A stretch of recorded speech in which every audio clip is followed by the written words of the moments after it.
Morning headlines before you step out.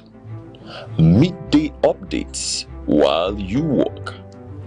Evening analysis when the day winds down. Wherever life takes you, Aneke TV keeps you informed, connected, and ahead. Aneke TV. Move with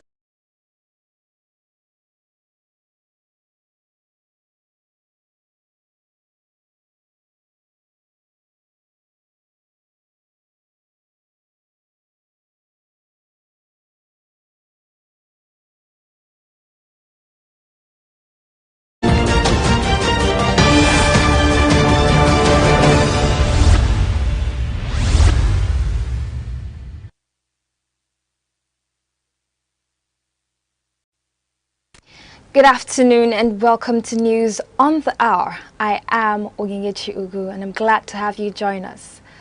The headlines. Lagos State Government seals more than 20 properties in Ikeja.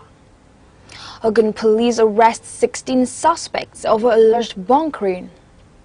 Vice President Kashim Shettima urges African nations to process raw materials locally. Now the news in details. The Lagos State Government has sealed more than 20 properties in Ikeja local government area for violating fiscal planning regulations as part of efforts to enforce compliance with approved development standards across the state.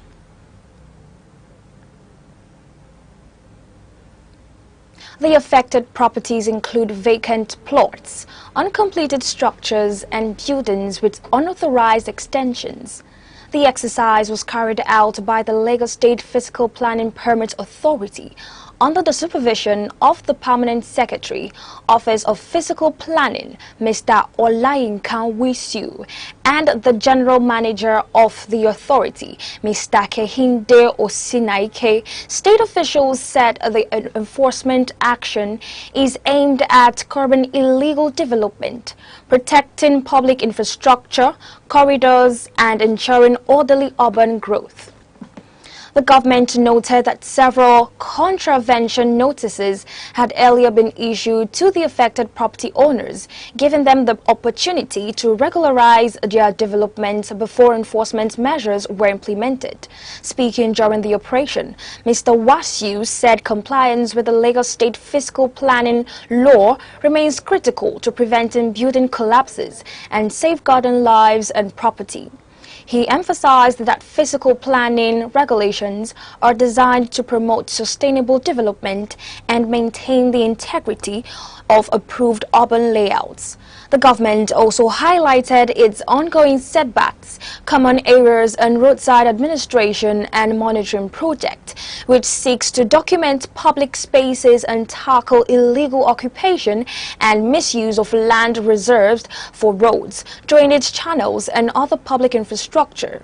Property owners and developers have been advised to obtain the necessary planning permits before commencing any construction or structural modification. The Lagos State Environmental and Special Offences Enforcement Unit has arrested 46 suspected offenders during a coordinated security operation across Lagos Island, Victoria Island and Lekki Corridor.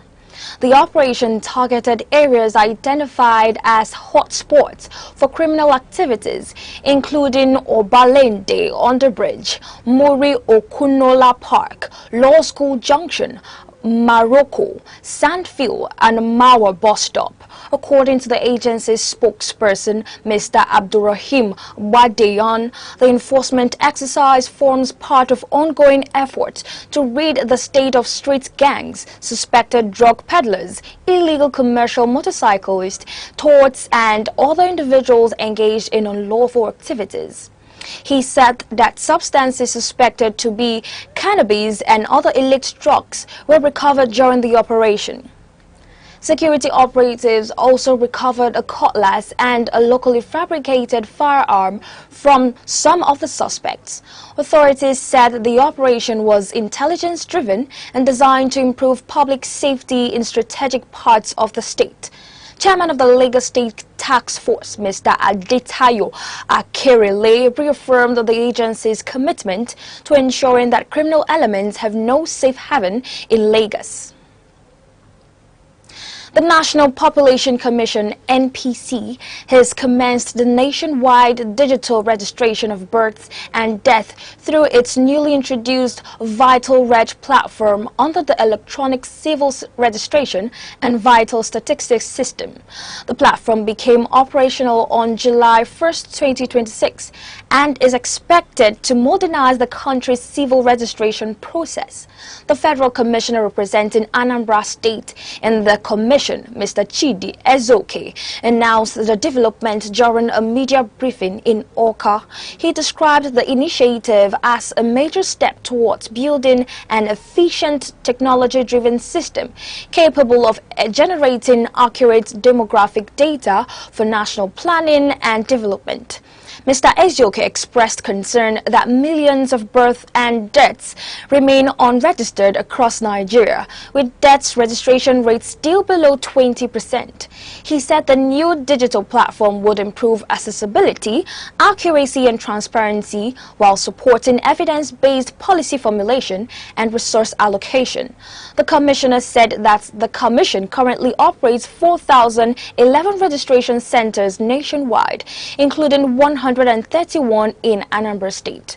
Also speaking, the Anambra State Director of NPC, Mr. Obiakonwa Okago, described the initiative as a transition from manual processes to a secure digital system, while the head of civil registration and vital statistics in the state, Mrs. Ebele Okeke, called on the media to support public awareness efforts to ensure widespread adoption. The Osun State Police Command has declared 5 individuals wanted, including Dauda Olamile Khan, popularly known as Emir, over their alleged involvement in political violence ahead of the 2026 governorship election in the state. The command said the action followed intelligence-led investigations into a series of violent incidents recorded across several communities. In a statement issued by the police public relations officer, Deputy Superintendent of Police Abiodun Ojelabi, the command alleged that the suspects were linked to attacks that resulted in killings, assaults and destruction of property. The police urged members of the public to assist with information that could lead to the arrest. The declaration comes amid heightened political tension in parts of Osun State, where clashes between rival groups have claimed several lives in recent months. Among the reported victims are residents from Ilobo, Oshobo, Esoke and Ikere community. The command reiterated its commitment to maintaining peace and ensuring a violence-free electoral process. It warned that anyone involved in political thuggery or acts capable of disrupting public order would face the full weight of the law. The Ogun State Police Command has arrested 16 suspects for alleged offences including illegal petroleum product dealings, vandalism, burglary, theft, receiving stolen property and defilement under its ongoing Operation Kosaye initiative. The arrest followed intelligence-led operations, tactical raids and responses to distress calls across different parts of the state. Police spokesperson Mr. Olusheyi Babasheyi said items recovered during the operation include vehicles, a stolen motorcycle, drums containing suspected automotive gas oil, jerrycans filled with suspected diesel, pumping equipment and other exhibits believed to be linked to criminal activities. According to the command, operatives of the Special Weapon and Tactical Unit arrested a suspected member of a diesel bunkering syndicate, Kabiru Afolabi, in the Sango area following credible intelligence. Investigations are ongoing to identify and apprehend other members of the network. The command also confirmed the arrest of suspects linked to the vandalism of telecommunications infrastructure in Ota and the recovery of stolen property following a burglary incident. You're watching Aneke TV, your trusted source for timely, accurate and authoritative news coverage from Nigeria and across the globe. Remember, you can stay connected with us on all social media platforms, Facebook and YouTube at Aneke TV. Now a quick recap of the major stories making the news. Lagos State government seals over 20 properties in Ikeja for violating fiscal planning regulations. Ogun State Police Command arrests 16 suspects over alleged bunkering, vandalism, burglary and defilement. Coming up shortly, Vice President Kasim Shettima calls for local processing of Africans' raw materials to boost industrial development. Stay with us. Obodo ọbụla nwere akụkọ, aka mgbe ọbụla nwere ihe butere ya, nsogbu ọbụla kwesịrị inwe ogbugbo, site na ọchịchị ruo mmepe obodo, site na nchekwa ruo na mmụta, site na omenala ruo na akụnụba. A na-ewepụta okwu ndị ahụ na-emetụta anyị ma leba ha anya. Ọ bụ ohere n'okwu gị dịka a na-ajụ ajụjụ ma na-enweta ọsịsa ajụjụ ndị ahụ. Ọ bụ ihe mmemme a na-ele anya n'okwu ndị ahụ metụtara anyị ya na ọdịnihu a chọrọ iwulite.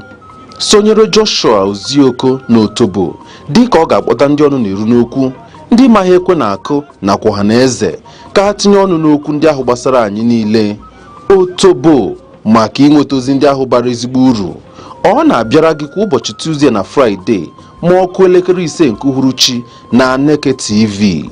Otobo maka ọdịmma anyị niile.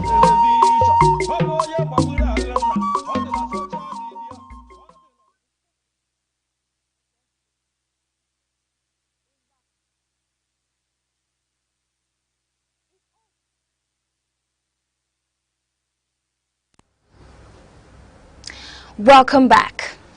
Abia State Governor Dr. Alex Otti has emphasized and sympathized with residents affected by recent flooding across parts of the state and reaffirmed his administration's commitment to investing in durable drainage infrastructure to mitigate future incidents. Speaking during the July edition of his monthly media briefing at the government house in Umuahia, the governor said that the government was taking proactive measures to improve flood control and strengthen urban infrastructure. Dr. Otti also expressed concern over the sharp rise in accommodation rents in Aba and Umuahia, attributing the development to increased demand for housing arising from renewed economic activities in the state. He announced that the state government would soon commence the pocket layout housing project in Umuahia as part of efforts to expand housing availability and moderate rental cost. The governor said Abia State was recently ranked the 3rd most improved state in Nigeria in the 2026 Phillips Consulting State Performance Index, attributing the achievement to sustained investments in healthcare, education, infrastructure and public sector reforms. He noted that the ranking reflects the positive impact of the administration policies on the welfare of residents. Dr. Otti stated that the state has recorded significant improvement in healthcare delivery, particularly in reducing maternal and infant mortality, while enrollment under the Abia State Health Insurance Scheme continues to increase. The Gombe State Police Command has returned a Toyota Highlander sport utility vehicle stolen nearly 5 years ago in Rivers State to its rightful owner following a successful recovery during a routine vehicle verification exercise. The vehicle was handed over to Mrs. Cecilia A. Duru of Port Harcourt after investigations confirmed her ownership. The command said the vehicle was recovered on June 8, 2026 through a joint operation involving operatives of the State Intelligence Department and the Federal Road Safety Corps at the Gombe State Internal Revenue Service Vehicle Licensing Office during a routine re-registration exercise. Police investigations established that the vehicle had been stolen in Port Harcourt, Rivers State on September 17, 2021. Before being moved across several locations, authorities said advanced vehicle data verification procedures helped identify the SUV and trace its rightful owner. Vice President Senator Kashim Shettima has called on African countries to stop exporting raw materials and instead prioritize industrialization and value addition to strengthen the continent's position in global trade. He made the remarks during an assessment tour of the Glo Dijigbe Industrial Zone in Cotonou, Republic of Benin, where he led a delegation of Nigeria's governors and senior government officials. Senator Shettima said Africa possesses abundant natural resources and must develop industries capable of processing agricultural and mineral products into finished goods for domestic consumption and export. He describes Benin's industrial hub as a model that demonstrates the economic benefits of value addition, manufacturing and export orientation production. The Vice President reassured that President Bola Ahmed Tinubu's industrialization agenda would benefit every region of Nigeria, with the federal government collaborating closely with state governments to expand agro-processing and manufacturing across the country. He added that Nigeria intends to replicate successful aspects of the Benin industrial model. Senator Shettima lamented that Africa currently accounts for only about 1% of the global cotton industry, despite its vast production potential. He said reviving Nigeria's textile value chain would create millions of jobs, increase non-oil exports, and accelerate sustainable economic growth.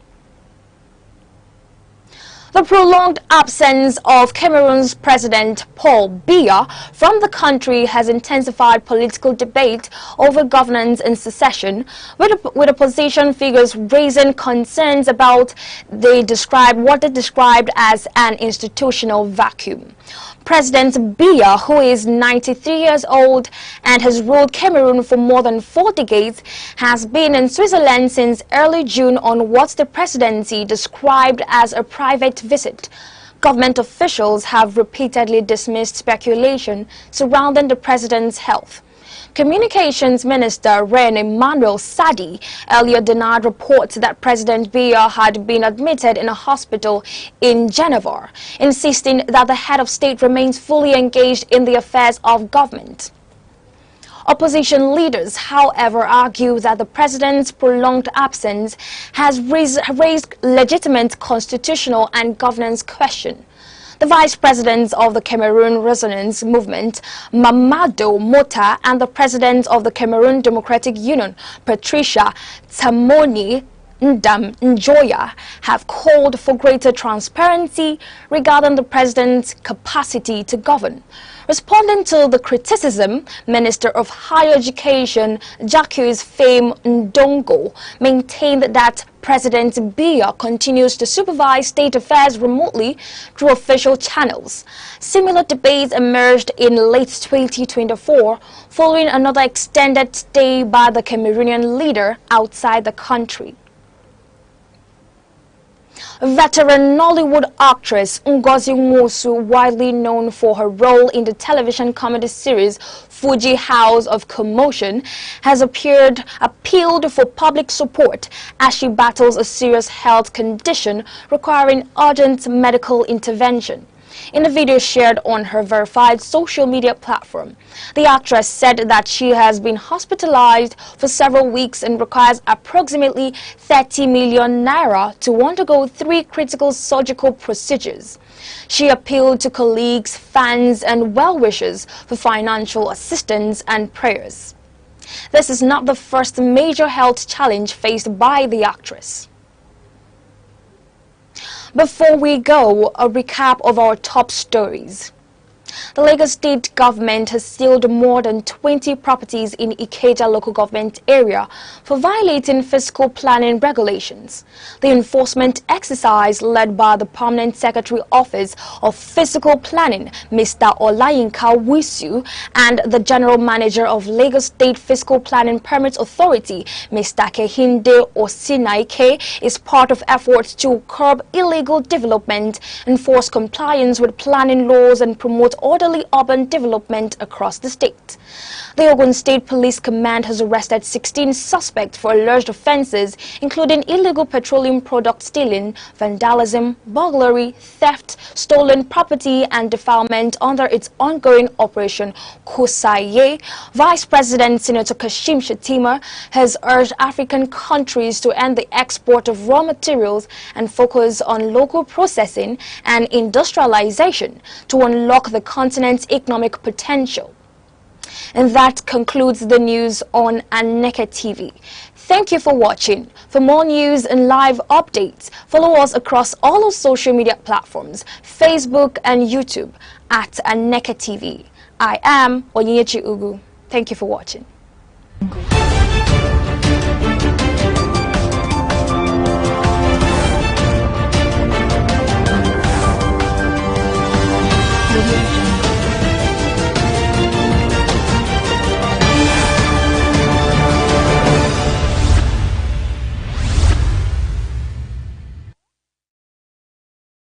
Security is not just police on patrol.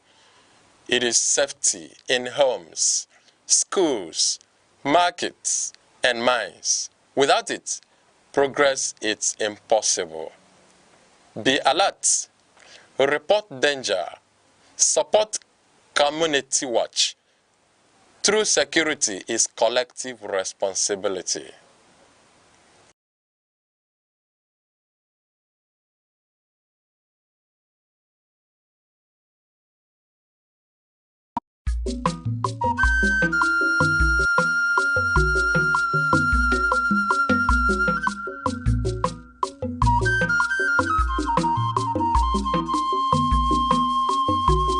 Aneke television. How agribo mu die ku nkwazo na ahia mgboju ogugwu kakwa ogugwu ema. How mbo wa bia na ihe ebube eme. Mgbagbu wa gbatawa na ihe ebube emewa. Aneke television na emela ogbe ya emela amadi ihe. Ị na-agba nkwụ, ị na-eme nkepụta nwa, ị na-akwa ozu, ị na-agba akwụkwọ. Bịawa na Aneke television, bịa ka ezu oru ozi ọma. Bịawa na Aneke television yidume. How na-emela ogbe ya emela amadi ihe. Ụmụ Igbo bịawo na nke a bụ nke anyị. Ị mara ebe ọ ga-arụ etiwo mọnwụ ntakịtụkwa mọnwụ si nne. Ya mere ha ji wee weta Aneke television. Ọ bụ onye gbagburu agụ nna. Ọ dị na soshal midia. Ọ dị na mgbagbu. Ọ dị n'Enugu steeti. Time, the silent witness to human courage, the keeper of memory, the archivist of greatness. Across the vast landscapes of Africa, from the savannas to the bustling cities, voices once rose, ideas once bound, and visions once dared to challenge the limits of their age. They were not merely individuals. They were epochs in human form. In literature, minds such as Chinua Achebe, Wole Soyinka, and Ngugi wa Thiong'o reclaimed the African narrative. Through ink and imagination, they dismantled distorted histories and restored the dignity of African identity. Their words were not just stories. They were mirrors, reflecting a people long misunderstood, and windows opening the world to the depths of African civilization. In the realm of science and knowledge, pioneers like Philip Emeagwali proved that African intellect could reshape the frontiers of computing and technology. Their work was a quiet revolution, reminding the world that innovation knows no geography. And in leadership, towering figures emerged when history demanded courage. Men like Nnamdi Azikiwe, Kwame Nkrumah, Nelson Mandela, and Julius Nyerere redefined freedom, not as a privilege bestowed, but as a right reclaimed. They spoke for millions. They endured prisons, exile, and resistance. Yet, their vision transcended the politics of their time. They dreamed of a continent awakened. Today, their echoes travel through generations. In every African classroom, in every curious mind, in every dream that refuses limitation. For history is not merely what has passed, it is the foundation upon which tomorrow stands. The past still speaks. Its lessons remain. Its voices endure. This is not just remembrance, it is inheritance. Echoes of the past, where history breathes and legacy lives on.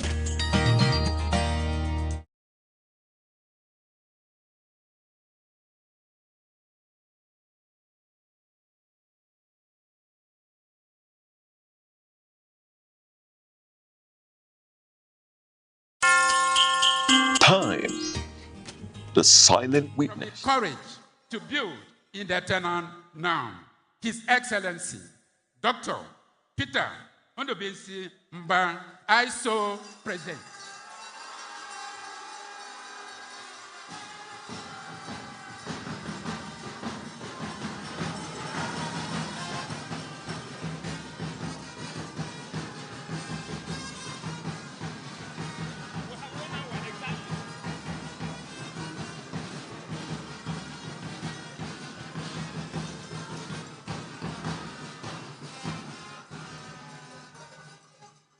Thank you.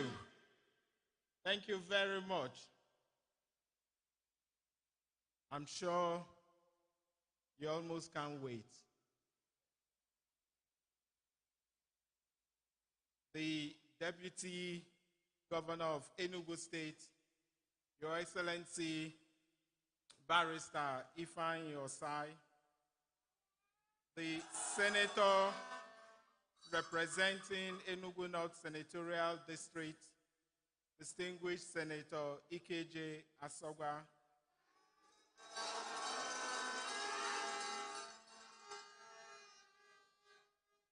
the member representing Nsukka Igboeze South at the Federal House of Representatives, Right Honorable Mark Obeta,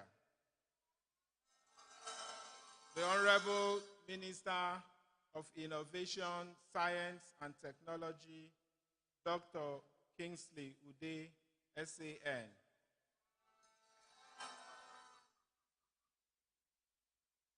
The APC Chairman, Enugu State, Dr. Martins Chukwunwike, and other party faithfuls here today. The chairman of this occasion, Professor Chinedu Nebo,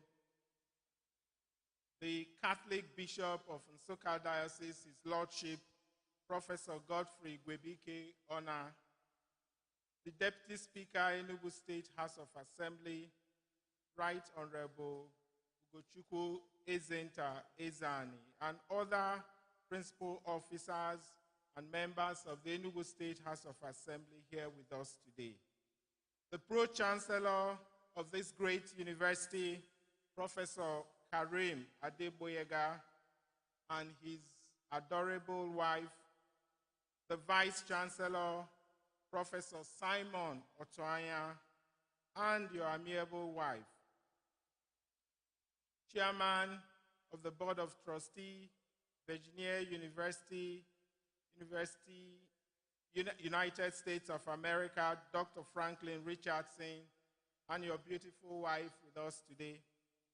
Visiting vice chancellors of other universities here, deputy vice chancellors and other principal officers of the university, members of the governing council, members of the university senate, secretary to the state government and other members of Enugu State Executive Council, chairman, Enugu State Traditional Rulers Council, His Royal Majesty, Igwe Samuel Asado, Ogada Gidi, special advisors here, chairman in Soka local government and other chairmen of local governments here with us, deans of faculties, our revered royal fathers, the clergy, heads of boards, departments, agencies, and parastatals, captains of industry, top government functionaries, professors and emeritus professors,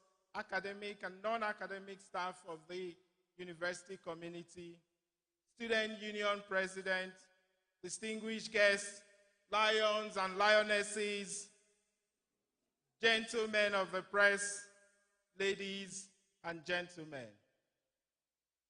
I am deeply honored to deliver the 55th convocation lecture of this great university, a university that was born not merely to award degrees, but to redefine the purpose of higher education in Africa. Permit me to express my appreciation to the Governing Council, the Pro-Chancellor, the Senate, the Vice Chancellor, University Management, and other principal professors that are here with us.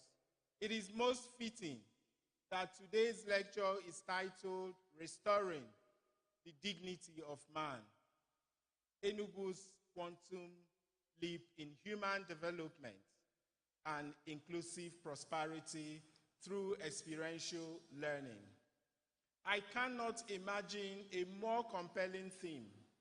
It speaks directly to the socio-economic imperatives of our age, when states are challenged not merely to pursue economic development, but to ensure human dignity, expands opportunity, equips citizens and with practical and competencies, and leaves no community behind. Every great university has a philosophy that transcends its physical structures. The University of Nigeria and Nsukka gave itself an even more profound mission, which is as relevant today as it was at its founding, to restore the dignity of man. Those 6 words, chosen by Dr. Nnamdi Azikiwe as the guiding purpose of this university, answered one of the defining challenges of their time. Nigeria stood on the threshold of independence, emerging from colonial rule that had denied millions not only political freedom, but also the agency to realize their potential. Across Africa, a new generation was asking whether education could do more than produce graduates.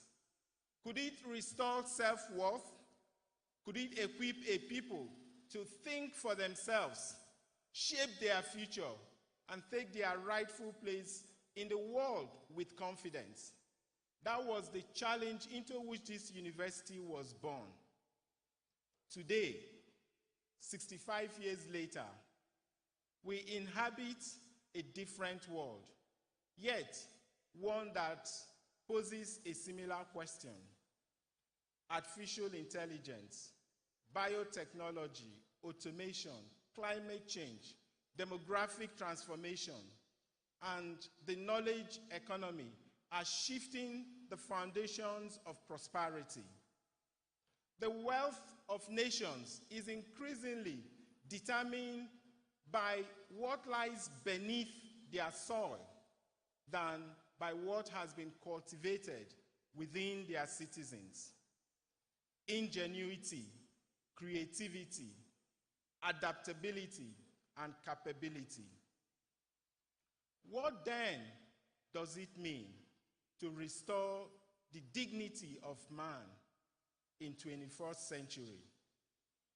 I submit that dignity must be measured not simply by political freedom or constitutional rights, indispensable though they remain.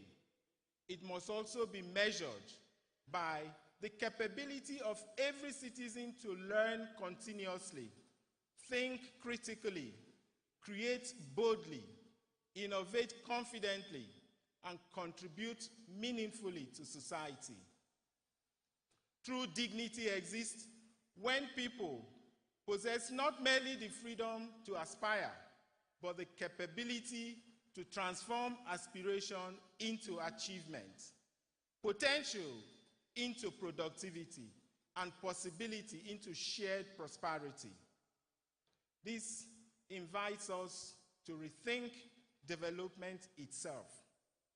Roads, buildings, industries, and public expenditure matter enormously, but they are means rather than ends.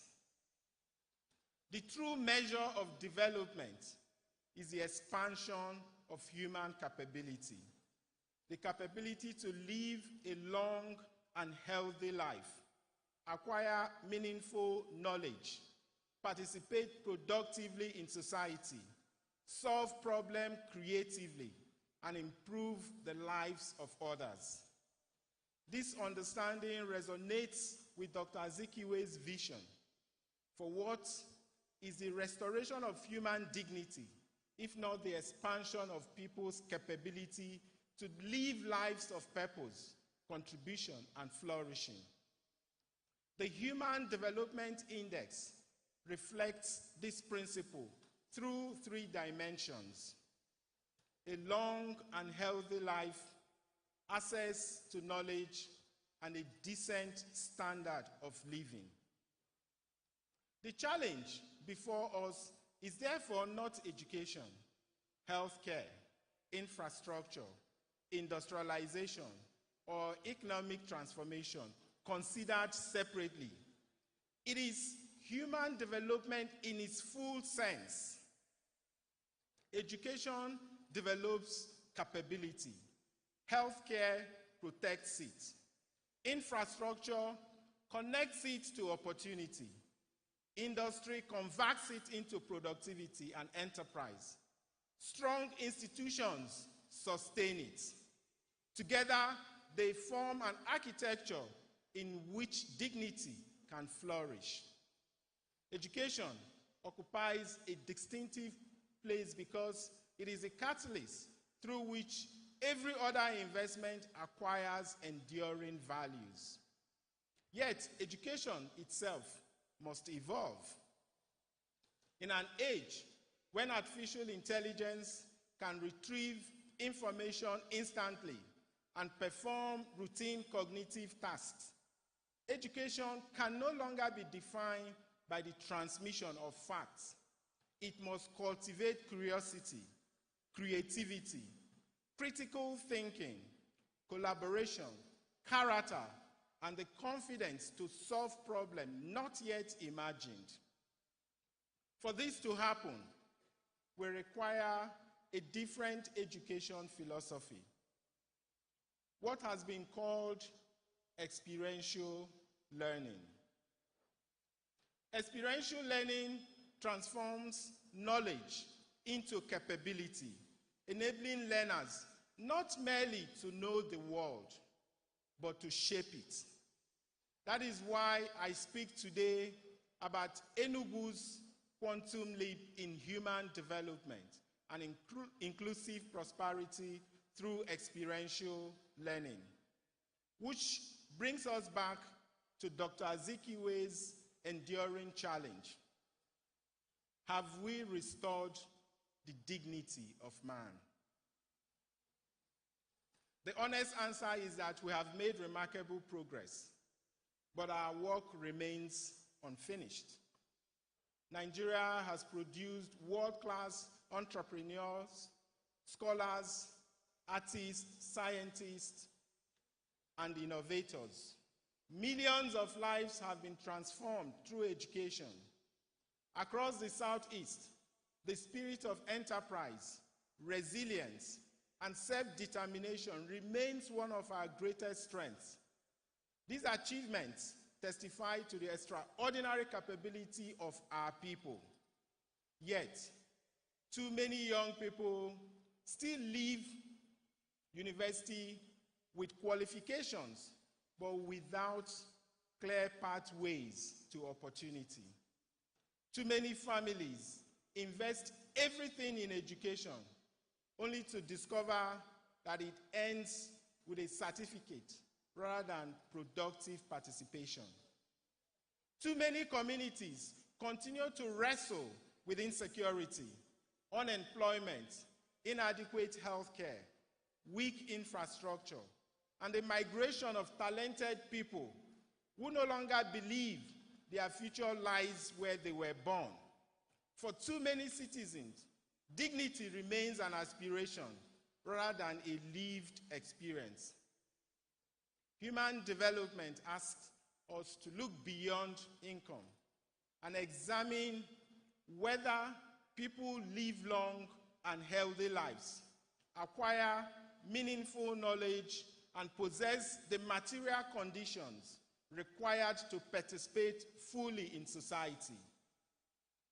Multidimensional poverty reminds us that deprivation is seldom only a shortage of income, poor learning, inadequate health care, insecure work, deficient housing, limited sanitation, weak connectivity, and exposure to shocks reinforce one another. Poverty is rarely one problem at a time. Education revealed one of our most consequential deficits. The enugu academic field study of December 2023 confronted us with a crisis. Half of the assessed children could not read a single word in English after 4 years of schooling. More than half of primary 6 pupils could not solve basic subtraction.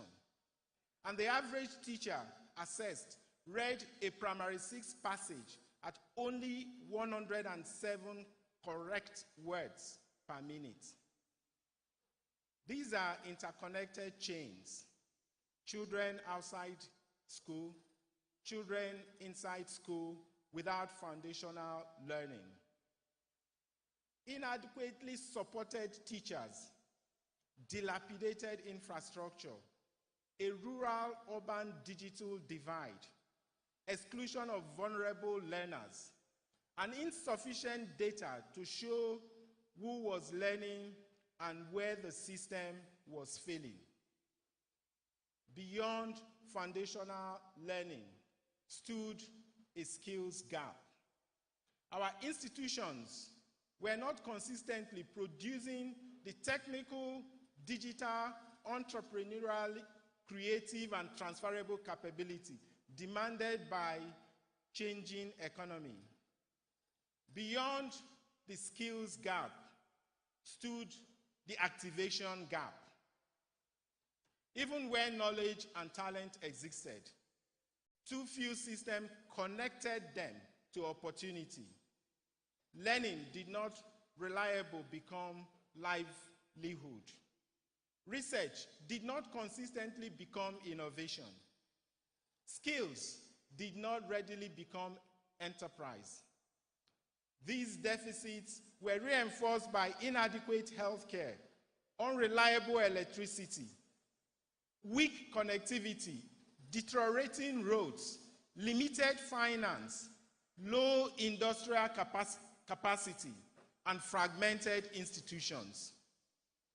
A sick child cannot learn effectively. A qualified graduate cannot build an enterprise without power, transport, capital, connectivity, and markets. A community cut off from infrastructure is also cut off from opportunity. This is not simply an economic challenge. It is a systemic one. Our people did not lack intelligence, talent, enterprise, and aspiration. The systems around them too often failed to convert potential into broadly shared prosperity. The harder question, therefore, is not whether we have made progress. It is whether we have transformed the conditions in which dignity can flourish, or whether we have mistaken progress for transformation. The scale of these deficits may tempt us to believe that the answer lies simply in more money, more schools, more hospitals, roads, programs, or policies. These investments matter. But investment alone does not guarantee transformation. A new school operating through obsolete pedagogy may expand enrollment without expanding learning. A hospital without trained personnel, medicines, power, referral systems, and accountable management may increase infrastructure without improving health. A skills program designed without industry may produce certificates without employability. The investment is real, but the transformation remains elusive. The first hidden source of the dysfunctional is the input fallacy. The assumption that more resources necessarily produce better human outcomes. Inputs are what government provides: money, buildings, equipment, personnel, and program. Outcomes are what citizens become able to do. Children read and reason. Patients receive effective care. Graduates create value. Farmers reach markets. Communities connect to opportunity.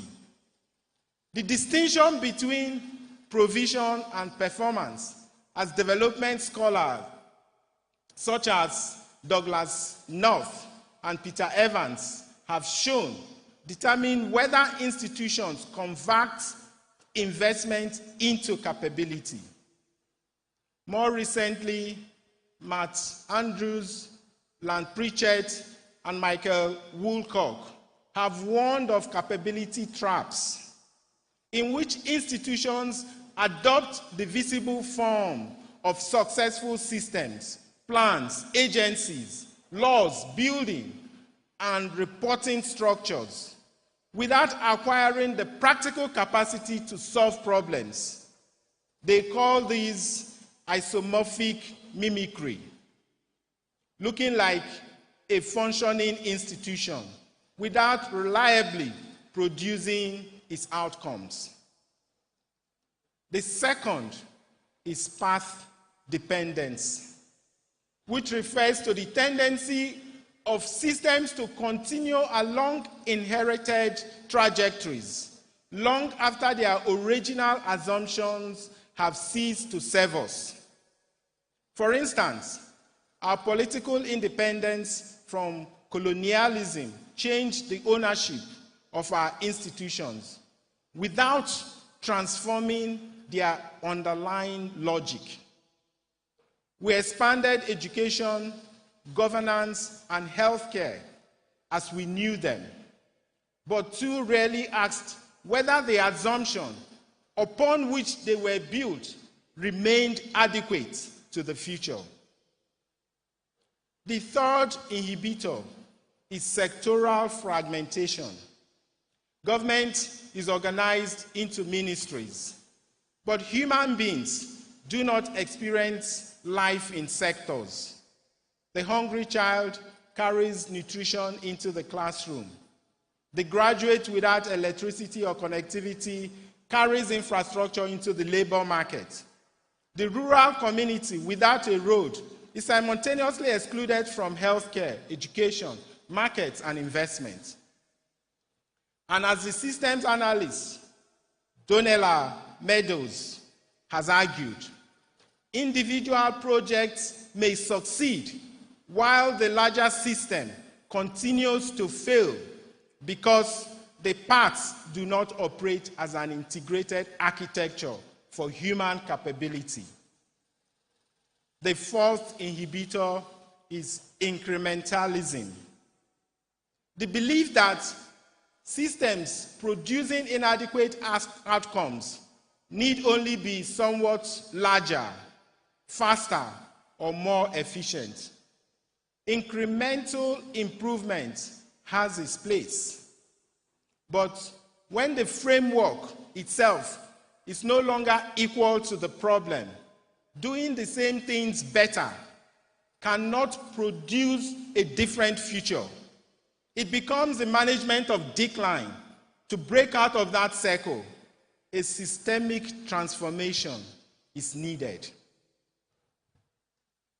This is the context for understanding Enugu's quantum's leap.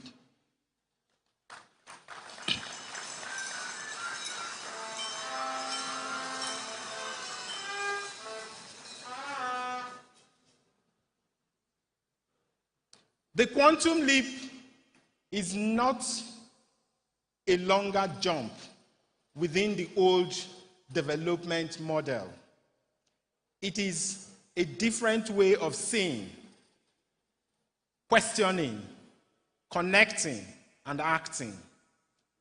It is what I have called the disruptive innovation.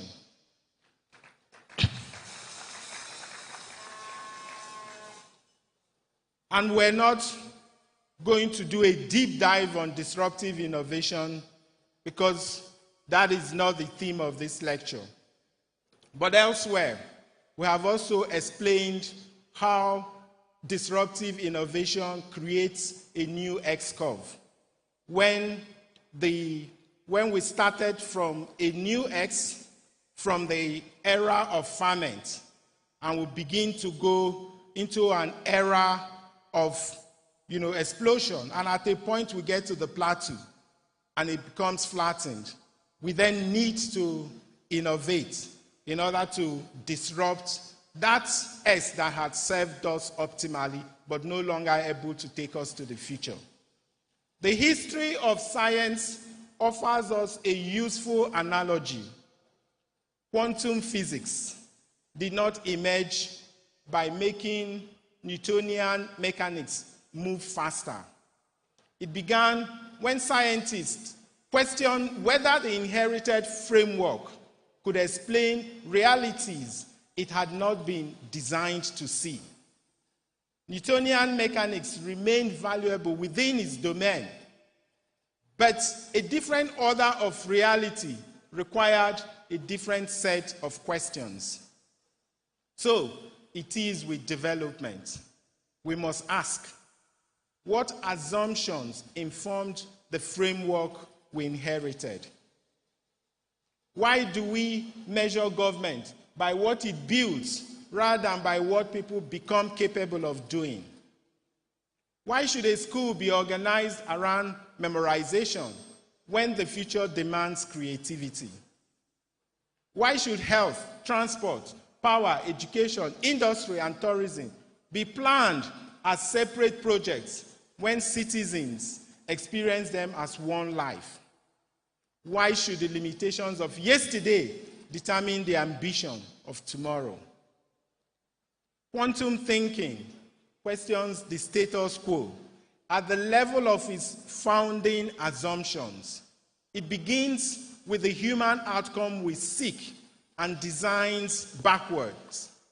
It connects intervention that bureaucracy separates It uses technology, evidence, and institutional learning to create new possibilities. It asks not merely, how can we improve what exists, but what should exist if we designed from purpose? This is not change for its own sake. It is disciplined, systemic, and disruptive innovation. It recognizes that a classroom connected to power, broadband, nutrition, healthcare, a prepared teacher, and an experiential curriculum is not merely a better classroom. It is a different developmental platform. A road linked to agriculture, industry, aviation, tourism, and markets is not merely a transport project. It is an economic network. Enugu's quantum leap is therefore a paradigm shift from projects to systems, from inputs to human outcomes, from inherited. In a world that never stands still, where stories break in seconds and moments shape history, one station keeps you connected to your nation, to the continent, to the world. From breaking news to powerful stories, from business and politics to culture, lifestyle and entertainment, we inform, we inspire, we keep you ahead. This is more than television. This is your window to everywhere that matters. Aneke TV. Move with the world. Global pulse. Accurate, reliable, right when it matters most. Aneke TV. Move with the world.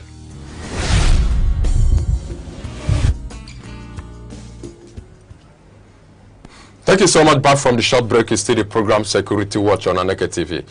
Our topic for today is insecurity in the rural communities. Thank you so much. My name is Chukwuemeka Obasi, and I'm still here with that security analyst who is a senior lecturer with Godfrey University, Enugu here, Dr. Eric Osamado. Doc, thank you so much. Thank you. Let's continue. Before the short break, you were telling us what you would like the government to do in order to wage war seriously against the security we have on this country. And I remind you, you are talking about how the neighborhood watch should be trained in order to do what they are supposed to do. Please take it off from there. They should be trained because you cannot actually execute these security issues without being trained. Training will enable those security neighborhood watch people or security persons to actually know the nitty-gritties in security, because you cannot discuss something concerning security in the public. You know how to go about it. Now, in the rural areas, the neighborhood watch are being mandated that if they see a criminal, they should get hold of the criminal and send to the police. They should not deal with him or treat him anyhow. Okay. It's not their duty. They should report to police. Okay. Or carry him to the police. But there is something the society is doing. When I mean society, that's police people. When you catch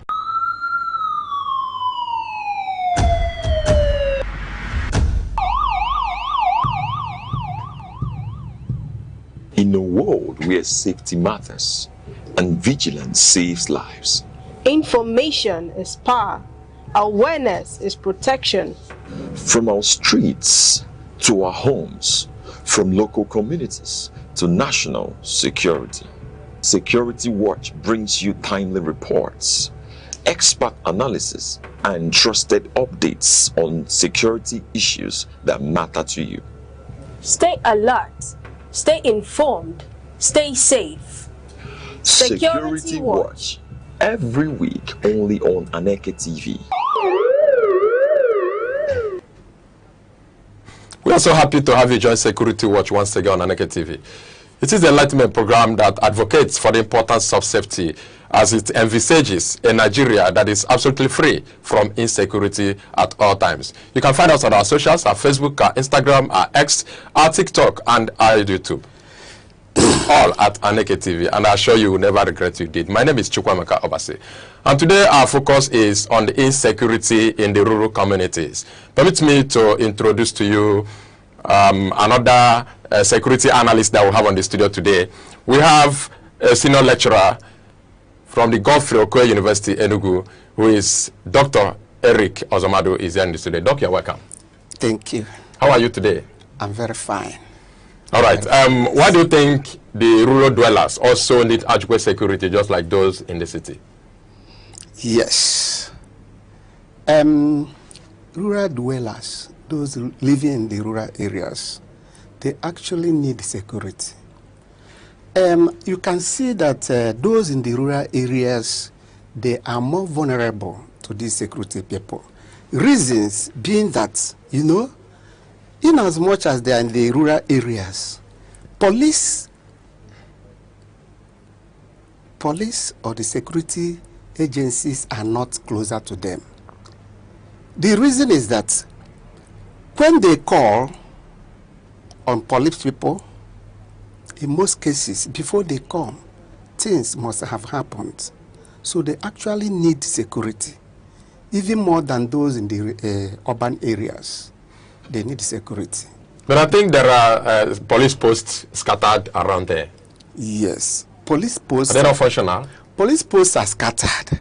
At times, when you call them, they will tell you that they don't have functional vehicle. At times, they will say, come and carry us.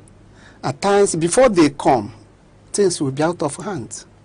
So, they are so vulnerable. But the traditional rulers are seen as the chief security officers in those communities. And as well, there are vigilantes, there are neighborhood watch, and the rest of them there. What are they doing? Yes. You know, most of these vigilant people, they are not funded. Most of them are not with arms. Even if they have, they are not well equipped. Even to pay them is a problem. And once you don't pay them, they will not be all that active. I said that government don't pay them? Government, partially, in the sense that local government chairmen are being mandated to take care of them. But they are not up and doing. Most of them are being owed up to 6 months. Take, for instance, even those in the town, they are not being funded well, let alone those in the urban and the rural areas. The traditional rulers we know supposed to be the chief security officer in the rural areas, but most of them are handicapped because of funds. They cannot fund it.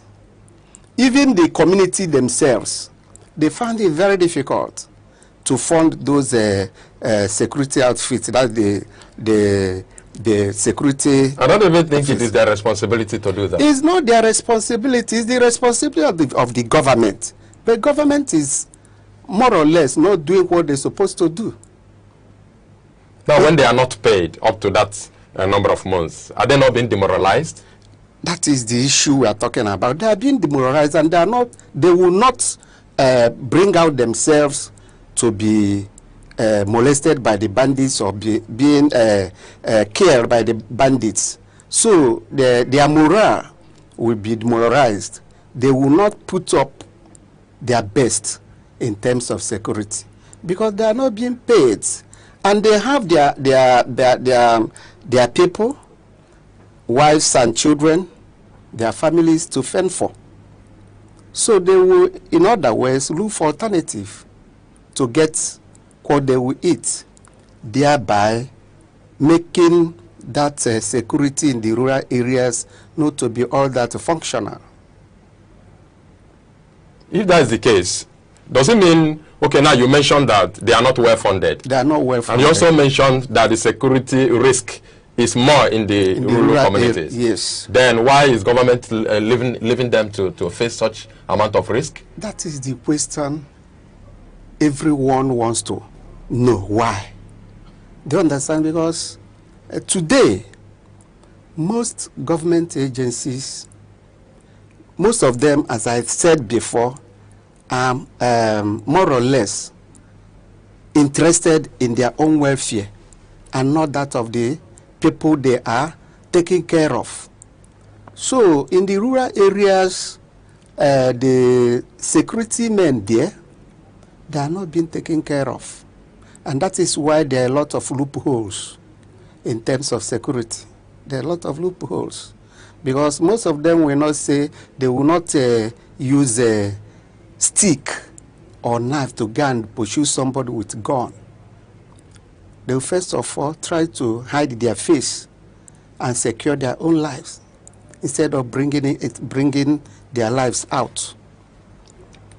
No, it is obvious that this issue of abduction is more prevalent there in the rural communities. Good. Is that not a good reason for government to deploy armed security operatives there?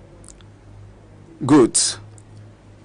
In the rural areas, abduction is more prevalent because they found out that those rural areas are a fertile ground for them to operate, because if you call police, they will not come the time you call them. Before they come, those people might have done what they want to do and go before they will come. So, because they don't see anybody to challenge them, so the tendency will be that they will come and finish whatever they are doing. Look at it. Bandits will come to a school with their vehicle, load the students or the pupils, nobody interfering, and they will go. Do you understand? Because they know nobody will challenge them. So they have all their way to do whatever they want to do. So those in the rural communities that are in the mercy of God for their own help. So government is not doing what they're supposed to do. But how sure are you? How sure are you that government is aware of what is happening in the rural communities? Like fully aware, and they look away. Why can't they be aware? They are in the same society, and they hear what is happening over the radio, social media. They are aware. If anybody say that is not aware that bandits are operating in the rural areas, that person is just trying to play pranks over it. They are aware. But because it's not something that is happening to them, that's where they kept quiet. So that is the issue. Okay, very much you're also aware that a lot of communities have been closed down in the rural communities. Abduction, invasion, and even tampering with government infrastructure around the areas. Actually, most communities, in terms of the closure we are talking about, most of them are no more going to their farms, because going to their farms is risking their life. So the system in the communities, most communities are no more active in doing what they're supposed to be doing, like going to farms, going to markets, or doing every other thing they're supposed to do, because they're afraid of bandits. When somebody don't have protection, the tendency will be that that person will know how to hide himself, and hiding himself will prevent him from doing what will make him to make a living. Once you stop going to the farm, once you stop going to the market because of fear of bandits, the tendency will be that hunger will come in. Probably that is the closure we are talking about. But do you know, or do you believe with me that it is unheard of, thinking that government is aware of this and government is not doing anything about it? I want you to use this opportunity to talk to the government once again. Let's assume they are not aware. Make them be aware of what is happening in the rural communities. Okay. Now, government, our government, people in the rural areas are suffering. Even if they don't know, they must have one day heard over the radio that a particular community is being besieged by these bandits, and a lot of people being abducted. Why I'm saying that there are ways that in most cases you find out that most of these government agencies are the people negotiating with these bandits in order to release those abducted. Is it not better for them to prevent the abduction rather than going for negotiation? There are a lot of things they ought to do to make sure these are prevented.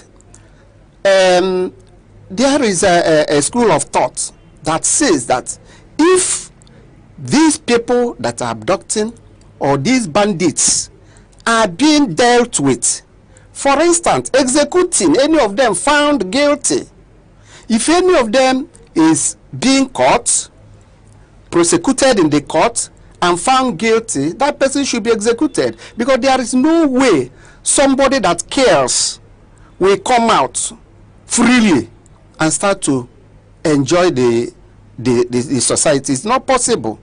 If government starts executing those people that are parading these criminalities, I think that menace will be minimized. They should do something about it. I don't see the reason why bandits will besiege a community, set people's houses on fire, kill some people, abduct some people, then when they are being caught, they will be released. You hear severally that most of them are being given pardon and being brought back to the society in the name of making them to join the society again. It is unheard for. I don't know the type of government we have today. They should do something possible to make sure that innocent citizens are being protected. Even I speak to you now, by tomorrow you hear news of abduction. Abduction every day. We are not praying for that. We are not praying for that, but it's happening. It's happening. Something must be done. A lot of security agencies like police, they are being recruited every day. Army are being recruited every day. What is happening? If you go to most of our roads, as I'm coming here now, a lot of police people on the streets collecting money. Is it their duty? It's not their duty. Their duty is to protect lives and property. How sure are you they collect money? Did you give anybody money as we are coming? I saw them. Do you understand? I cannot give because if you are being caught, you don't have your license, you don't have your particulars, it is at that particular point in time that you negotiate with them. But if all your particulars are okay, the only thing is that they will waste your time. That is exactly what they are doing. And you know, these commercial vehicles, instead of wasting 2 minutes of their time, they will give you whatever you ask them to give them. So that is not what they're supposed to be doing. Okay, for instance, the rural dwellers now who have lost their homes without any hope of replacement. Okay. What is their hope?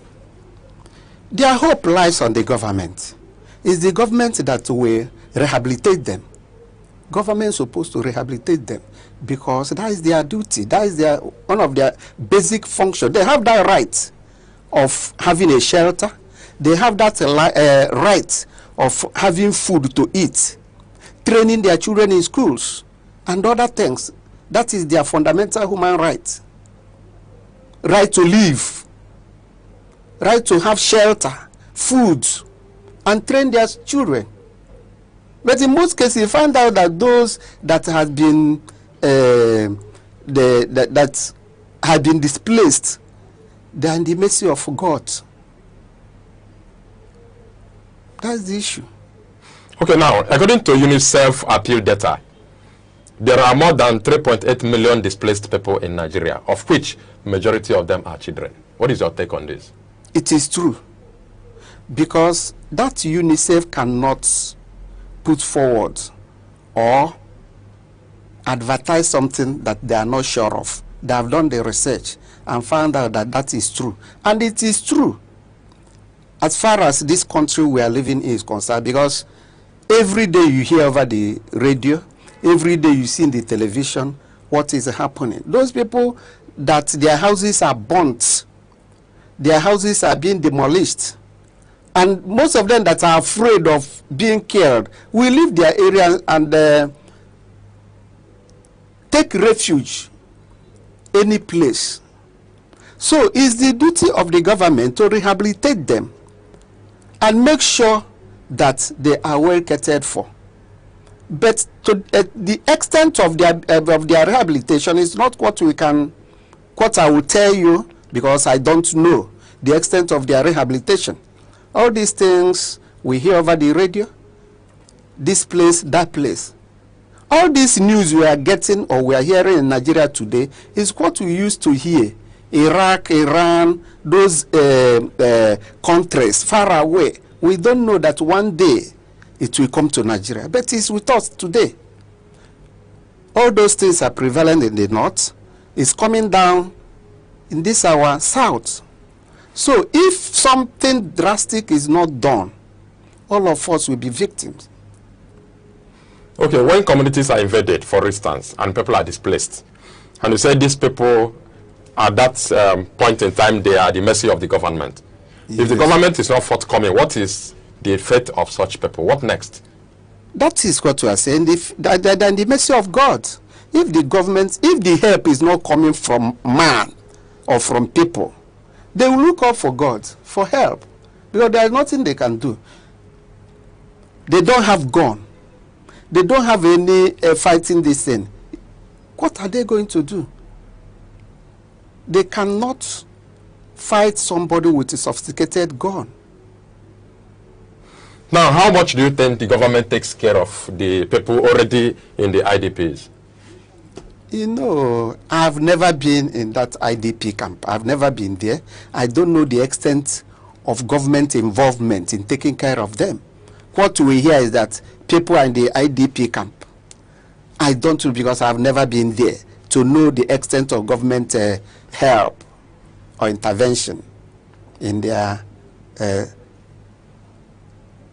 livelihoods. Okay, how do you view the extent of infringement on the fundamental rights of those whom their houses are burnt and they are displaced from their communities? In fact, the extent of infringement on those people's rights is enormous. Because once you don't have shelter, which is the basic thing somebody's supposed to have, you don't have shelter, you cannot boast of 2 square meal or even 1.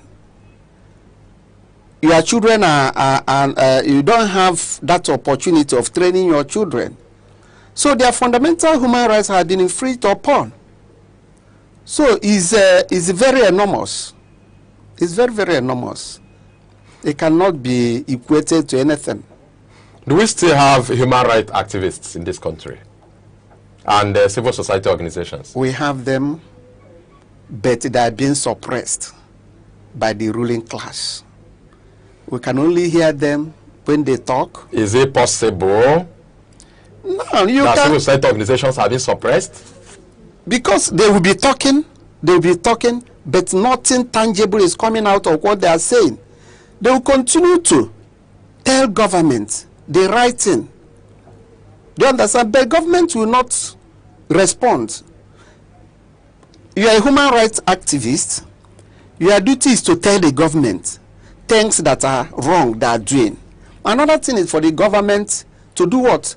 To respond to that. You will say whether they will hear or whether they will not hear. But the issue is that, are they responding to that? They are talking every day.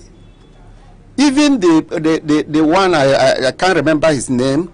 Yesterday, I was listening to one of the programs in this television houses, is saying serious things about this government we are in with because of the scandal in that Sorok. Huge amount of money that has transpired from one hand to the other. But you're not very sure of what you're saying. I'm not very sure, but once you listen to what is happening, news cannot emanate from nowhere.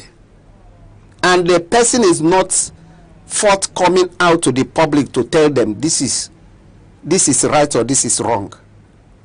One person will say the same thing, another person will say the same thing, and nothing is happening. Because I'm sure if you are in government and an accusation is being leveled against you, you come out and defend yourself. If it is too much, you resign. But I think that could be misinformation.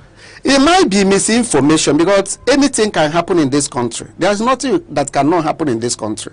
Somebody might go at the back, kill somebody, come out and place it on another person. Anything can happen in this country. But the issue is that out of 20 allegations, 3 or 4 might be true. 3 or 4 might be true. A lot of things happen in this country will give you concern that most of the things people allege, most of them are true. But who will come out and prove it or punish whoever that is involved? A good government, if you are in power and an allegation is being leveled against you, innocent, you resign and prove yourself right. You cannot be in government and at the same time set up panel of inquiries on the wrongs you have committed. That you must come freely, fully, to prove that this thing that are alleging is not correct, is not true. You cannot be in government office and at the same time people level accusation and you cannot resign to come and prove yourself right or wrong. But here in this country, something like that cannot happen, because once you are in the ruling class, immunity covers you. Nothing will be said bad against you. But as soon as you come out, they start to bring out all those wrongs and place on your head. Why is this so? So I believe you are not telling me that government is not doing anything. They are doing something. But what they are doing is not enough to place normality on abnormality. So that is the extent. Then what exactly would you think the government is doing or wants to do with those in the IDP camps now? Why are they there? They are in the IDP camp, 1, to protect them. And 2, for them to stay there for a while, to know whether their place of origin will be free for them to go back. They are there for a while. That is a refugee camp where they will be rehabilitated for some time. That place is not their permanent home, but they will stay there for some time until government is ready to make sure that there is security or sanity in their original homes. We know that this invasion has happened in several communities. Has government started with any community, like rehabilitating, like you said? Best of my knowledge, I don't know. I don't actually know. I have not done research on that. So, whether they are doing something to bring them back, I don't know. It's left for them. And I know there is a ministry that is responsible for that. They're supposed to be working around the clock to make sure that this is their responsibility, that they must do it. They have that as their responsibility. Okay, thank you so much, Doc. But let me ask you this question. What could be the psychological effect of the displacement on these victims? Actually, you know, when you are being displaced, when you are being placed in a tight corner, there must be a trauma on your own side. One, depression. You'll be depressed. Again, you will not be yourself. There's nothing tangible. There is nothing reasonable you can think out because you are in that position. That depression, you will be aggressive. There are other psychological defects that will be coming out from you. You will not know yourself. That psychological trauma will make you to be uneasy. Now, how do you want the government to get it right? What would you want the government to do about the insecurity, invasion of community, displacement of indigenes, and then those in the IDP camp?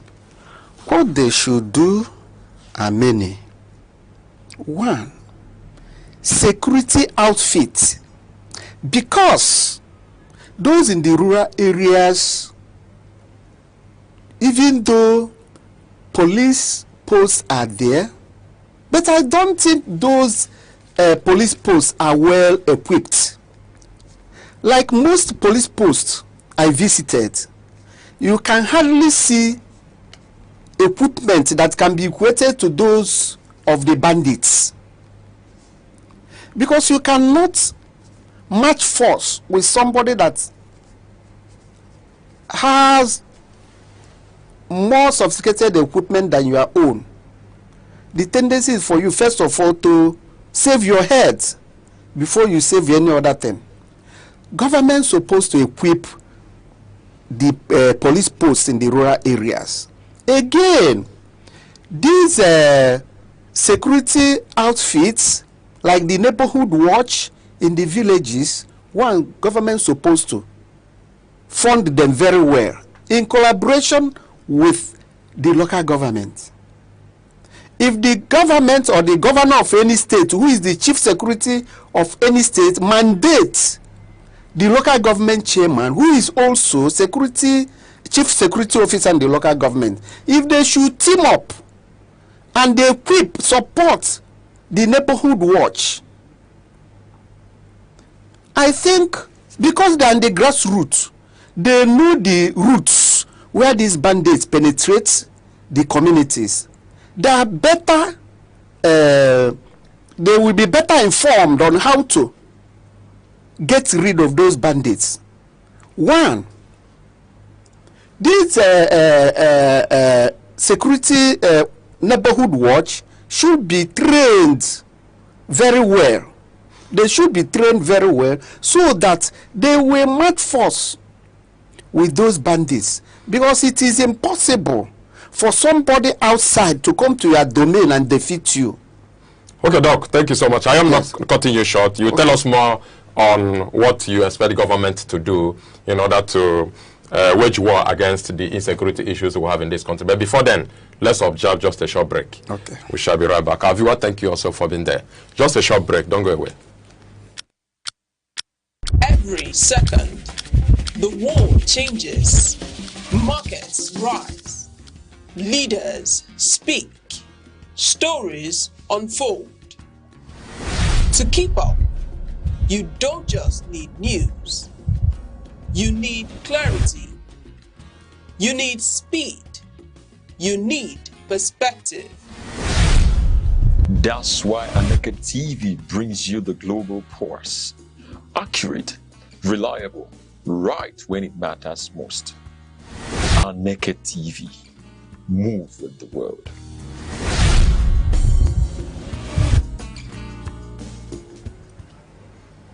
Thank you so much. Back from the short break, is still the program Security Watch on Aneke TV.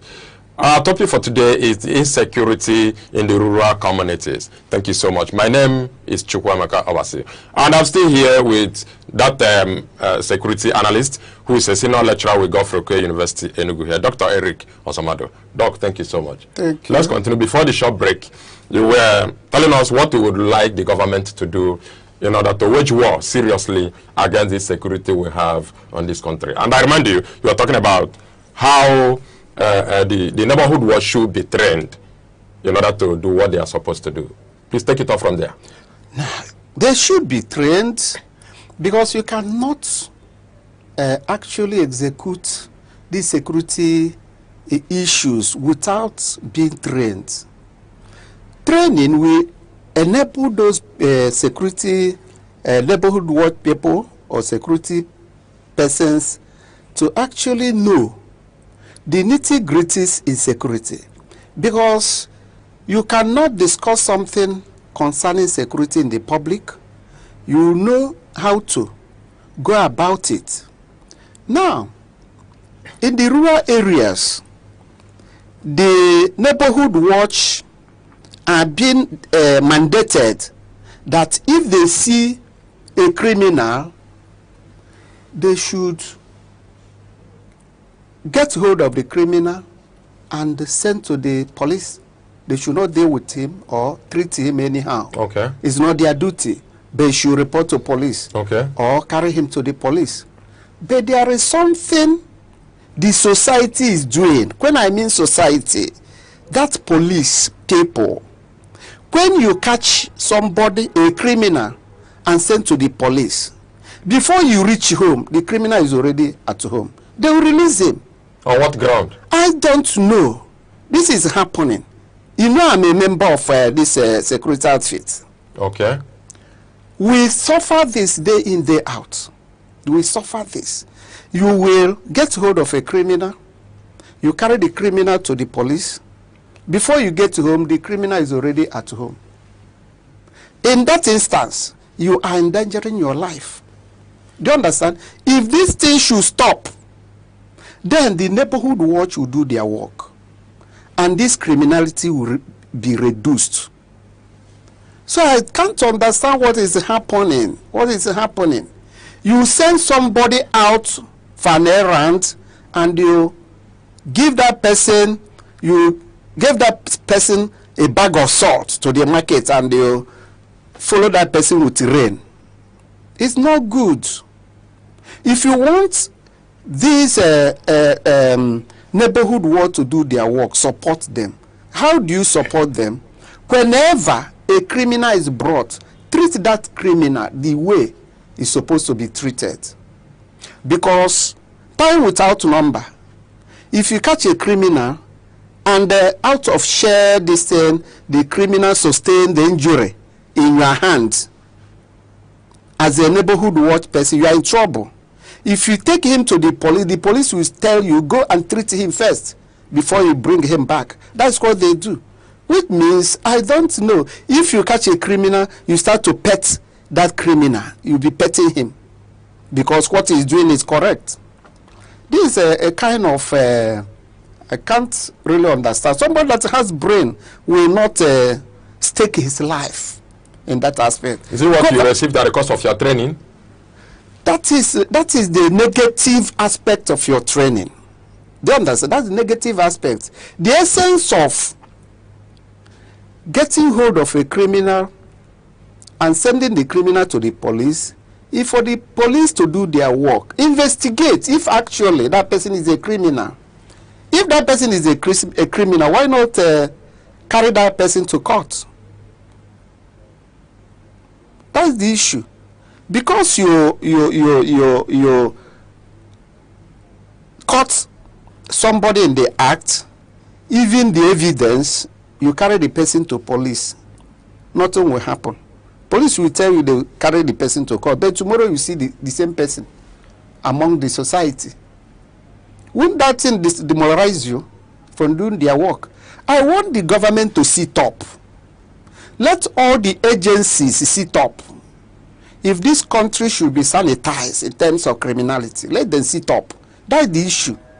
Because they know what they're supposed to do, but they don't want to. Maybe money has exchanged hands, because there's nothing money cannot do. You cannot talk what you don't know. I cannot talk. Yes. I'm saying maybe. I want to take it at the level that they should do what they are supposed to do. Yes. Yes. I'm saying maybe. I don't know. Okay. You've talked about the neighborhood watch, and I know these security issues or security agency is not being concentrated on them. What are the duties of the forest guard, especially that of Enugu State? Okay, you know, the forest... Or to the rural communities? The forest guard is nationwide. We have it in Enugu State. Yes. And they have some duties in respect of the rural communities. In terms of Enugu State, their duties are being spelled out. Okay. And I think they are doing it because I'm not a member of a forest guard, but I know their duties because it's being spelled out. Can you mention some of their duties? Some of their duties, one, because their duty is being directed in the forest, they safeguard our forests. This indiscriminate felling of trees, you know, we have wildlife conservation areas that killing of animals in the bush, hunting, should be moderated. Do you understand? You don't go to the forest and do contrary to the order stated, like cutting of trees anyhow. You don't do it. There are certain things you should do. Like those forest guards, their duty also is to checkmate or monitor those bandits, because most of them reside in the forest. Their duty is to also go there and find out or discover their hideouts. And I think if the forest guards are actually doing what their functions are, I don't think these Fulani herdsmen should be residing in the bush, because immediately they catch you, they carry you to the bush. If they're actually doing what they're supposed to do, but I don't know the extent of their funding, because most I know they don't carry arms. The forest guard? I don't think. They do in Enugu State, they do. They carry arms? The government has equipped them with a lot of arms. If so, why are still these herdsmen in the bush, in our bush? Why are they still there? Do we have collaborators that made those bandits to stay reside in the bush? Once you are being kidnapped, they will put their heads inside the bush and they will leave freely. Before you know it, they will take you to miles. Where are those guards? The same bush that are located to the forest. To the guards. Where are they?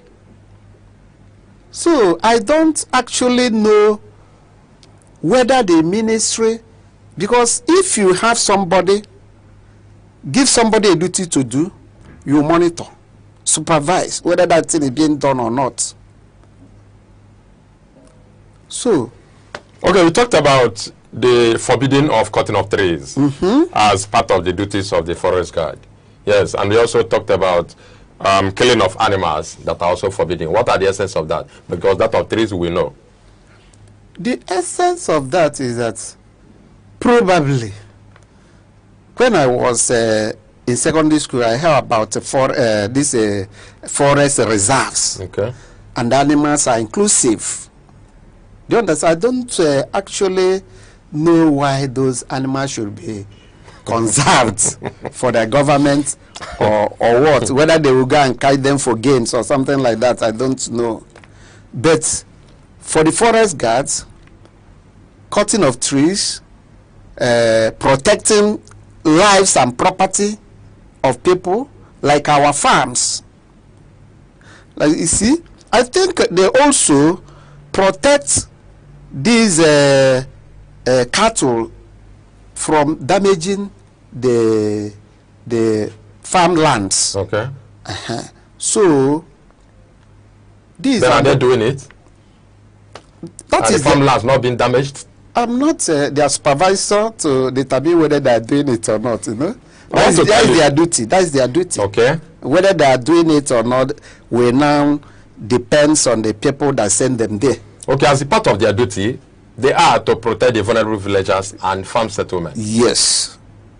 From what you see, being harassed. You are not their supervisors. Yes. But from what you see that happens every day, are they doing it? That is that. Because you know, initially when we started this, you are talking about whether governments are actually perform their duty in terms of security in the education sector. I was telling you then that how you will know is the outcome, the result. If these guards are being asked to go and protect those forests, and these herdsmen are no more molesting our farmers, then you now say they are actually doing their work. But most farmers are afraid going to farm. And I think that is why we have food scarcity in the country today. You see, like in the north, Maiduguri to be precise, they are the people or the states that supply us with fish, good fish. But because these bandits no more want them to go to harvest those fish, we are having scarcity of fish. So all these things made food to be scarce in the country. Okay, once again, part of their duties, they are to patrol the thick forest and remote highways to disrupt kidnappers, bandits, and terrorists. To disrupt them? To what extent have they been doing it? Because at times, in the rural areas, we hear about hunters, that the people, in most cases, that confront the bandits, the hunters, and the village vigilantes. I've not heard the forest guards one day over the news that they confronted bandits or they arrested bandits in the forest. If they have done that, I've not heard. Okay. Another duty is to enforce the environmental laws by stopping illegal lodging and unauthorized mining operations. Good. It is the same thing. Unauthorized. Even that killing of animal, unauthorized killings, they should not do that. It's one of their duties. That's illegal mining. Even in the south, this oil bunkering, they also help the security agencies to stop that. This oil bunkering in the bush, they help. They help the civil defense officers to stop it. So they work in collaboration? They work in collaboration. Most of them work in collaboration because it's information that helps any security personnel to work. Information.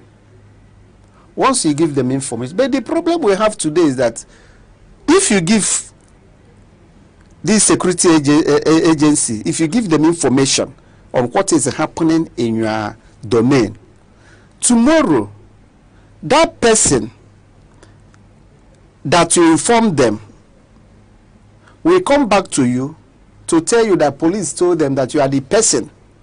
Are you getting me? And in most cases, if you see them, you keep quiet.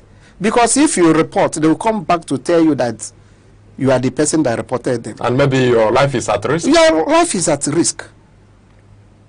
Like in my domain, we have a lot of black spots here and there.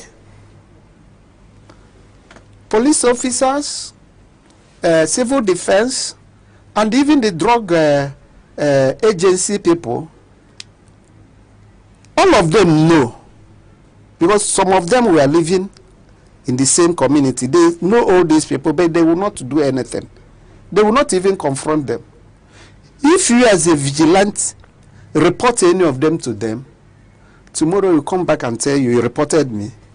Do you think I don't know? Tomorrow you keep quiet. That is why the society is the way they are. We are not truthful. We are not doing what we're supposed to do. Okay. Yet another duty is to collaborate with the community policing networks and the neighborhood watch to gather intelligence. Community policing network, is it live today or is it going to be live? That is what maybe definition. Community policing, where are they? Are you asking me? I'm asking you because what the community policing is supposed to be doing is what the vigilantes are doing today. Do you understand? But because the vigilantes are not being funded, they are not being recognized very well.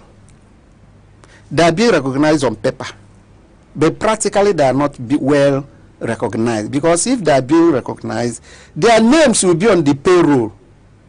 Every month they will give them something to encourage them for them to be doing that work. But most of the works they are doing today is on what? Voluntary manner. Like in our own community, we had meeting with the community. Please pay some token so that these people will be giving something to encourage them. To encourage them. It's the community that is funding them instead of government coming to fund them. Now you're saying that community policy is not inexistent? I'm not saying we hear it, but where are they working? Where are they? Is it the same thing with the Nigerian police? Are you asking me? That is because you say they are inexistent. Let me know. No, I'm asking you. Are you saying they are not inexistent? They are not, because I've not been seeing them and their work. They are about to establish it. Probably the state policy, which is about to be established. Okay, to you, what is the level of synergy that is existing among the community policing network? Although you said it's not inexistent, the neighborhood watch and that of vigilante. The synergy that is existing is that, one, the communities are the one that is funding the vigilante, the communities. Few of the neighborhood watch, few of them are being funded by the local government. But the extent of funding is not encouraging, because in most cases they are being owed for some months. They are being owed for some months. The uniform they wear, they use their money to buy it. Of course, they're supposed to do that, but they're supposed to do that? How can buy the uniform. Yes, that is what is happening in neighborhood. Governments don't fund anything. Most of the uniform we have, we bought it with our money. Are you not working for the government? Are you working for the government or for yourself? You mean the neighborhood? Supposedly, we are working for the government, but it's not being recognized in that way. Remember, that neighborhood is being inaugurated by the government. And we pay a huge amount of money for the inauguration, even the certificate. And at times I ask them, where do you people think this money you are asking us to bring? Where do you think the money is coming from? You are taxing the community again? Because this state is known for this double taxation here and there. Are you sure the government is aware that you are working for them? They inaugurated us, they gave us certificates. Somebody that gave you certificates, is that person tomorrow will come and deny that he don't know that you are working for him? The only thing that maybe why they are not out to say you are working for them, because you may be looking for money, they will give you. They will not give you. Maybe that is why they just allow you, but they don't know we know what they know. I want you to be emphatic on the synergy that is between the neighborhood watch, the community policing, which you denied not inexistent, then the forest guard, and maybe the vigilante. There is synergy, like in my own community. If anything happens and you call upon them, they will come and they work together to solve the problem. Like what happened last 2 nights ago. A criminal broke into a shop. The vigilante alerted others and they come together, even the community. And that boy was sent to the police. I think that is the synergy and working together. There is that collaboration. There is that collaboration, but it's an internal arrangement. You keep saying internal arrangement. It's internal arrangement because you work for the government, but you pay yourself. You work for the government and you pay yourself. At times, if the money to pay those people that are working in the field, if the money is there, you tax yourself, raise money, and pay them. Okay, who are your superiors as neighborhood watch? Who are ahead of you? Our superiors You know, when you come to Ubezej community, they have been divided for a manageable side for the vigilante to manage. There are different sub-quarters. We have Ubezej central neighborhood, which governs the whole of the community. Do you understand? Now, we have the local government. Under the local government, if anything happens, you have to run to the government, local government, and again to the state Ministry of Capital Development and Poverty Reduction. They are the people in charge. Okay, and those ministries are being paid by the government. Of course, they are working for the government. Okay. But those ones under them, they are not paying them. Are they aware that the government don't pay you? How can government be paying and they don't know? I think if there may be payment, it must be through them. Because they are the people that will identify the staff, the employed, or the staff that are working under them. They are the people that will identify first. Abi, they are the people that issued us with ID cards. Is there no way you charge them to speak on your behalf to the government? One thing is to speak, another thing is for government to respond. But you speak first. We have done that severally, even written. Please, these people are suffering. Even to help, the catapult they use to chase away the rats, even to help in providing it, they will say no money. God knows what to do. And there is nothing you can do. Because you are the person that wears the shoe, that knows where it pinches you, you have to fend for yourself. If you don't protect yourself, nobody will protect you. Okay, thank you so much. On a conclusive note, I want you to give a reliable sense of hope to the rural dwellers regarding their security. What I will say to the rural dwellers is that there is hope. In as much as there is life, there is hope. One day, government that will remember them fully will come up. What I'm telling that they should continue to pray and have hope that all hope is not lost. That one day a particular government will come up and recognize them. That is what I'm saying about it. Probably this state police that is now in the pipeline, maybe it will help, it will be that measure that is coming to help the state, the local government, and the rural dwellers in terms of combating the security. Because in most cases, because the federal government is in charge of this police, even though the state governor is the security, the authority in the state, there are certain things, if you call the police, they will say the order is from above, and there's nothing you can do. The order is from above. But if they bring it down to the state, I don't think there will be another person that will say that the order is from above. Dr. Ozomadu, we are rounding off. Speak to the rural dwellers. So the rural dwellers, what I'm saying is that, you know, you're supposed to help in this fight against insecurity. Because information is the network through which police works. Because of that, when you see something, you say something to the police. You help yourself. This vanguard of security is everybody's duty.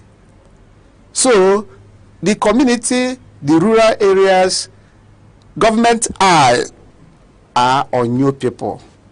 Have hope that you will be protected. Okay, thank you so much. The take home is that they should have hope. They should have hope. And they will be protected. Thank you so much for coming. Thank you. Dr. Eric Ozomadu. Thank you. Thank you so much for coming. Viewer, thank you also for being there. It has been a nice time we shared with you discussing on the insecurity in the rural communities. Thank you so much. My name is Chukweme Kobasi, saying bye-bye.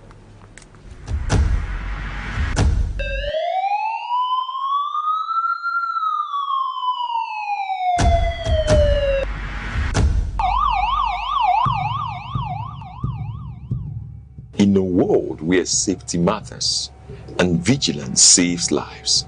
Information is power. Awareness is protection. From our streets to our homes, from local communities to national security. Security Watch brings you timely reports, expert analysis, and trusted updates on security issues that matter to you.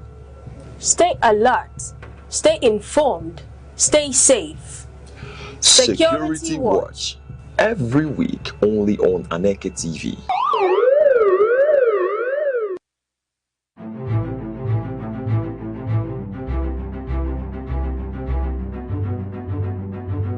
Morning headlines before you step out. Midday updates while you walk. Evening analysis when the day winds down. Wherever life takes you, Aneke TV keeps you informed, connected, and ahead. Aneke TV. Move with the world.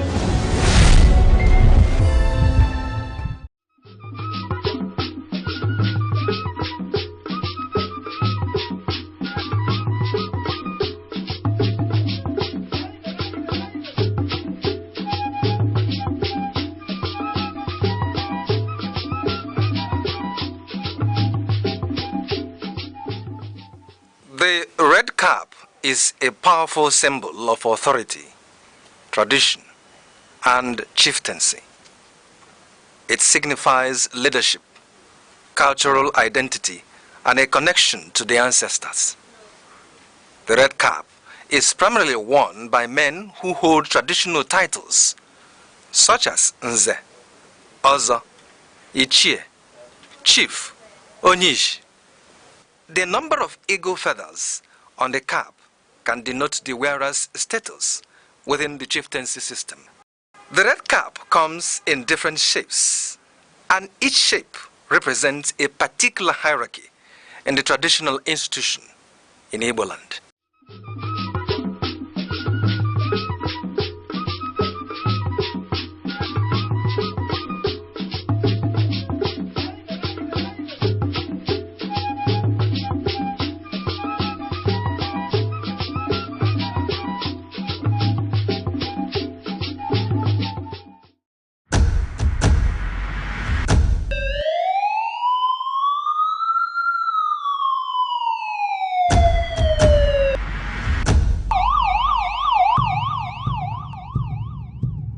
In a world where safety matters and vigilance saves lives. Information is power. Awareness is protection. From our streets to our homes, from local communities to national security. Security Watch brings you timely reports, expert analysis, and trusted updates on security issues that matter to you. Stay alert, stay informed, stay safe. Security Watch, every week only on Aneke TV. Nigeria's worsening security situation has continued to intensify calls for the creation of state police, as kidnapping, banditry, terrorism, and violent crimes stretch the capacity of federal security agencies across several regions.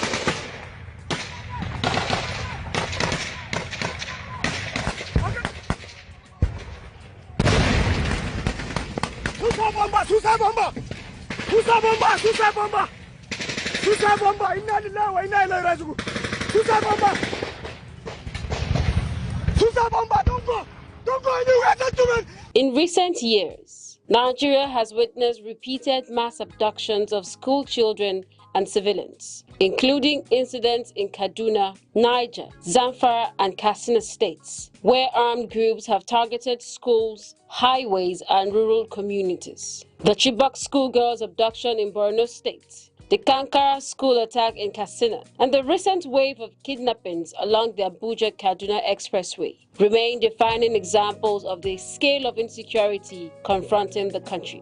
Beyond school attacks, rural banditry in the northwest has led to mass displacement of communities, destruction of livelihoods, and repeated negotiations for hostage releases. In the southeast, violent attacks on security formations and civilian targets have also been recorded in parts of Anambra, Imo, and Enugu states. In the northeast, insurgency linked to Boko Haram and ISWAP continues to destabilize rural and border communities despite years of military oppression. Security analysts argue that these overlapping crises expose a major structural gap: Nigeria's centralized policing system. With the Nigeria Police Force controlled federally, operational directives, logistics, and deployment approvals often require central clearance, even when emergencies are localized.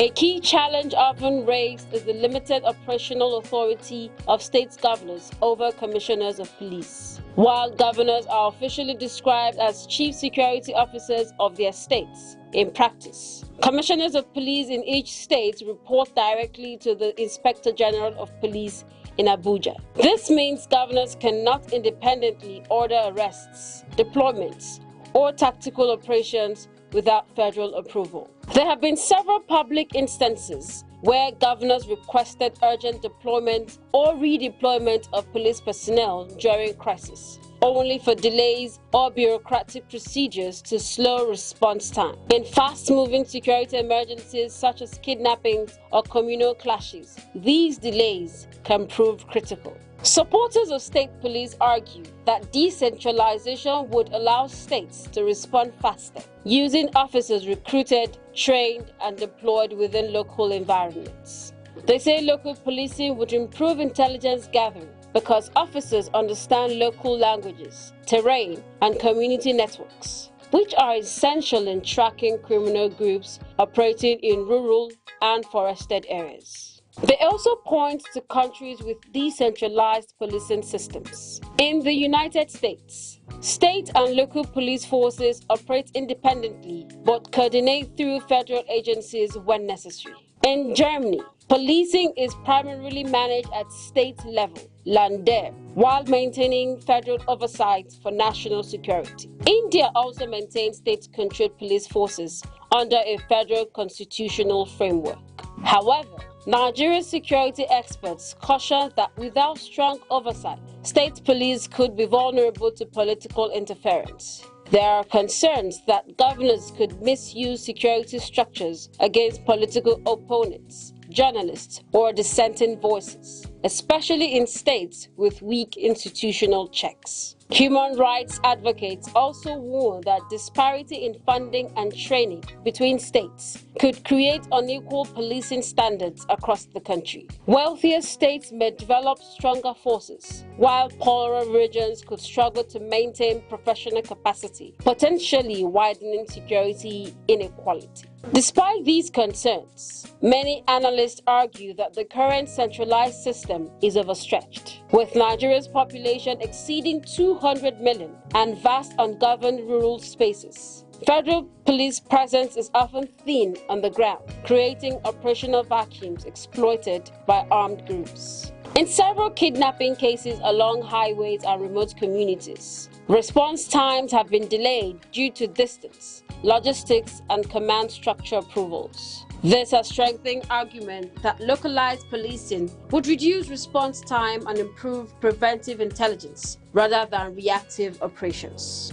Proponents now suggest a hybrid model where state police operate under national standards with unified training, strict federal oversight, and shared intelligence systems. This, they argue, would balance local efficiency with national control and reduce the risk of abuse. Others propose phased implementation, beginning with strengthened community policing units upgraded into full state structures over time, allowing gradual reform without destabilizing existing security frameworks. Ultimately, the debate reflects a central national question: whether Nigeria's current security architecture can continue to carry the burden of rising insecurity, or whether decentralized policing is now a necessary step toward more effective protection of lives and property. What remains clear is that any reform must be guided by strong accountability, professional standards, constitutional safeguards, and political neutrality to ensure that security institutions serve citizens and not power structures. Sokoto State in northwestern Nigeria remains one of the country's most historically influential regions, serving as the epicenter of the Sokoto Caliphate, founded by Sheikh Usman Danfodio in 1804. More than 2 centuries later, its legacy continues to shape region, governance and political identity across northern Nigeria and beyond. At the heart of this continuity is the Sultan of Sokoto, Alhaji Muhammad Saad Abakar III, who remains a key spiritual authority for millions of Muslims. In one of his widely cited reflections on peace and coexistence, he has consistently urged Nigerians to embrace dialogue over division, stressing that no society can progress in an atmosphere of conflict and mistrust. His position has placed the Sultanate Council at the center of national conversations on unity and stability. The political relevance of Sokoto is also deeply rooted in its historical structures of authority. Traditional institutions continue to reflect civic engagement, especially during elections, where religious and community leaders often serve as trusted intermediaries. Analysts know that in Sokoto, legacy is not only derived from the ballot box, but also from inherited institutions of moral integrity, reflecting the enduring fusion of tradition and modern democracy. In Nigeria's broader political history, Sokoto has consistently produced influential national figures, including former governor and minister Alhaji Tahiru Bafarawa and former governor Senator Aminu Tambuwal, both of whom have played prominent roles in shaping federal politics. Their political trajectories reflect how the state remains integrated into Nigeria's national power structure, while still anchored in traditional legacy. Socially, Sokoto remains a center of Islamic scholarship and education, home to institutions that continue to attract students across West Africa. The legacy of Sheikh Usman Danfodio is still referenced in academic and religious discourse as a foundation of intellectual reform and governance rooted in justice. As one Islamic scholar in the region once described it, Sokoto is not just a place, it is an idea of learning, leadership, and moral responsibility. However, the state also reflects the contradictions of modern Nigeria. Despite its historical prominence, Sokoto faces significant developmental challenges, including poverty, youth unemployment, and insecurity linked to wider instability in the Sahel region. Community leaders have repeatedly warned that the survival of our heritage depends on addressing the needs of the present generation, underscoring the urgency of reform alongside tradition. Security concerns in the Northwest have further tested both state and traditional institutions. Joint effort between government authorities and religious leaders have increasingly focused on peace building and community dialogue. Officials often emphasize that security is not only the responsibility of government, but a shared duty rooted in community trust.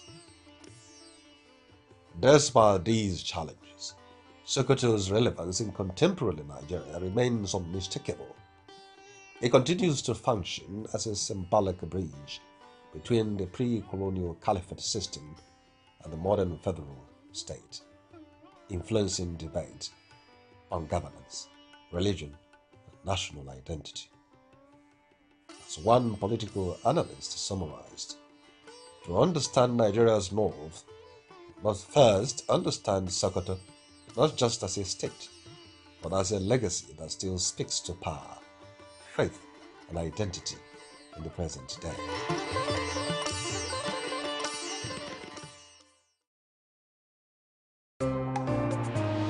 Join us on Arena, Aneke TV's premier current affairs program, where politics, development, and governance come alive. Every Monday, Wednesday, and Friday, we host top professionals and thought leaders who speak their minds on issues shaping Nigeria and the world. It's inclusive, enriching, and absolutely captivating. The roadmap is, let's have our environment secured so that investors can come. If you don't know what economic security is, kidnapping will tell you what it is. You kidnap your ransom. Customers are going to get these meters, and like we said, it's at no cost. There are things that the law can handle. But when you leave it, you want to use a kinetic approach alone. You cannot. For discussions that promise insight and deliver truth, stay tuned, stay informed, and keep watching Arena, only on Aneke TV.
second, the world changes, markets rise, leaders speak, stories unfold.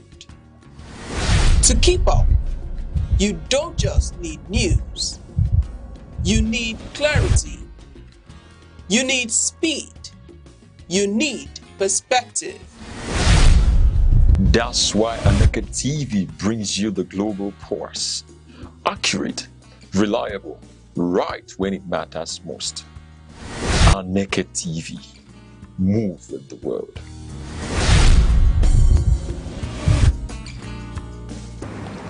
Hello beautiful people, welcome to Teens Jive. This is where we learn, we laugh and we talk. I am your host, Aneke, and just in case you've ever felt pressured or discomforted, confused, or maybe just the fun of being a young person, you are in the right place. Every week we dive into something fresh, something fun, and something deep. Grab a seat and let us have this fun together. Don't go anywhere, we'll be back after a short break. In a world that never stands still, where stories break in seconds and moments shape history, one station keeps you connected to your nation, to the continent, to the world. From breaking news to powerful stories, from business and politics to culture, lifestyle and entertainment, we inform, we inspire, we keep you ahead. This is more than television. This is your window to everywhere that matters. Aneke TV. Move with the world. You're a young person and maybe in one time or two, you wanted to explore the world, you wanted to be free as a butterfly, but you were not just given that opportunity. Sometimes you may want to rebel, but who knows, it might not turn out well. Well, if you're in that shoe or you're currently putting on that shoe, we're about to enter a deep conversation about teenage freedom, the pros and the cons. And I'm not doing that alone. Joining me is Amarachi Jessica, who is also a young person, but she just graduated from the School of Teenagers and she has her proof of fund. Let's join in this conversation, examining teenage freedom, the pros and cons. Let's dive in. Every second, the world changes, markets rise, leaders speak, stories unfold. To keep up, you don't just need news. You need clarity. You need speed. You need perspective. That's why Aneke TV brings you the global pulse. Accurate, reliable, right when it matters most. Aneke TV. Move with the world.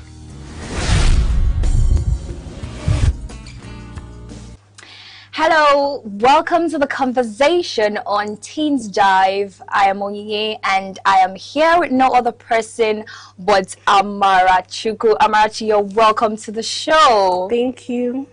You look so pretty, I must commend. So let's have let's have a look at let's have a look at the pretty girl. On this show they'll be like, okay, how much is your wristwatch? How much is Don't worry, I'm not going to do that to you. Don't worry, because we all know what we know. So heading over into the conversation proper, today we're examining the teenage freedom, the pros and cons. What do you think about this topic? Like, when it comes to you, when you hear this topic, what do you think about it? Okay, well, freedom for me is the ability, power or right to act without external interference and pressure. Like basically not being told, being able to act without being forced or told what. So do you think for teenagers, is it kind of like a choice for them, or a privilege or a right for teenagers? Do you think it's, their right to be free whatsoever? I feel like for teenagers, it's important for them to have freedom, but monitored freedom. Monitored freedom. Yes. But I don't think the teenagers would actually take it like this. They don't want to be monitored. Yes. Have you ever been in that situation when you don't want to be you just want to be free? Like, have you ever been in that situation before? Yes. How was it like? Well, it's annoying, this to say, but it's important. It's very important for their safety, and so they don't make decisions that they will grow up to regret, or decisions that, like, mistakes that cannot be erased, like the consequences can't be helped. So it's very important. Well, I think, teenagers may not be able to, they say in Igbo, nah, please permit me to, they say, ihe okenye tukwana weho. Now what I carry go nenu kwosisi no man fair, that's true, right? But somehow it tells of the society how teenagers are not able to see these things. And even when they are being monitored, there's this resentment, there's this anger. I mean, tell me about the first time you were, like, maybe you came back home and maybe there's this function at school and your mom or your dad said, no, you're not going. How did you feel like? Well, as a teenager, I didn't really want to go to, like, functions. I think you're a different breed. I've not seen your kind because I've not. When I wanted to go, it was prom after our exams. Like, that was SS3. Okay. And then I told my mom weeks or months before we even wrote the exams that, okay, I'm going for prom because I've not gone for any other function. And she said, okay, no problem. Then when it got to the time that I was meant to go, she started telling me stories. Yeah, she was supposed to buy me a new dress and a new purse and a new shoe for the event. She now deliberately didn't buy it. And I told her, I really told you and you agreed. I'm going. Yeah. So I had to go on my own. Like, I took care of, like, my transport and everything. And the prom ended late.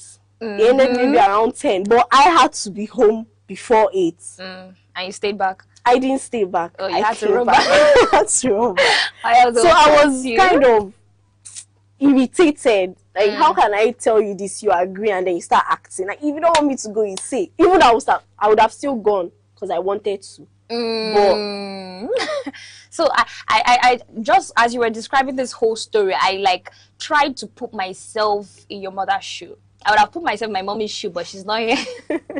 So, like, I was thinking, what would have, because it's actually a mode of saying no without saying no.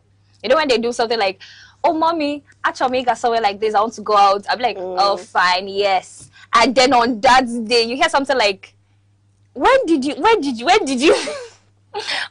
you tell me this? I'm like, I told you. Like, it's really annoying. And it's actually clear that that is a way of you saying no without saying no. I mean, you could have just said no. Do you understand what I'm trying to say?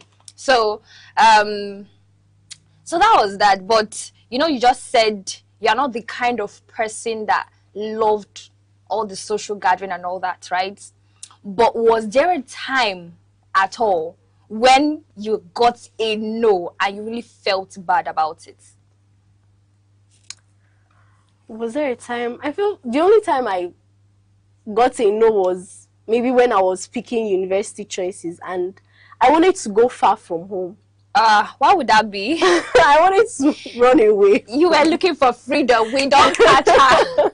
I wanted to run away. So my options were, I knew, okay, I'm going to go to federal uni. So I was like, I picked Uni Jos, Uni Abuja, and Uni Lag. Oh my God. My mommy was like, no, that. Everybody refused, basically. And I'm like, okay, why? Is it not people that are going far? Why? They're like, no, they didn't try to explain anything. They were like, no, you cannot even, you're not going. Wow. So I just basically settled for a closer one. But I can hear the sadness in your tone. But do you think, like, they had the right to say no to you in matters concerning that? What of other matters that is not school? Because probably you say yes because they'll pay your school fees. Yes. So what of other matters that are not like, you know, matters that they can easily assess, you know? Because sometimes what I used to do was like, you say no, okay, fine. If I'm supposed to go, I'll just stay back, and when you ask me, I'll be like, yes, I went. I'll call the name of the first place you knew that I went to. Then the second place you don't know about. It's actually funny, but let's say they don't have that right, like, not rights. Let's say they don't know about this. Do you think they have a say in things that they don't really have close access to interrupt? Well, for safety, yes, in a way. But it's only if they know. Like, teenagers are very sneaky. Exactly. So you might not know. If you might not know. If your children are used to you rejecting them, they won't tell you, and you will not know. So, has there been any time you snuck out of the house to do something? Yes. Okay, so how did you feel about it? I'm sorry. I didn't like it. I don't like. You didn't like it? I didn't like it. But you did it? I did it. Okay. I didn't like it because I don't like being uncomfortable in where I'm going to. Okay. Same thing. Because I've snuck out, yes, but I'm out here thinking, Jesus, what if this car is passing? Exactly. What if? And sometimes I don't wear my glasses, so I don't really see people's faces well. So I'm like, Jesus, what if this person passed is related to me? That pass is related to me, and they will now go to can tell my mom that this one. So I wasn't comfortable in those places because I was scared. So it kind of reduced the sneaking out for me, because why would I sneak out and then I don't enjoy it? I'm out thinking. Yeah, your heart is just pumping. Yes. Any slight thing, you're like, oh my god, I've been there countless times, and it's not a nice feeling. In other words, few years from now, when you give birth to children, you know they might probably do the same thing. Because it's actually general with teenagers, right? Like, I thought it was going to be, because I found out that both the introverts and the extroverts have different ways of reacting to things. The extrovert might be like, don't worry, I will show you. And then the extrovert goes out. But the introvert may not say anything. There's this video that is actually going viral. They'll just write POV, fear me when I'm calm. And then maybe you want to fight the person. You don't know the person has a knife or something. So basically, that's it for introverts. So, but before we continue this conversation, let's step out into the streets with Callista and know what other teenagers think about the freedom they should be getting or not getting from their parents. Stay with us. In a world that never stands still, where stories break in seconds and moments shape history, one station keeps you connected to your nation, to the continent, to the world. From breaking news to powerful stories, from business and politics to culture, lifestyle and entertainment, we inform, we inspire, we keep you ahead. This is more than television. This is your window to everywhere that matters. Aneke TV. Move with the world.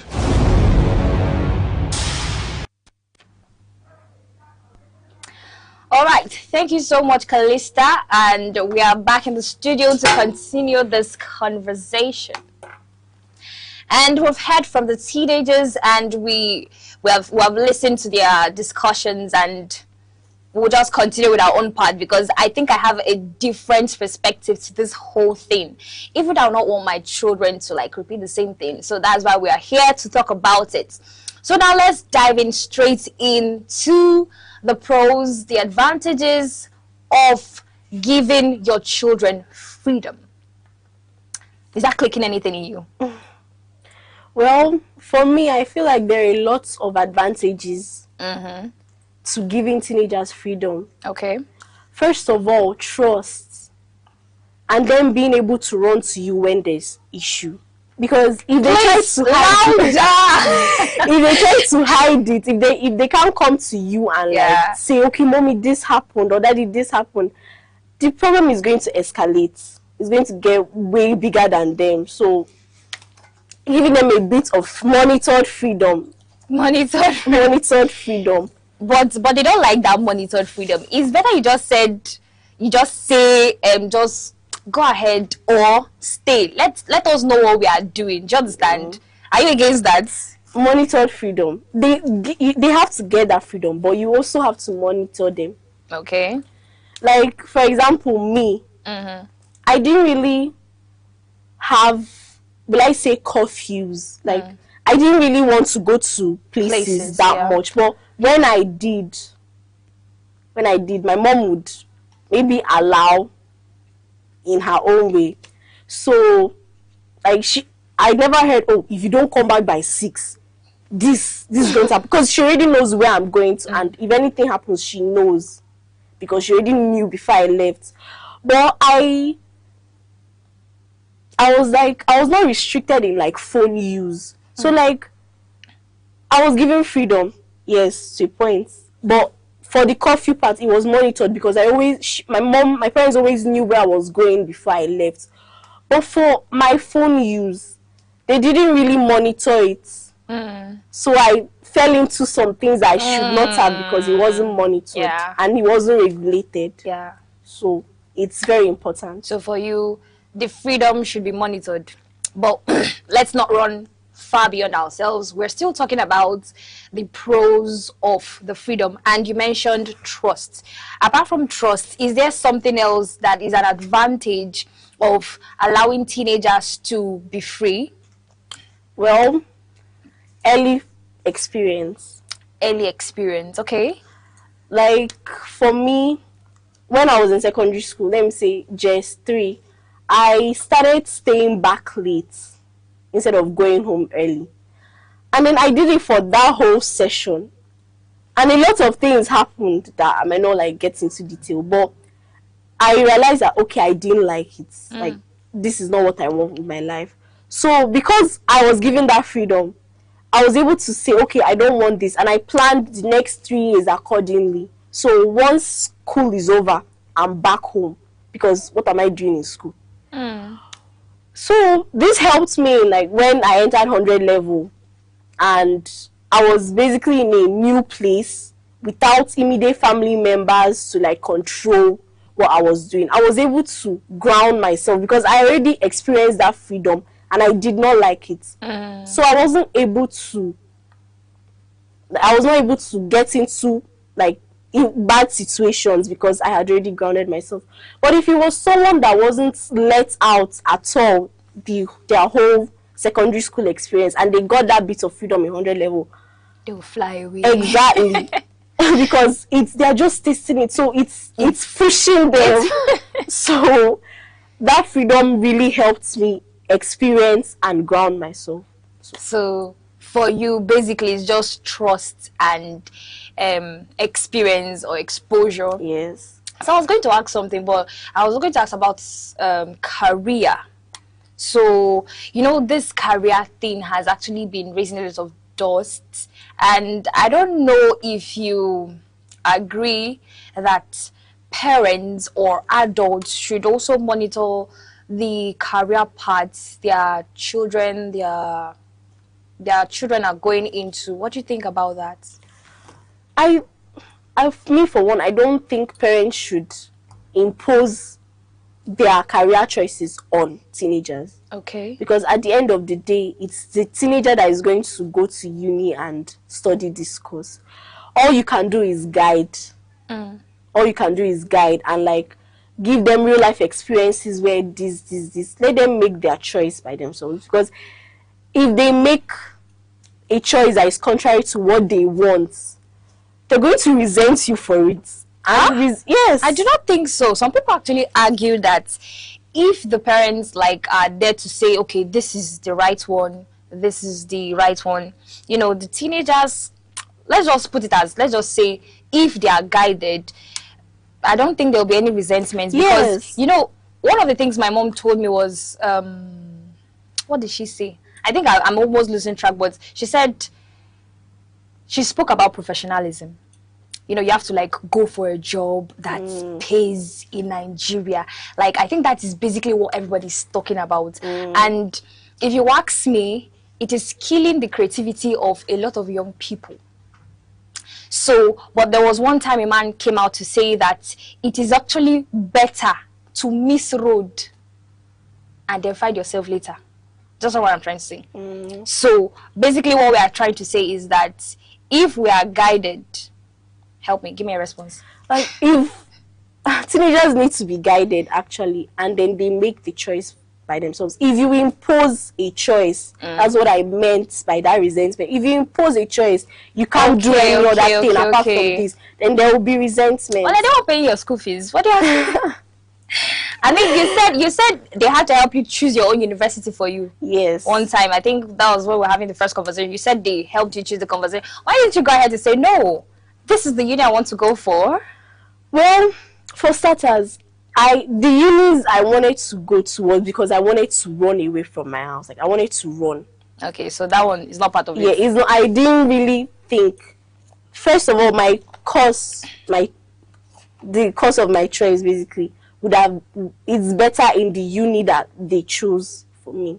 So still, they still had to guide me and tell me some reasons. Okay, this, and then costs, transports. If I had gone to a far uni, it would have taken a toll on me personally. Yeah, I just remembered what I wanted to say when I lost track. You know, basically what we all know as career choice, career paths is, you know, when you get the doctors, the lawyers, the nurses, pharmacists, just name all of them. But there are actually deeper courses that I feel that are even unnamed. Like before now, we had lesser number of content creators, but all of a sudden, from nowhere, they came out and they were like making waves. Let's say a child wants to be a painter and the parent is not giving room for that. If that was you, what would you have done? If that was me, painting is something you can do on the side. And what if the child wants to do it like as a full-time thing? I mean, you said you're going to do this. No, this, I don't want to add anything to it. Because we hear a lot of that, and some people who were in situations like that said it worked out for them. I've heard stories of people saying, oh, I wanted to do this, maybe a photographer, something like that, and the parents were like against it, they kicked against it, and the person goes on to do that, but at the end of the whole thing, the person is... So how can we like fight for what we love? I like things like painting or photography, you can do it by the side. So that's okay.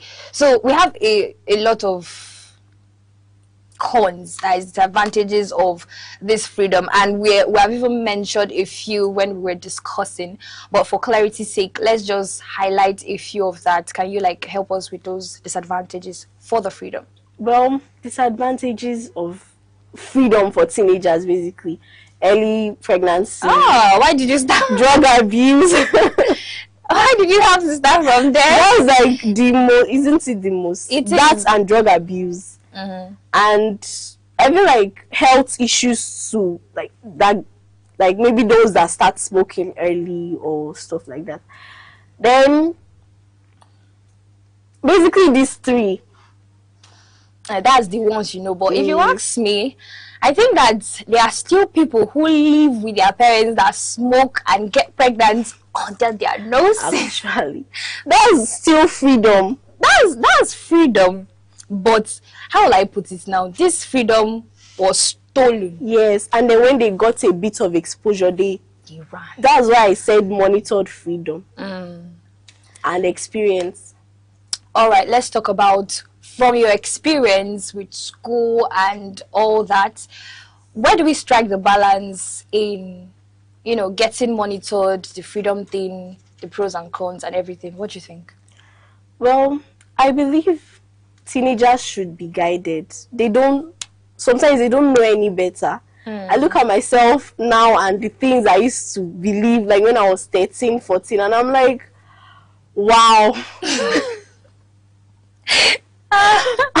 I thank God for growth, and I also thank God for my parents, because someone like my mom broke down a lot of things for me. Like, she didn't sugarcoat. You know, there are parents that don't explain things to their children, they just impose.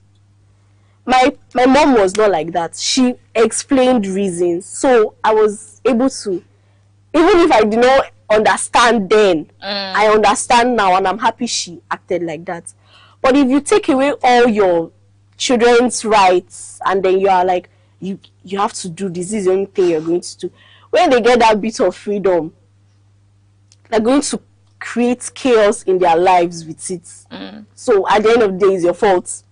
So the balance there is the communication. So, okay, so what we want adults to know when it comes to giving teenagers freedom? Like, what do you think we teenagers know and they are just not getting it? What do you think we know and they are not getting? And try to let's just imagine they are watching you right now, and I want you give them an explanation based on your experience. Well, for me, I believe experience teaches very well. So when you give experience as compared to freedom, when you give teenagers freedom, monitored freedom, basically, they experience things in a controlled environment, right? You're not allowing the chaos to grow out of proportion. You can, yes, they experience this thing, but monitored, it was controlled. It's like when they are maybe testing bombs. I don't know, do they test bombs? There we go. In a controlled environment, nobody is hurt, but there was an explosion. So it's very important that they experience things. So because sometimes things happen young, and then to the degree it happens, it does not cause much harm. But if these things happen maybe when the person is a young adult or in uni, it would lead to very unforgettable regrets. So allow them to experience it too. All right. Thank you so much, Amara Chuku. I really enjoyed, everything you said, especially the experiences. I just love stories. I love stories so much. Thank you so much for coming, and we appreciate. I was happy to be here. All right, and that's it for the conversation. And at least we know right now that freedom is not just about you going out there to do the things you like. It's actually responsibility. Can you handle those things that are coming your way? Can you or can you not? But if you can't, the simple advice is to stay under close monitoring and learn from the adults. And that's it for the conversation. And we'll be here next time with another topic to dive right into. Right now, we will be drawing the curtains at this point. We've gone through with the conversation, and I think it was fun for me, and I know it was also fun for you. Until next time, this is Teens Jive, and I am Onyichi.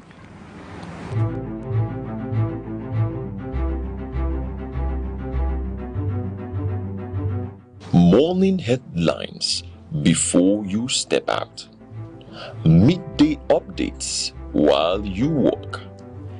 Evening analysis when the day winds down. Wherever life takes you, Aneke TV keeps you informed, connected, and ahead.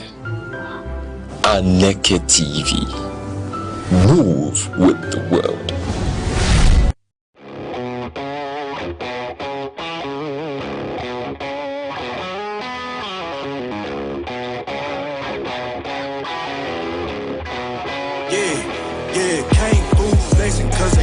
Got the sauce, got the presents on me, I can't ever take it off. That's why I came country boy stepping, yeah, I'm country boy stepping.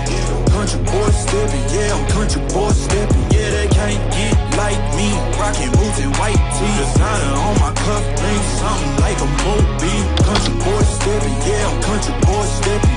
Country boy stepping, yeah, I'm country boy stepping.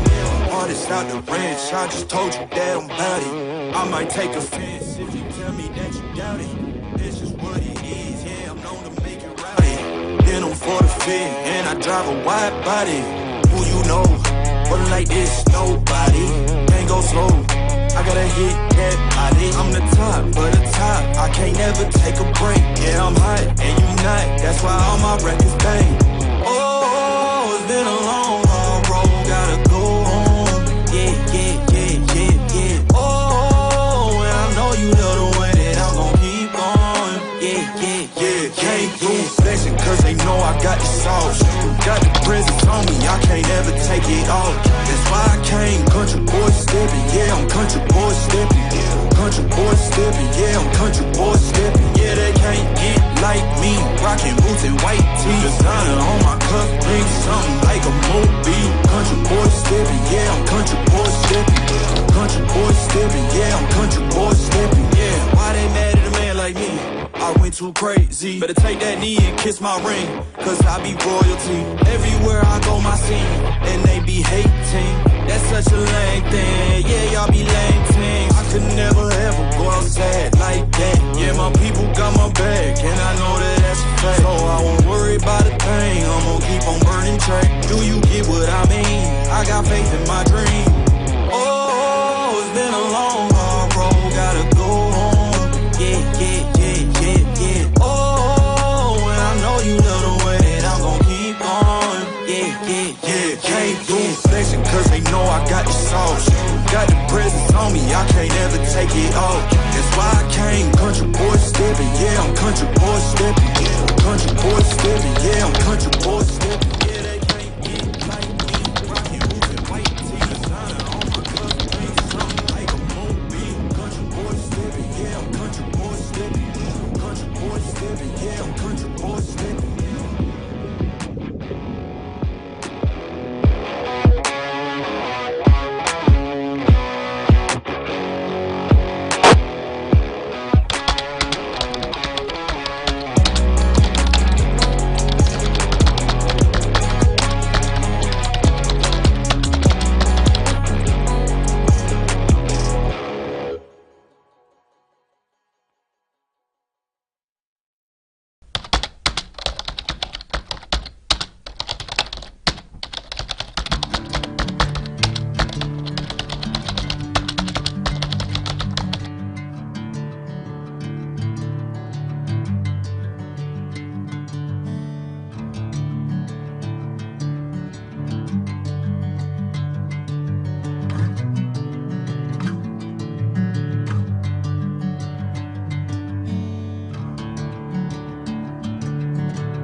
Play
Good afternoon and welcome to News at 3 on Aneke TV.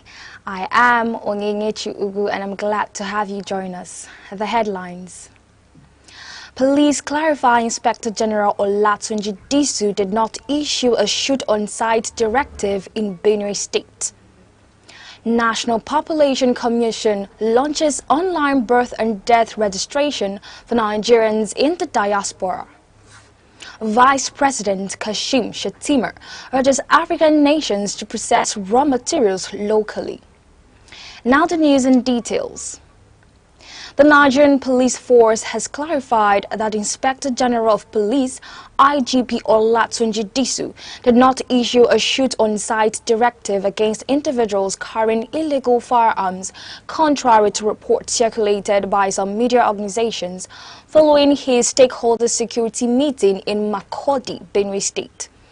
In a statement issued by the force headquarters, the police explained that Inspector General was referring to Force Order 237, which outlines the legal and operational framework governing the use of firearms by police officers.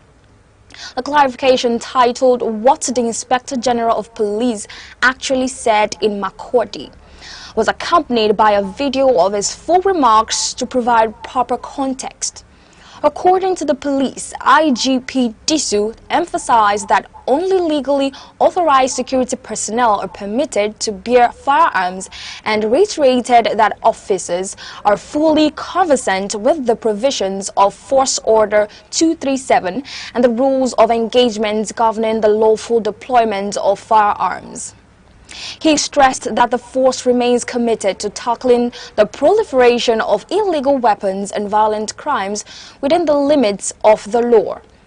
The Nigeria Police Force urged the media and the public to rely on verified information and avoid misleading interpretations capable of causing unnecessary anxiety.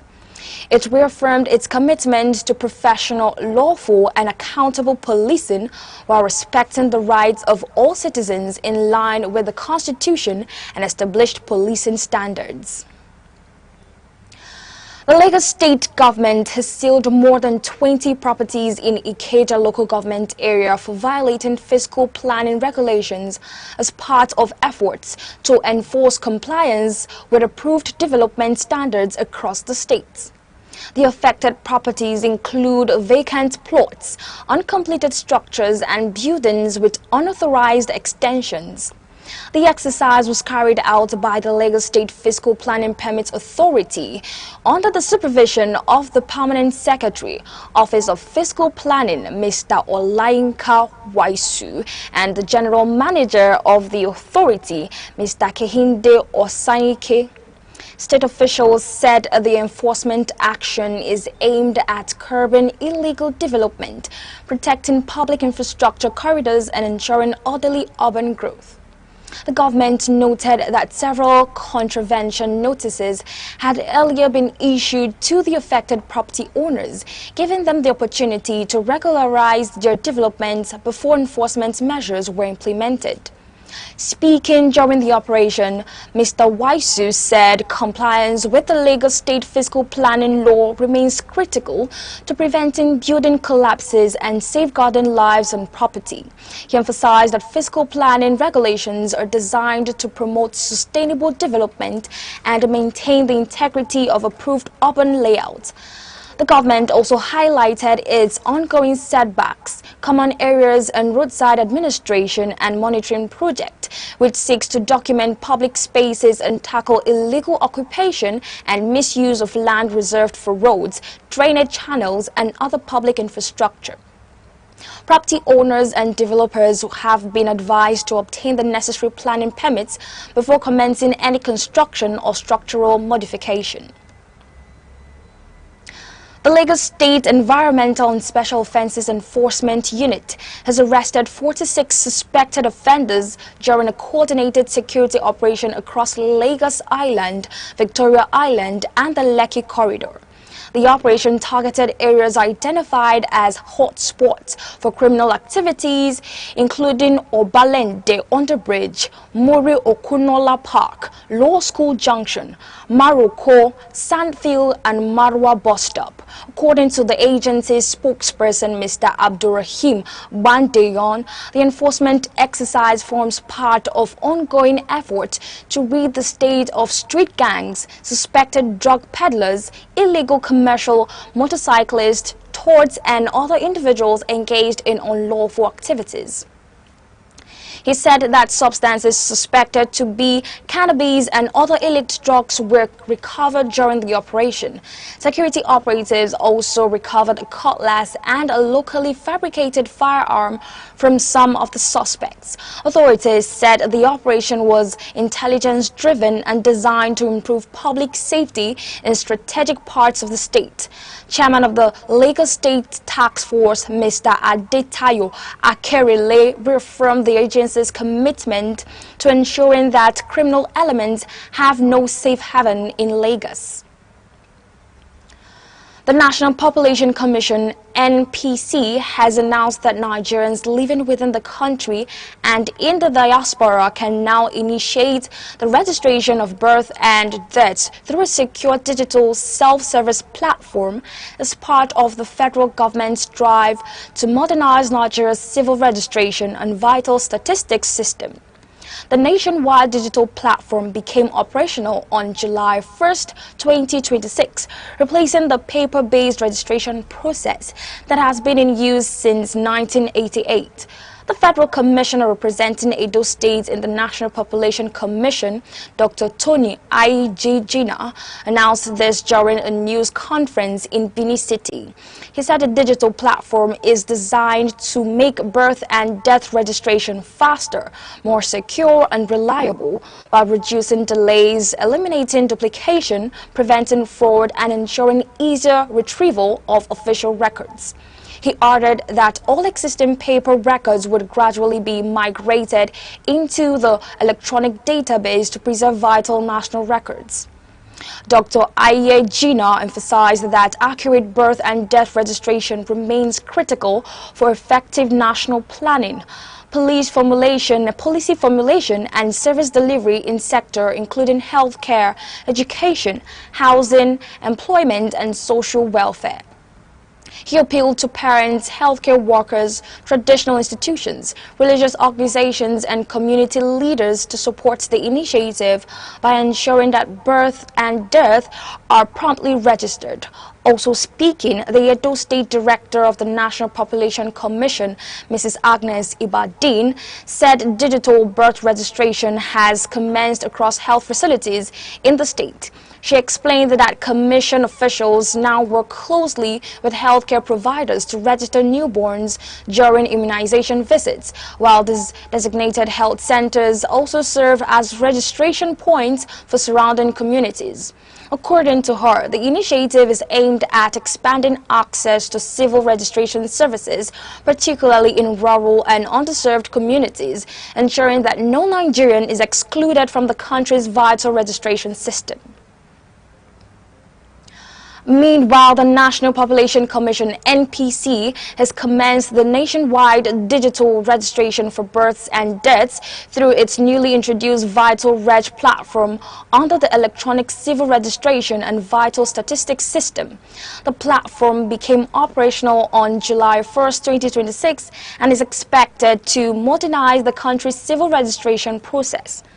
The Federal Commissioner representing Anambra State in the Commission, Mr. Chidi Ezoke, announced the development during a media briefing in Oka.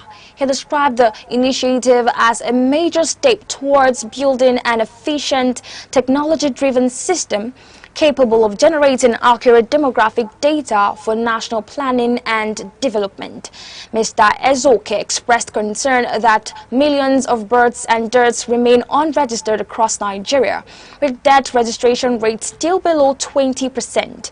He said the new digital platform would improve accessibility, accuracy, and transparency while supporting evidence-based policy formulation and resource allocation. The commissioner said that the commission currently operates 4,011 registration centers nationwide, including 131 in Anambra State. Also speaking, the Anambra State Director of NPC, Mr. Obiakonwa Okago, described the initiative as a transition from manual processes to a secure digital system, where the head of civil registration and vital statistics in the state, Mrs. Ebele Okeke, called on the media to support public awareness efforts to ensure widespread adoption. The Osun State Police Command has declared 5 individuals wanted, including Dauda Olamilekon, popularly known as Emir, over their alleged involvement in political violence ahead of the 2026 governorship election in the state. The command said the action followed intelligence-led investigations into a series of violent incidents recorded across several communities. In a statement issued by the police public relations officer, Deputy Superintendent of Police Abiodun Ojelabi, the command alleged that the suspects were linked to attacks that resulted in killings, assaults, and destruction of property. The police urged members of the public to assist with information that could lead to their arrest. The declaration comes amid heightened political tension in parts of Osun State, where clashes between rival groups have claimed several lives.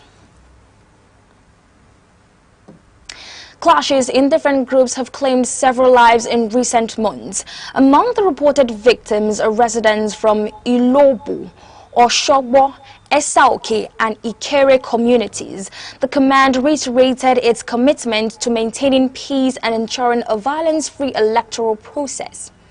It warned that anyone involved in political thuggery or acts capable of disrupting public order would face the full weight of the law.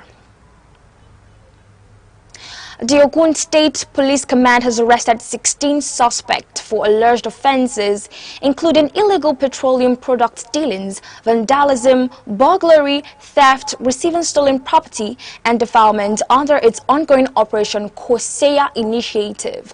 The arrest followed intelligence-led operations, tactical raids, and responses to distress calls across different parts of the state. Police spokesperson Mr. Olusheyi Babasheyi said its items recovered during the operations include vehicles, a stolen motorcycle, drums containing suspected automotive gas oil, jerry cans filled with suspected diesel, pumping equipment, and other exhibits believed to be linked to criminal activities. According to the command, operatives of the Special Weapons and Tactics Unit arrested a suspected member of a diesel bunkering syndicate, Kabiru Afolabi, in the Sango area following credible intelligence. Investigations are ongoing to identify and apprehend other members of the network. The command also confirmed the arrest of suspects linked to the vandalism of telecommunication infrastructures in Ota and the recovery of stolen property following a burglary incident. And you're watching Aneke TV News at 3. You can follow us on Facebook and YouTube at Aneke TV. Now a reminder of our top stories. Nigeria Police Force dismisses reports of an alleged shoot-on-sight order, says the Inspector General's remarks were based on Force Order 237 governing the lawful use of firearms. National Population Commission says Nigerians living abroad can now initiate birth and death registration online through its new digital civil registration platform. Coming up shortly, Vice President Kashim Shettima calls for local processing of Africa's raw materials to boost industrial development. Stay with us. Frontline Africa is Aneke TV's flagship current affairs program where critical national and continental issues take center stage. On Frontline Africa, we examine politics, the economy, security, business, health, and a wide range of other key sectors shaping society. The program is insightful, engaging, and interactive, providing a platform for informed analysis and meaningful public discourse. Here, issues are discussed raw, balanced, and expertly with depth, clarity, and a commitment to fact and accountability. Join us every Saturday at 5 in the evening, only on Aneke TV.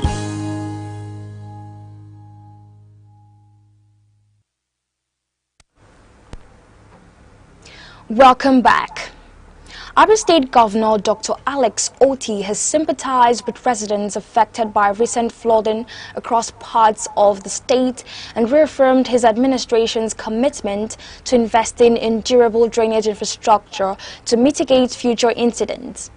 Speaking during the July edition of his monthly media briefing at the government house in Umuahia, the governor said the government was taking proactive measures to improve flood control and strengthen urban infrastructure. Dr. Otti also expressed concern over the sharp rise in accommodation rents in Aba and Umuahia, attributing the development to increased demand for housing arising from renewed economic activities in the state. He announced that the state government would soon commence the pocket layout housing project in Umuahia as part of efforts to expand housing availability and moderate rental costs. The governor said Abia State was recently ranked the third most improved state in Nigeria in the 2026 Philips Consulting State Performance Index, attributing the achievement to sustained investment in healthcare, education, infrastructure, and public sector reforms. He noted that the ranking reflects the positive impact of the administration's policies on the welfare of residents.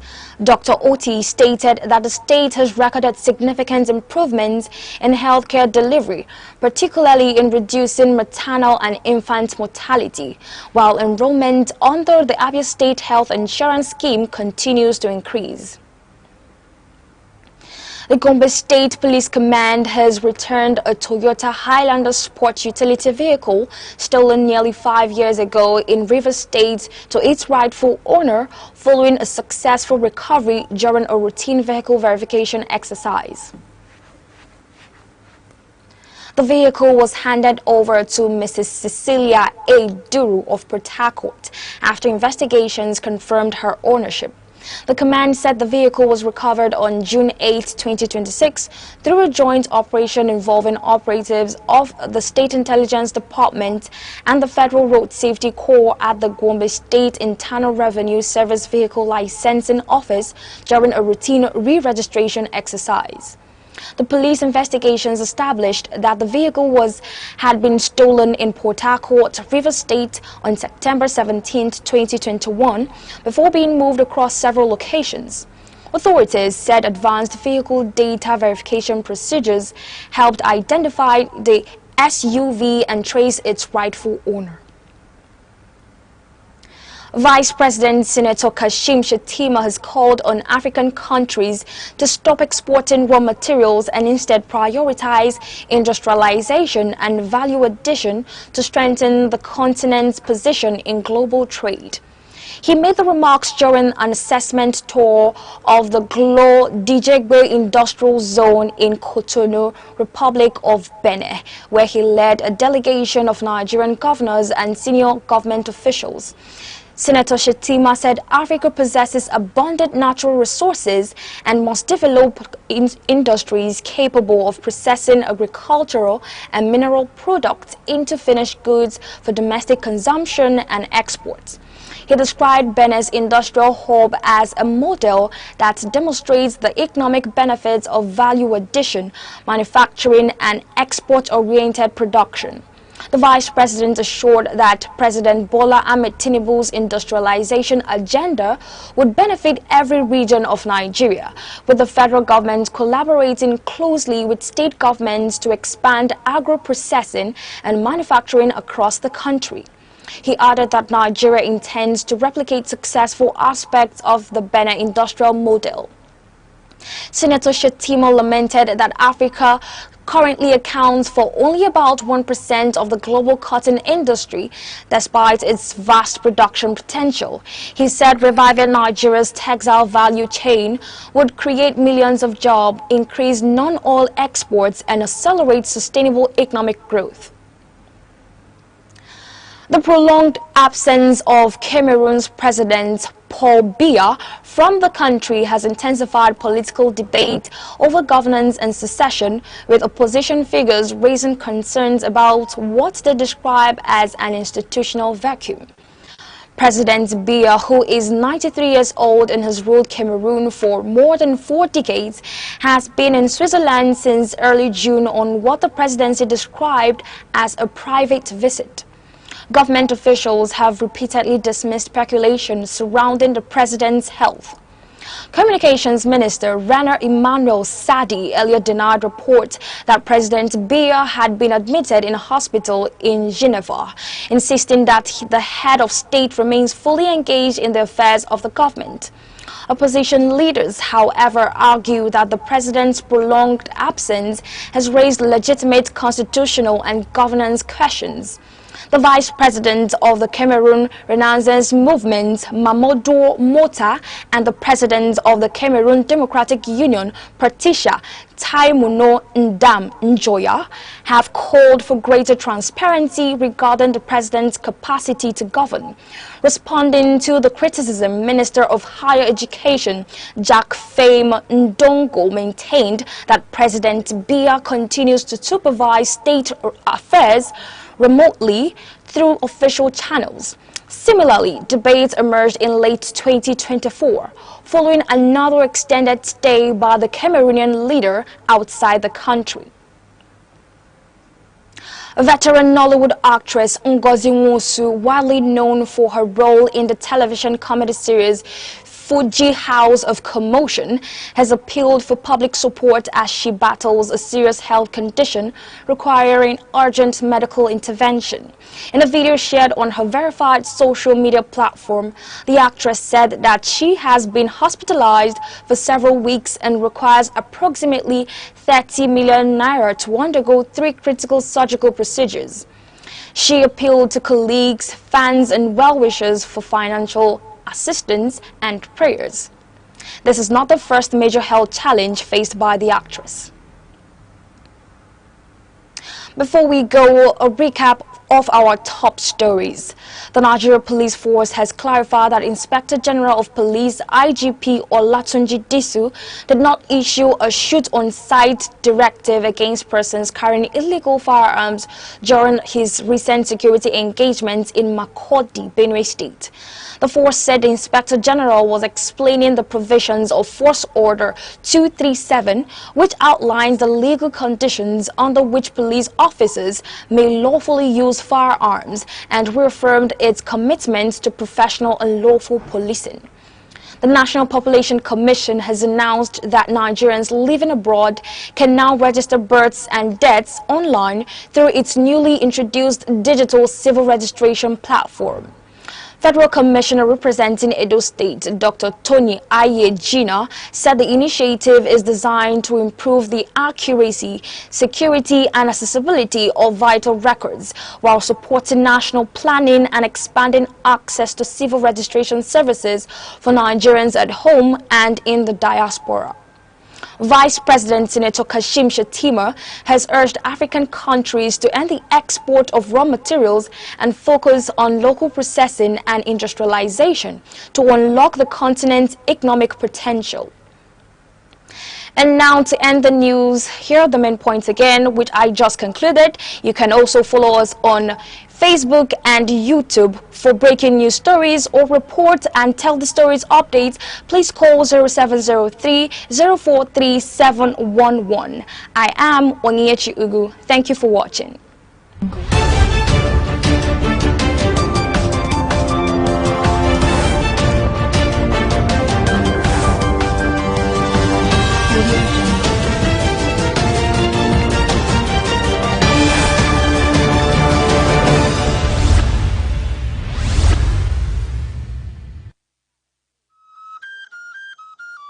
Chinua Achebe taught the world that African stories matter.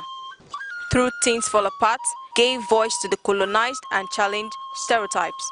His legacy is proof that the pen can shape perception and preserve identity.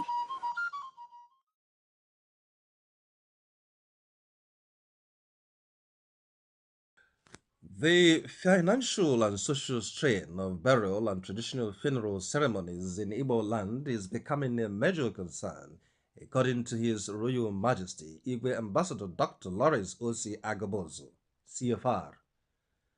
The elder statesman and respected traditional ruler raised the issue during a lecture delivered at the just concluded Fourth Synod of the Catholic Diocese of Enugu held at the Jubilee Hall of the Holy Ghost Cathedral, Enugu.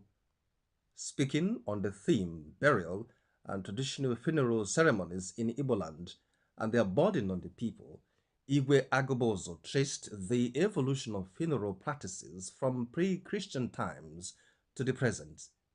He highlighted how modernization, religion, and social competition have significantly altered traditional customs. Recalling pre-Christian Igbo society, he explained that burials were swift, often conducted within 1 or 2 days due to the absence of mortuaries. Death were viewed as having spiritual causes, prompting families to consult diviners rather than medical experts. Burials were classified based on social status, with home burials for prominent persons, communal grounds for married or disadvantaged individuals, and even forests for criminals or those believed to have died abominably. Lavish second burials were traditionally reserved for traditional or successful individuals, although early missionaries condemned some practices, including alleged human sacrifices. Igwe Agabozo noted that Christianity helped eliminate discriminatory and dehumanizing burial rites, particularly those involving evil forests. Over time, population growth and migration contributed to the decline of village cemeteries, while modern mortuaries allowed families to delay funerals for extended periods, a factor now contributing to rising burial costs. Modernity has influenced a lot of changes in Igbo funeral rites, the monarch observed. He expressed concern over the growing culture of funerals for the living, where families stage elaborate ceremonies to display wealth and social status, often beyond their means. He condemned practices such as prolonged mortuary stays, house constructions, or renovation to meet burial standards, and the emerging first and second burials into extravagant events. Highlighting a recent example, he cited a high-profile burial where 200 cows were reportedly donated, describing it as inactive, as indicative of the trend. These displays place a huge burden on middle and lower-income families, he warned, noting that many now take loans to fund burials of relatives who died in poverty. Efforts to curb excessives are underway. Several Igbo communities have shortened burial durations and abolished oppressive widowhood practices or rites.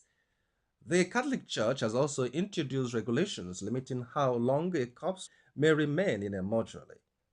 Onitsha Donidu's decision to abolish second burials for Christians was cited as a model worth emulating. The Obi of Onitsha, His Royal Majesty Igwe Nnameka Alfred Achabe, has repeatedly condemned ostentatious funeral displays, emphasizing the protection of families with modern means. In his own Ezema Olo Kingdom, Igwe Agabozo revealed that practices that demean widows such as sleeping beside corpses or compulsory head shaving have been abolished. He also warned against the emergence of committees of friends exploiting funerals to collect money fraudulently via social media. The monarch called for a return to traditional values, encouraging families to conduct burials within their means while allowing voluntary contributions from well-wishers. He urged the diocese to update regulations that balance cultural identity with Christian values, reduce financial pressure on families, and discourage extravagant spending. This paper will consider its mission accomplished, he concluded. If it accomplishes if it contributes to resolving emerging challenges that impede the advancement of Christian burial practices in the diocese.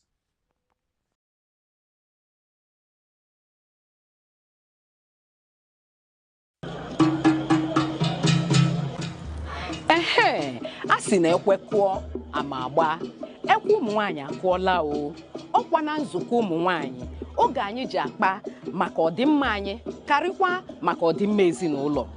Nzukọ ụmụ nwanyị bụ ebe anyị na-akpa maka arụike anyị, ndọrọndọrọ ọchịchị, azụmahịa, omenala ndị ahụ dị mma nakwa ihe ndị ahụ ga-eweta ọganihu n'obodo. Naanị ihe ị ga-eme bụ sonyela anyị na nzukọ ụmụ nwanyị ebe ahụ a na-akarị ihe na-eweta ọganihu n'obodo. Ndị nne, ndị nna, oge a bụkwa nke anyị. Sonyela anyị na Aneke TV n'ebe a na-emetụ aka na ihe ndị oyibo na-akpọ social media na TikTok, YouTube, Facebook, X, Instagram. Ọkwa na Aneke TV ka ihe ndị a niile na-eme. Aneke TV, anyị apụọnụ. Daalụ gị bụ onye na-esonyela anyị na nke taa na nzukọ ụmụ nwanyị na Aneke TV. Abụ m Ngozi Otahumele. Dịka anyị si eme na nkata anyị, ọ bụghị ọnụ sọsọ ofu onye na-eji ikwe. Ndị ga-ekwu ekwu tata buru ibu, gbaa agba, donye adonye, maka na ihe anyị na-eji neba anya tata bụ ihe na-emetụta obodo, ihe ha fụrụ wee tibe mkpu. Maka na asị na ebe nwatakịrị na-ebe akwa na-alụ aka na o nwere ihe dị na ya, o nwere ihe ha fụrụ ha ji eti mkpu a ha na-eti. Ọ gịnị ka anyị na-eji n'anya taa? Ihe anyị na-eji n'anya tata bụ kedu otu e ga-esi wee kwụsị alụmdi ụmụaka.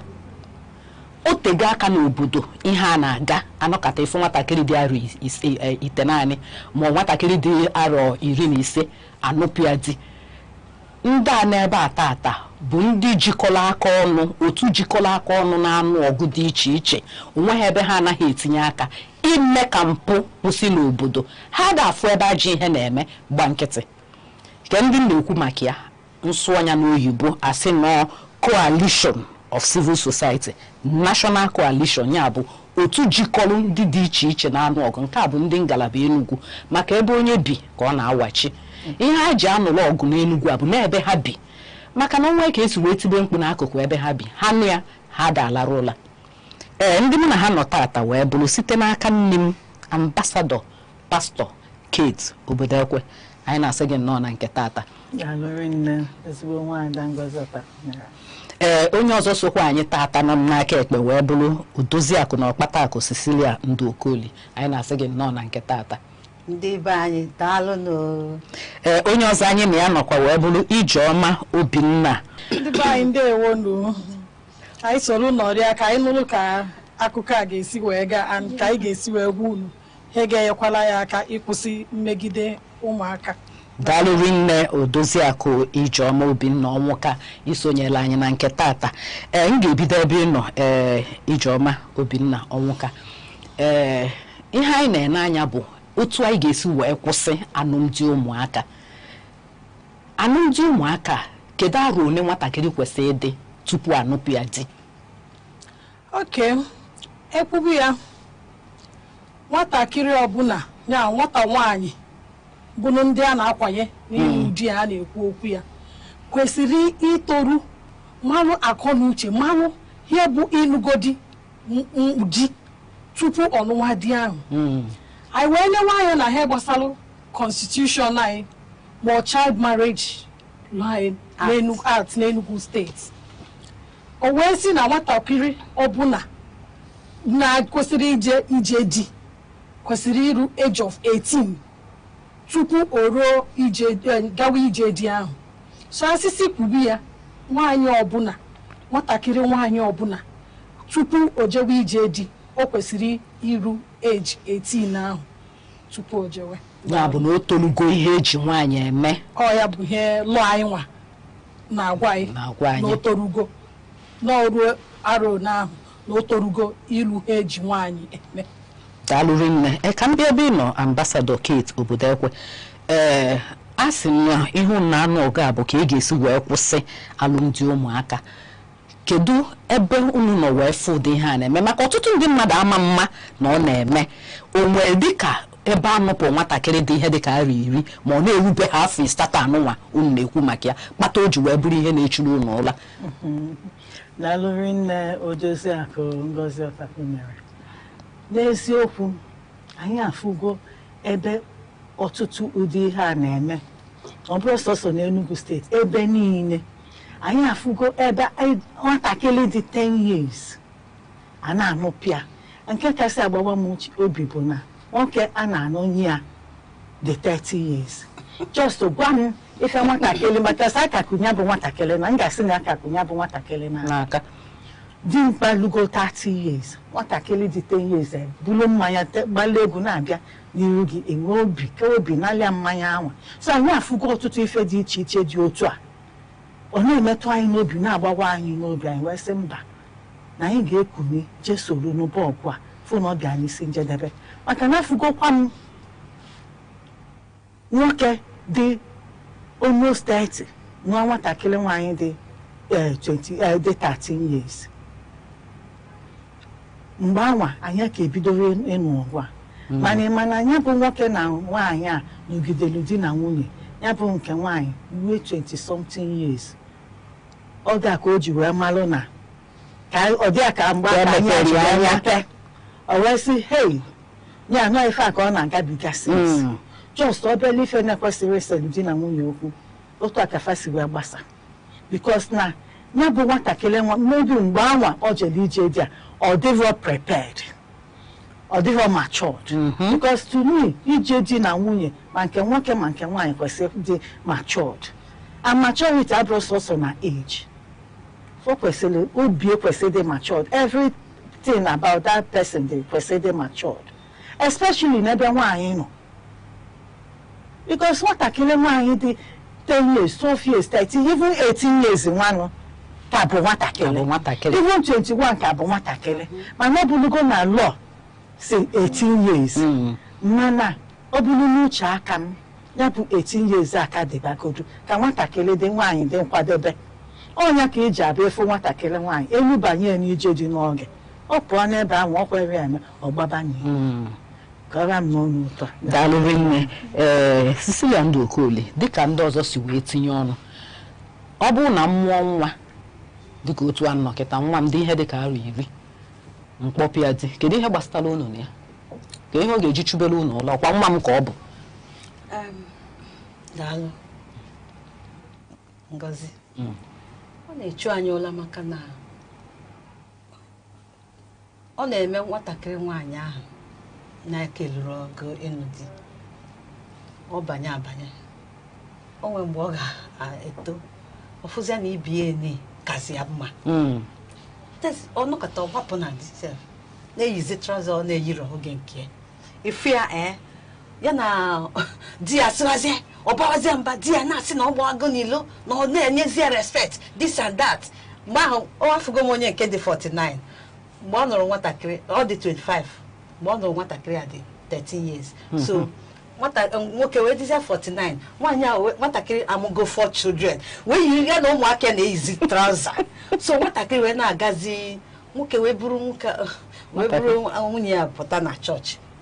Ndị chọọchị si nene eji nwoke na nwatakịrị a ikwere ka o puo eze wee jee nụrụ ya otogo mgbe ọ ga-eji wee mega anyị nke iwe sizi ya mba nọ ihe ọ sị na onye kpatara nkụ arụrụ si ngwere bari ọlụ. So na ihe na-eme bụ na the thinking kedu ha na-akpịa n'oyibo echiche ha na-aba ararọ maka onwe ihe dịka na at least iji 2 years wee tọọ nwunye gị or just age gap ahụ dị too small. Know your friend if unu na-abụ ga na-akpọ ọfụma mana ị bịa nụta obere nwa ị na-eme expect biko na-ekwenye ihe na nna asụ oyibo ị na-eme expect ka o jiri aka ya mara ihe o kwesịrị ime. Gị nwa amatago onye kụzie na nwatakịrị a gbaziwezi ya ntụ otopu wee na-respect gị. Daalụrị nne ịma na ajụjụ njụ ka m bịa ebe ị nọ Ijeọma ajụjụ njụ bụ otu a unu nọ kịta na-anụ ọgụ anụnwa mụnwa bụ ihe mụrụ nwa ndị dibịa nata ha mmanya nata ha ego ọkwa nwa m ihe m na-ajụzụ bụ kedu ihe gbasara unu kedu ihe na-aṅụ panadol n'isi na-awụ onye ọzọ. Daalụ Oriakụ Ngozi, ajụjụ ga-asakwa gị ya gwakwa gị na onwe ihe gbasatara maka ya ịkpọrọ nwa 10 years ka nwa dị below 18 years ekwu wee jee kpọ ya nwoke tọrọ ya nụ nyere ya so much gap makwa na enwe health implications arụ ọkụ ofu bụ na onwe ike nwa juto na arụ ihe mepebe ka arụ nwaanyị kwesịrị imepe o nwere ike nwụrụ o nwere ike asị na operation ka a ga-eme ya ebe a na-eme operation because na arụ ya akaba aka it will affect her ọzọ dịka ibe ya ọnwa ọya ndị a na-ayakarị vesico vaginal fistula na-adị emekarị obere nwa na-akaba aka ịlụ di obido ya ahụ ebido ya ebugharịwa mgbe ahụ ịghọta na ya ka o ji gbasata anyị mere anyị ji achụrụ ya n'oge ọzọkwa bụrụ na enwere ike na akwapụ ya jee nụọ di ya jee nụọ di ya o ruo ebe ahụ bikos na nwoke ahụ karịrị ya na age nwoke a na-emegide ya nwoke a na-eti ya heti nkatitel pan nwoke nwere ike ọ pụọ n'ụlọ mgbe ọ sọrọ ọ nata bikos na obere nwa ka ịkpọ gị ya after na onwe eruro ịgwa gị okwu gịnị ya ama ntukwu nwaanyị ka di na nwunye kpaa nkata maka o nwere ebe ọ raharụ gị na ihe na so ya mere anyị ji si na ọ gbasatara anyị na ọ ka mma na anyị chụwara ya chụwa ewu ojii kịta ụtụtụ dị tupu chi ejiri ka anyị chụwa ya ka anyị nwere ike kwụsị ya maka na ọ dịrọ mma nwa gị dịrị ime n'ụlọ ịmara onye tụwara ime ịkpọrọ onye ya agadi nwoke all in the name of ka asị na ọ nụrụ di ọ dịrọ mma anyị chọrọ ka akwụsị ya daalụ rinne odozi akụ biko ka tinye ọnụ n'ofu a obele sọsọ ofu okwu ka chi iji wee sa gị ajụjụ anyị jụ ife o ji awala anyị isi ife ofu okwu nchi ikwu na ya bụ na ndị Igbo si na gịnị mere na nwa bụ nwa ọra a na-agụkwu ya n'afa ofu onye ada amụ nwa nọ gị bulie n'afọ mmụọ bụrụ na ọsọsọ gị mụrụ ya maka ife metụla anya metụla imi adị na anya ma nnọkwanụ asị ndị na-afight against it esi na ọnwa dị afọ na ife sọ dị ka ị ga-eme na ị ga-anụ ihe dị na 9 years asị nwa bụ nwa ọra ososo ofu okwu aka chi tonye ya na nwa bụ nwa ọra ofu onye ada amụ nwa daalụ rinne ịbịakwa nwatakịrị a nụrụ di n'oge ịnanya ha na-amụgide ụmụ mụta 17 anọgo m na anyị nọ na-arụ na ime obodo ị na-ajụ nwaanyị ụmụ one dịka mụ si na ha dịkwa 17 mana mmadụ 7 bụ ihe dị ndụ taa anyị na-ahụ ụfọdụ si na 9 dị nke enwe ijikwana n'odi mgbe ya dị 9 years ka akwanyere ya na di ifu na nkwanye ka a na-akwanye ya adịbụrụ ndị amadị ihe bụ di ahụ na ọjọọ si na amụta ya ofu nwunye na-asị ya na ịbụ ị ga-abụ nwunye ya o jecha buneta ogbe bred maọbụ ihe abịa nye nne ọsị nekwe di gị echi na ọkpọ gị jee nakwuru ebe ahụ ọ nakwụzie nwatakịrị amadị ihe a na-akọdo akọ n'abalị ahụ nwoke emego nwatakịrị na-agba ọsọ asị a na-enuri otu a biko na ọ na-eme anyị na-ekwu ka population control ọkụ ya ka akwụsịnata ya mmadụ eju ebe niile agụrụ akwụkwọ ma ochi na ihe at least onye mmụọ ya zụrụ ọnụ n'ogodo ofu ma ịbụ aka ịzụta ha ọfụma Naijiria dị na mmanụ mana ebe ọ na-amụ ha mụsa ha ma obodo a na-aghasam onye zụta ọbịa onye gị bụ mama ema njụta ebe o si wee weta daalụ rinne dịka i kwuru Agụde ambasadọ Kate ọ dịghị ka ọ gịnị bụ ihe na-akpata ezinụlọ akpọpụ nwa ha dịka ụlọ ahụ na-alụ kịta ama m na omego ọtụtụ ihe unu nyopụtachel ọ dịghị ka ọ gịnị bụ ihe na-akpata ụfọdụ ji akpọpụ ụmụ ha na-etolu ha etolu ka o jebe di daalụ rinne maka ajụjụ odozi akọmposi m ga-etinye ọnụ ụzọ m ga-enye atụmatụ mebi ịbụọ ma ịtọ first bụ na ife na-akpatakarị na eji enupụ ụmụaka nwaanyị oge fapere mpe bụ dịka odozi akụ anyị kwuru na amụjusi ụmụ ebe niile ego eji azụ adịrọzi ikezi ofu agadi nwoke maybe na nwunye nwụrụ anwụ or maybe ndị na-achọ ịnụ ofu ebu ịtọ ịnọ ise at the same time ọfụgo na ọnọdụ ka ọnọdụ ya bụ family dị osinas maka ọ na-ebidokarị with ndị nne ọ na-ebido yes ọ na-ebidokarị with ndị nne ndị ọkọ ọchịchọ ndị ọka akpịlị ndị chọrọ ka ka ọ bụrụ na onye dị otu a na-anụ amafa nwaanyị because na ọfụgo ka ọnọdụ dị na ezinụlọ onunu nwa ya onunye ịhụnụ di enwere ike jụ ya bụ mbụ nke nwaanyị ekwechili si na ọ ga-eje lele ya bụ ije di ụfọdụ ọ bụrụkwa nke nwoke ga-asị na ọ ga-eje ya ka e wee mee gịnị ka e wee na-reduce the number of the children na the family then ụfọdụ abụrụkwa na maybe na parents enere ụmụaka anya ọfụma onwe ka nwatakịrị nwaanyị si wee jegide ije azụ bute afọ ime because obute afọ ime afọ mara onye tụbanya ọ bụ na ọma onye tụbanya asị ya ma ọ bụ agadi nwoke ma ọ bụ gịnị ngwa sekwali akwanye ọbanye na dedi obido ọ ga-ataba afụfụ ụfọdụ abụrụkwa just like nkwukwa mbụ ọ bụ n'ọnọdụ family ọ bụ nwe ka nwatakịrị a si wee tụta ime mkpuke o burukwa ofu agadi nwoke na-achọkwa nwunye na ama ọ bụ nwe ka arụ si wee dedo nwa nke nwoke ma ọ bụrụ ndị afụgokwu m nwoke arụ na-adịsịrọ akpọlụ nwatakịrị nwaanyị maka na ọ tụtara ime mkpuke jedunye nwoke arụ na-adịsịrọ mma olu ebe anwa nwoke welịa ma isi na-adịsịrị ya mma asụnwụ o welịa anya ama triti nwatakịrị nwaanyị so n'ife niile a ka anyị na-agba anyị fụsịa anyị asị mba na anyị ga-akwụsị ya bụ ife na ọ dị njọ rinne daalụ nne Ijeọma ama m na onwe ihe ị ga-atụnye na nyocha unu nyocha maka ama m na tupu na anụwa ọgụ a o nwere ihe unu fụcha ndị onwe ihe ị ga-atụnye ọ dịghị ka onye a na-eme ụfọdụ ezinụlọ ji akpọpụ ụmụ ha na-etoghị eto daalụ maka ajụjụ a Oriakụ Ngozi ụfọdụ ihe anyị fụ melụ anyị ji wee chụwa ya anyị na-achụ ịkwụsị ọnụmụ di ụmụaka ụmụ nwaanyị bụ na anyị chọpụtara na ndị ụfọdụ ha bịa ihe akpọrọ poverty enwere ego na-eme ndị ụfọdụ ọnwụ ka nwoke nwaanyị nwere ka sị na o si Lagos bata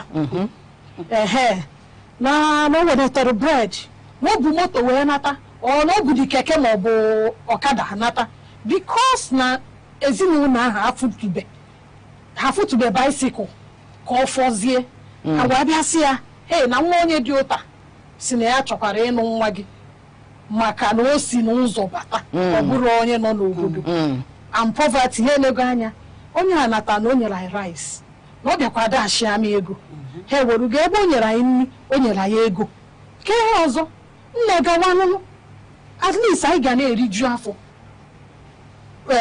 di gị ga na-echeta anyị ọ ga na-ewenetara anyị nri anyị ga na-eriju afọ so na ihe anyị nyopụtere mere anyị so n'ofu ihe anyị nyopụtere anyị ji chụwa ahịa ọzọ abụrụ dịka nwanne m nwaanyị kwuru na ekwubukwere m ya mbụ ụfọdụ na-abụ nwa gị eje tụrụ ime n'iro ịmara onye tụwarị anụ ka a hapụ ịbụ na ifere na-egotela ifere n'ezinụlọ gị so anyị achọrọ ka ifere ahụ bịa banyị kama ifere ahụ ga-adị n'ezinụlọ anyị ọ ka mma na nkwalị ya kwanyere ofu nwoke o nwere ka ọ bụrụ onye aṅụrụma o nwere ka ọ bụrụ onye arụ adịrọ ya ọ bụrụ onye o nwere ka ọ bụrụ an autistic person ya ọ bụrụ onye ara ya ọ bụ na ndị be ha ji to something dị ụtọ na achọrọ ka ọ bụrụ na ọ zara nọọ mmadụ na nwoke na nụ ya ọ bụrụ ọkụ ya nwe nwa kwanye ya ka ifere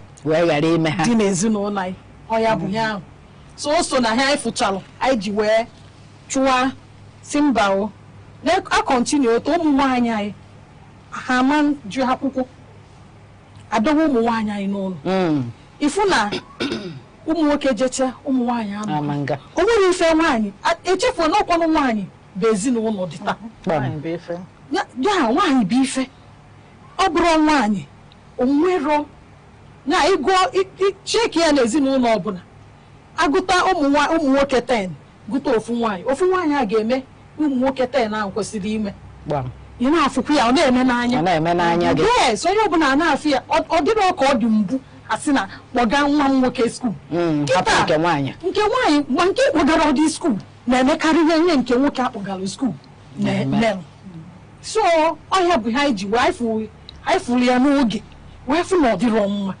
si nye ụmụ nwaanyị anyị ohere ka ha gaa skuul ruo arọ ole ha kwesịrị iru tupu ha anụwa di ọ bụrụ maka poverty maka ifere ịkpalụ nwa gị kwafu kwanyelụ nwoke na kwesịrị ebu daalụ nne dozie akụ Silia ọ dịka onwe ihe ịchọ ịtụnyekwa dịka a na-ekwu well ọ covered o metaghị ha maka agụrụ akwụkwọ a ma ọ bụ dịka mgbe ị na-ezi nwa nwoke nwoke onye bụ ideji ụlọ ị na-ene anya ọ bụrụ na onye bụ nnọọ ihe niile idebe nke nwaanyị n'ụlọ and ọ bụrụ na nke nwaanyị ahụ o nwetenụrụ ihe dịka 500 naira n'aka gị ị naghị enye pocket money ma 1000 ọ bụ ofe anụ onye asị Ọnịcha mee bụrụ ọkada vii ma otu na moto na-asụ ọ na-asụ onye 3000 naira ọ dị ya ka ụpanye gị ụwa niile ọ fụnụ ego a n'aka gị onwe ihe ọ gwa ya ma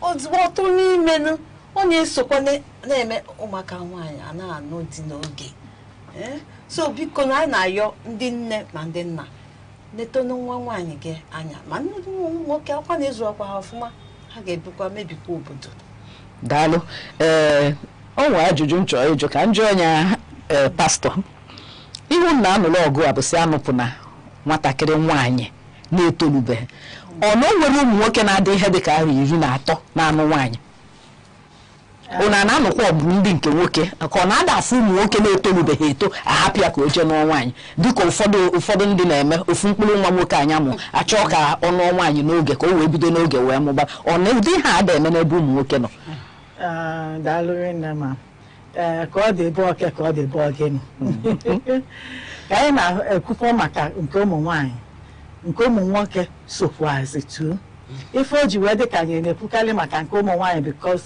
nature of ụmụ nwaanyị because ụmụ nwaanyị to start with go to the weaker vessels ọsọsọ ofu mkpụrụ ngwu ka esi na ngwu nwoke niile wee mepụta wee kee nwaanyị so ya ka o ji wee dị ka so ụmụ nwaanyị ka ife esikarị mana anyị na-ekwukwazi against ụmụ nwoke dịkwazi young dị under age wee na-anụ nwaanyị ọsọgodi ya bụ n'ụsọsọ ofu nwa ka ọ bụ because na bụ nwoke kwesịrị ịdị both matured in mind in spirit in everything before o wee na-anụta nwaanyị just like etu si wee kwu mbụ na ọ bụrụ na nwoke ma nwaanyị akwado wee banye n'ije di na nwunye onye ibe aka nsogbu na-ebute esi ebidokarị efu nwatakịrị nwoke ikekwe ọ bụrụ na mama parents ya chọtara anya bụ nwaanyị ọ na-anụ ọ bụrụ onye ji aka ya wee chọta ike ọ bụrụ na ịfụnanya dị ọ na ya bụ marriage ọ welu maka na akwanyere ya ọ wee jebe n'inya bụ ije dị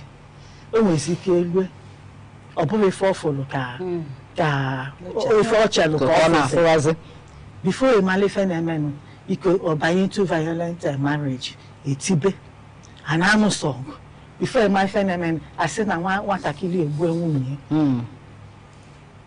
ụfọdụ kwanụ ọ bụrụ na ọ dịghị prepare na ọ mara nwaanyị mbụ wee banye na ya bụ ije dị na nwunye ikezikwa ọ bụrụ na ya bụ problem si n'aka nya ma marọ parents ya marọ because na ọ dịghị prepared parents ya prepare there was nothing like na ejelu test all those things achọsụkwalụ nwatakịrị ofu nwa ọkwabanye na marriage oluzie ikezi nke nwaanyị ọ na-atụ anya na emere ana na ọdị ime nwaanyị adịghị ime ebodo nwaanyị n'ọnya so na ka ọ dị bọọke ka ọ dị bọọke nọ ka anyị na-ekwu maka nke nwaanyị ka anyị na-ekwu maka nke nwoke because na parents kwesịrị ịdị na prepare both the males and the females at the same time ka fa dị nkwadebe ịbanye na ije dị anụnwa na ọ dịrọkwa n'izi because ọdụdụ nwe ka ọyị nwoke na ọyị nwaanyị nọketa isi na ịda ayizi ije dị na nwunye bụ a lifetime thing let ya be a spiritual preparation physical preparation before a na-abanye na ya bụ ije dị na nwunye maka ọ dịghị mfe ọ bụghị egwu achị ụtaba n'aka wee na-agba daalụrị nne gị bụ onye ọma na-enene anyị ama m na ka isi ekwu na ọ na-adaba maka ihe eji anụkwa anụ ọgụ anụwa maka echi maka idozie tata ọ dị mma echi ahapịa ihe niile ghasaa ọkwa anyị ncha niile bụ ihe ga-ata afịa ka anyị ṅụọ mmiri ọ bụ na anyị gbatịa ụkwụ nkata anyị na-aga n'iru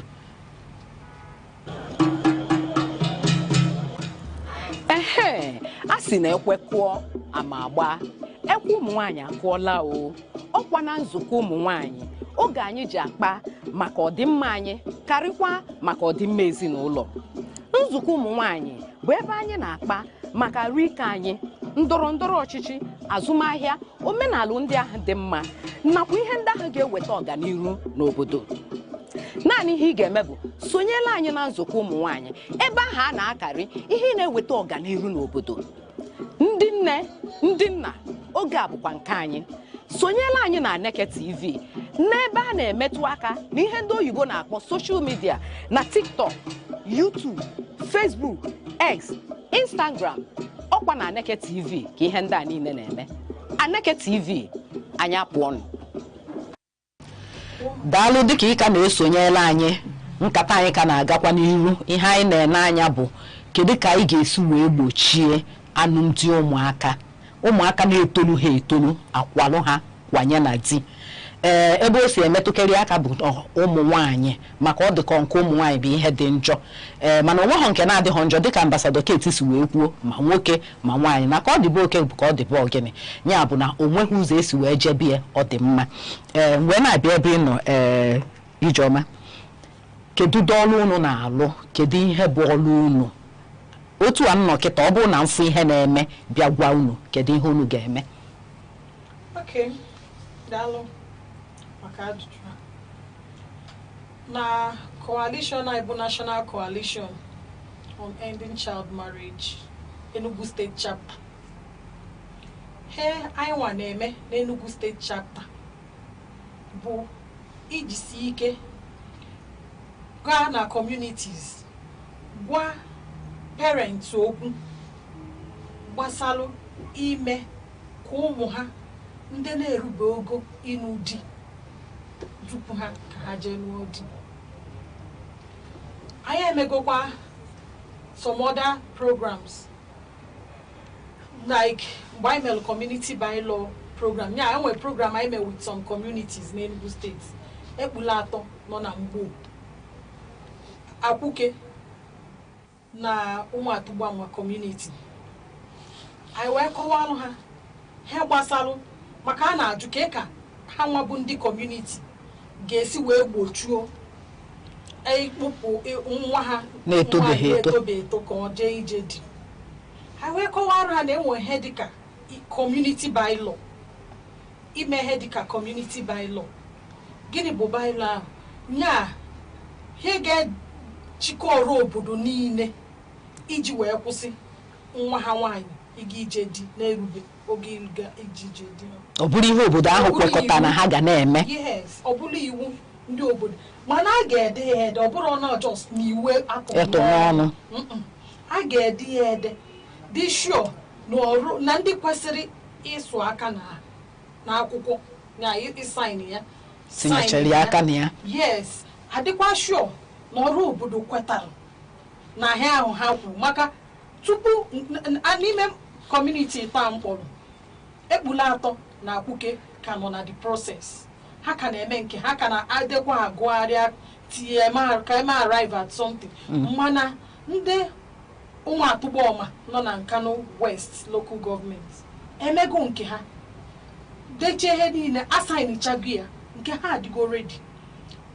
Ha chọọ ihe fọn ha bụ na ịkpọkọzi obodo niile mee ya dịka a na-eme nya akpọkwa anyị nwabụzi ndị coalition ka ha gwazie anyị na ya ha anyị gwakwa ha na ha etinyebe gị n'ọrụ. Ha emego ya nọọ ihe a na-agwakwa gị iwu sokwu ya nya onye daa ya iwu a nyekwa ha anyị ga-eme ya na ị chọrọ ka ụmụ anyị ndị nwaanyị gawa skuul.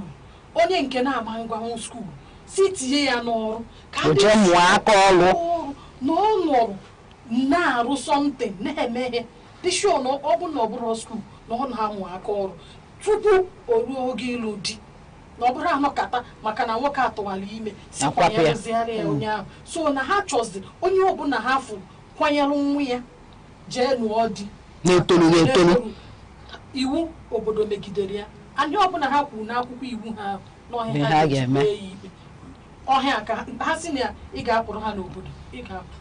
Ha si na ị ga-enye ha ego ole dị ụta ị ga-enye ha si na ị ga-eme ihe nke a ị ga-eme ya.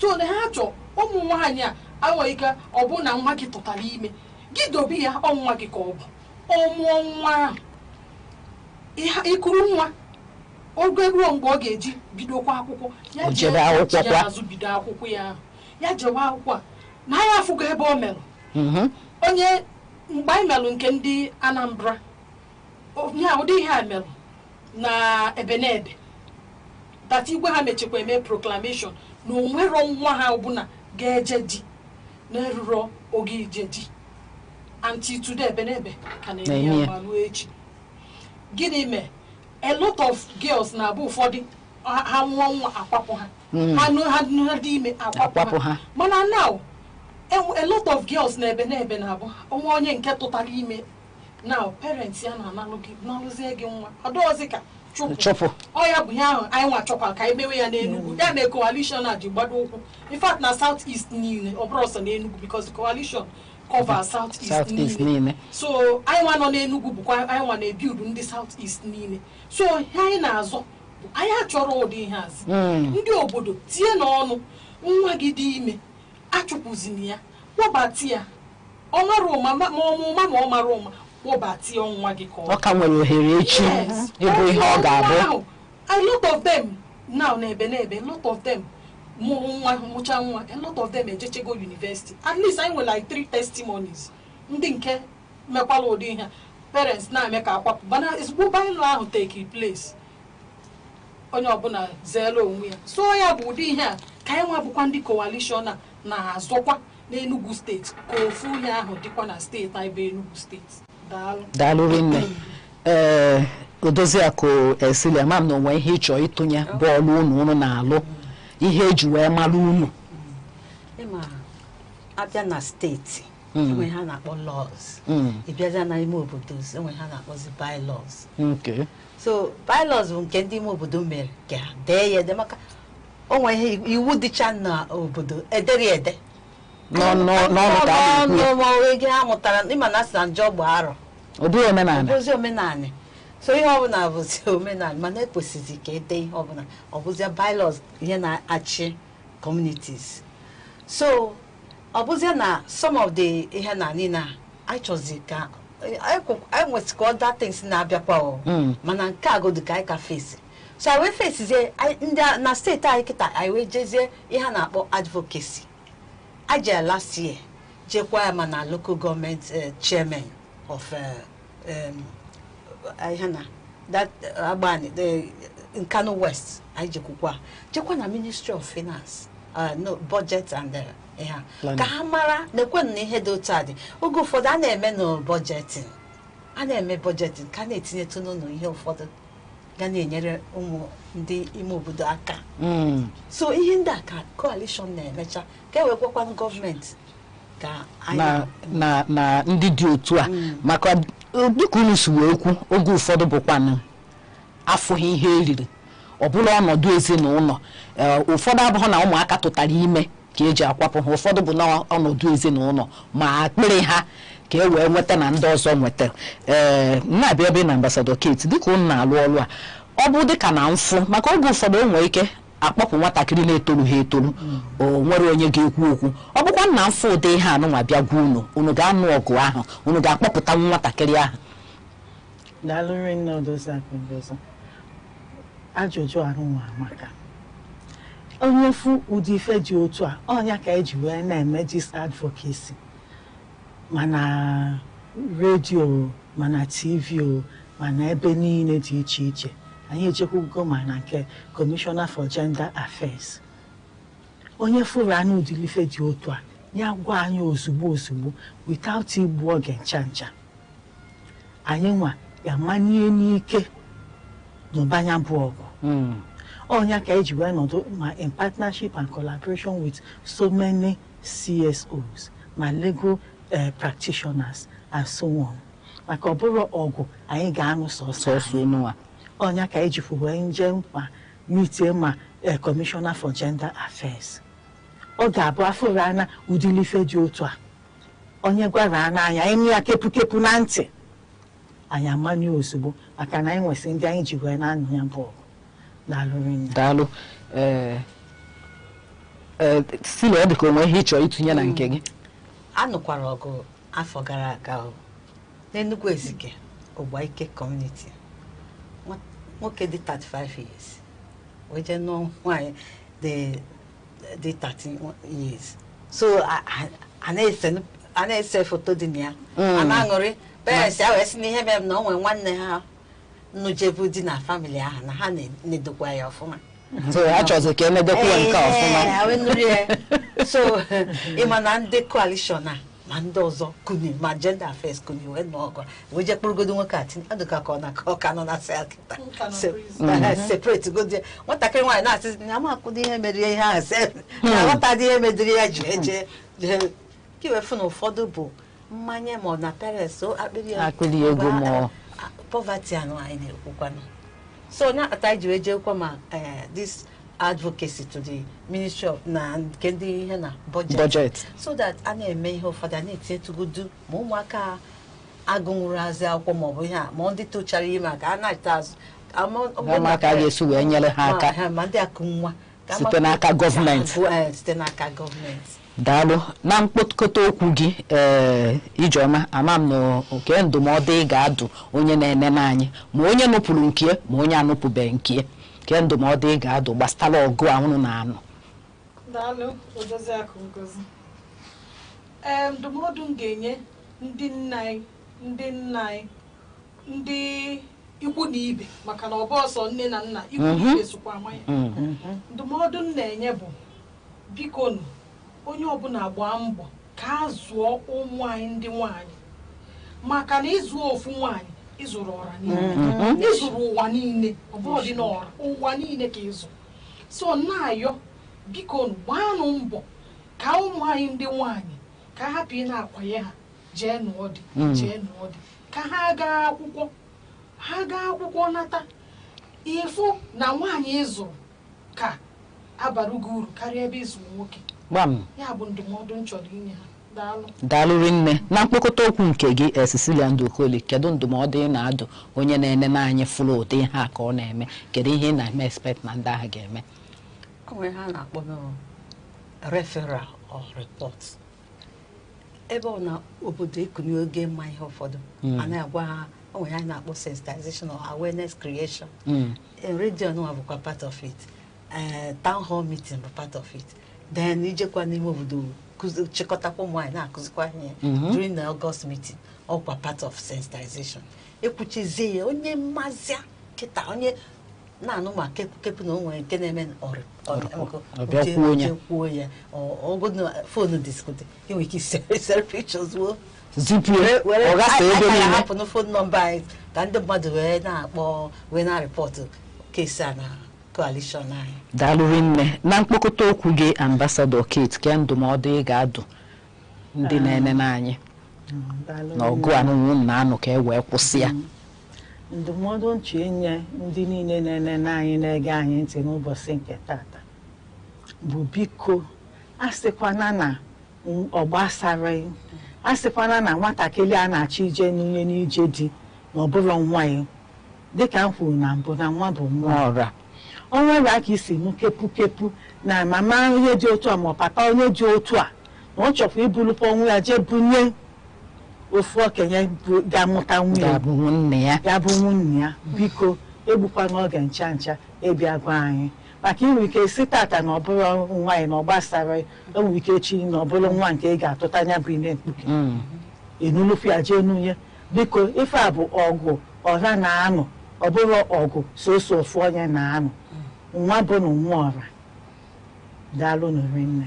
Daalụ ekene m unu maka ọgụ ahụ na-anụ ịgbabi gbujie ya maka ọ dị ka ọ gago okirikiri unu chọrọ igbuji egwu ahụ gagolo okirikiri wee bidozie wee nụwa ọgụ wee napụtaba ụmụ anyị n'aka ndị nwatakịrị dị arọ 13 nwatakịrị dị arọ 16 nụrụ ya nụnye onye pụrụ ịbụ nna ya ihe ọ na-eweta dị njọ onye akpata ndị a ji wee sị na ha ama ntukwu n'ụlọ ewu amụọ n'ọgbụrị dịka Ambassador Kate kwu nwa bụ nwa ọra ifu ebe ọ na-emebi nyere aka maka onwere onye ma onye ga-abụ nke echi ịma mma na ọnwa nwa gị ka ọ ga-emecha wee lute ekene m unu dịka unu sonyere anyị na nketa ama m na mgbe ọzọ m ga-akpọkwa unu na unu ga-abịakwa anyị akpata enya bụ nkata aka daalụ Ambassador Kate maka isonyere anyị daalụ Cecilia Ndokoli daalụ Ijeọma maka isonyere anyị o wee bụrụ ebe a ka anyị na-ekpokọta nke tata ọ bụ na ihe anyị mere na nke tata masị gị sonyere anyị n'ebe mmetụ aka anyị na Facebook na Aneke TV na YouTube na Aneke TV onwe alụ ị ga-atụnyere anyị maka ofu onye ada amacha onwe alụ ị ga-atụnyere anyị onwekwanụ nke ị nụrụ mee ka ha malụ ha ga-eje n'ọnya bụ ọgụ wee ruo mgbe ọzọ anyị ga-ezukọkwa abụ m Ngozi Ọtahumele ka o mesịa anyị.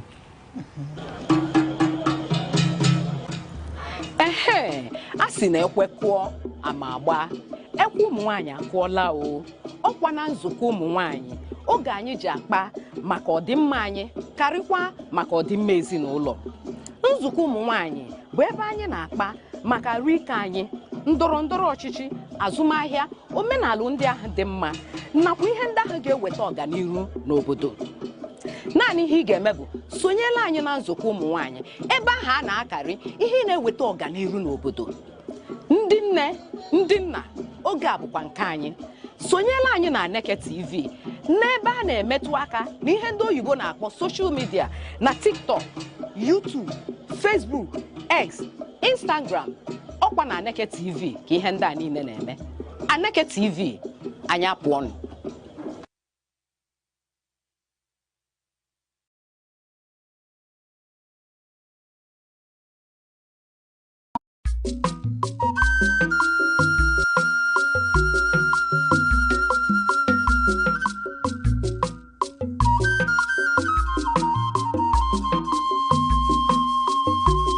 Aneke television heu agịrịgbo m dị egwu nkwa azụghị n'ahịa mgbochi ogwugwu kakwa ogwugwu ema heu mba ụwa bịa na ihe ebube eme mgbagbu ụwa gbatawa na ihe ebube emewa.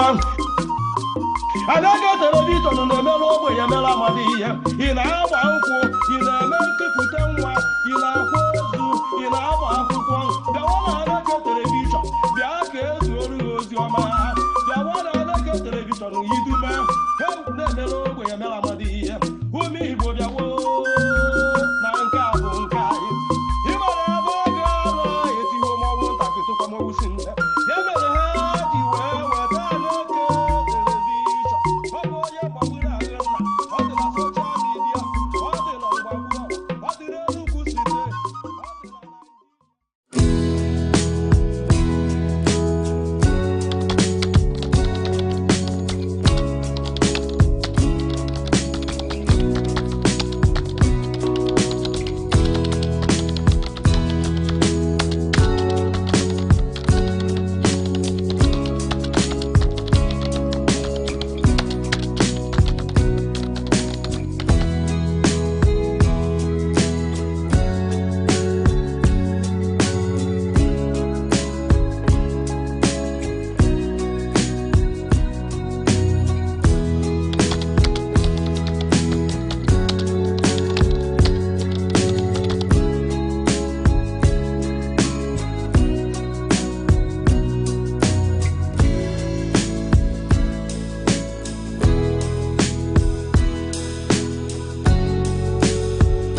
Aneke TV's flagship current affairs program, where critical national and continental issues take center stage. On Frontline Africa, we examine politics, the economy, security, business, health, and a wide range of other key sectors shaping society. The program is insightful, engaging, and interactive, providing a platform for informed analysis and meaningful public discourse. Here, issues are discussed raw, balanced, and expertly with depth, clarity, and a commitment to fact and accountability. Join us every Saturday at 5 in the evening, only on Aneke TV. Welcome to Frontline Africa, coming to you live on Aneke TV. Today we'll take you behind the headlines, cutting through the noise, bring you the sharpest analysis and unbiased perspectives and critical insight into the stories shaping our nation and our continent. From politics to the economy, our panel of seasoned analysts are always ready to unpack the biggest issues of the day. This is Frontline Africa, and I'm Uche Osai. And joining us today is Emeka Odom, who is a development communication expert and a seasoned public affairs analyst. Mr. Emeka, it's a pleasure to have you one more time. Thank you so much for having me, and good day to our listeners, to our viewers wherever they are, and I'm delighted to be here. All right. Mr. Emeka, there's no fanfare about these things. You know, the more we X-ray analyze these issues, more issues keep coming up, or some, persist and refuse to, get to the back burner of issues. But let's get started immediately. So starting with the issue around securities in Nigeria, where American House of Representatives has taken a decision and votes on Nigeria. Mr. Emeka, let's get your perspective on this very issue. Yes, sometime this week, the American House of Representatives, the Congress, had a landmark, made a landmark decision at its sitting. You know that they've been trying to amend one of American laws that deals with aid to foreign countries, of which Nigeria falls within. And as part of that amendment, a very strong case was made, and the motion was sponsored by, I think, Riley Moore, the vocal honorable member who for some time now has been on, following up on Nigerian issues. And so it's recommended that there should be a stoppage of, aids, American aids to countries that probably pay little or no attention to issues of protection of human rights and human lives along the line of, religious crisis. So to them, as part of that content of that, motion, Nigeria has really not done enough to offer protection to, persecuted Christians, particularly in the northern part of the country. Kogi, I know Kogi featured, Kogi and Benue and some other parts of the north featured prominently. And so because of that, they made that the House of Reps, passed that particular, act or that bill. So the implication of that is that, if that bill eventually sails through, because it still has some hurdles to go, going by Americans' lawmaking and law amendment processes. If it goes through, what it simply means that, certain aids that comes from America to Nigeria will come to a halt until at the time where the Secretary of State will have to brief the House or report back to the House that Nigeria has taken some certain steps to improve on its record or correct some anomalies. But pending when that is done, that those aids should stop. So that's exactly what that bill was all about. And, I think that bill is also in line with the earlier stand that the House of Reps had taken some time ago, about issues of religious persecution and religious, persecution and some kind of protection of lives and properties. That this government, this American government, is so much concerned about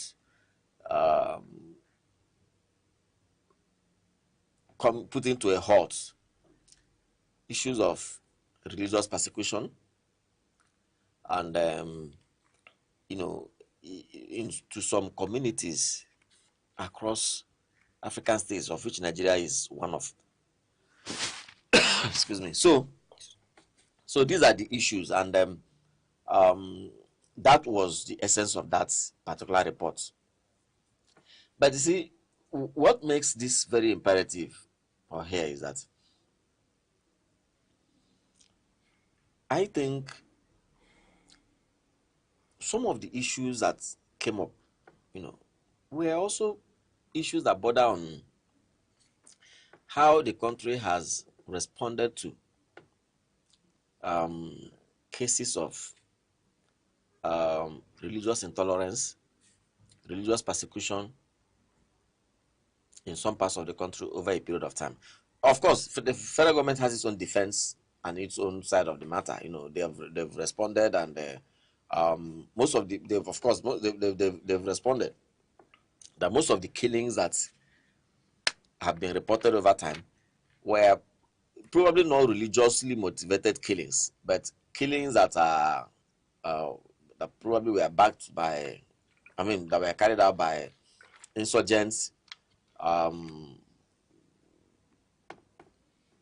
bandits, terrorists, and perhaps politically inclined, violence and killings, not necessarily religious. And so it might be incorrect to say all of these killings are religiously motivated. So we have seen a lot of governments, personnel come on air, at different forums to make that defense.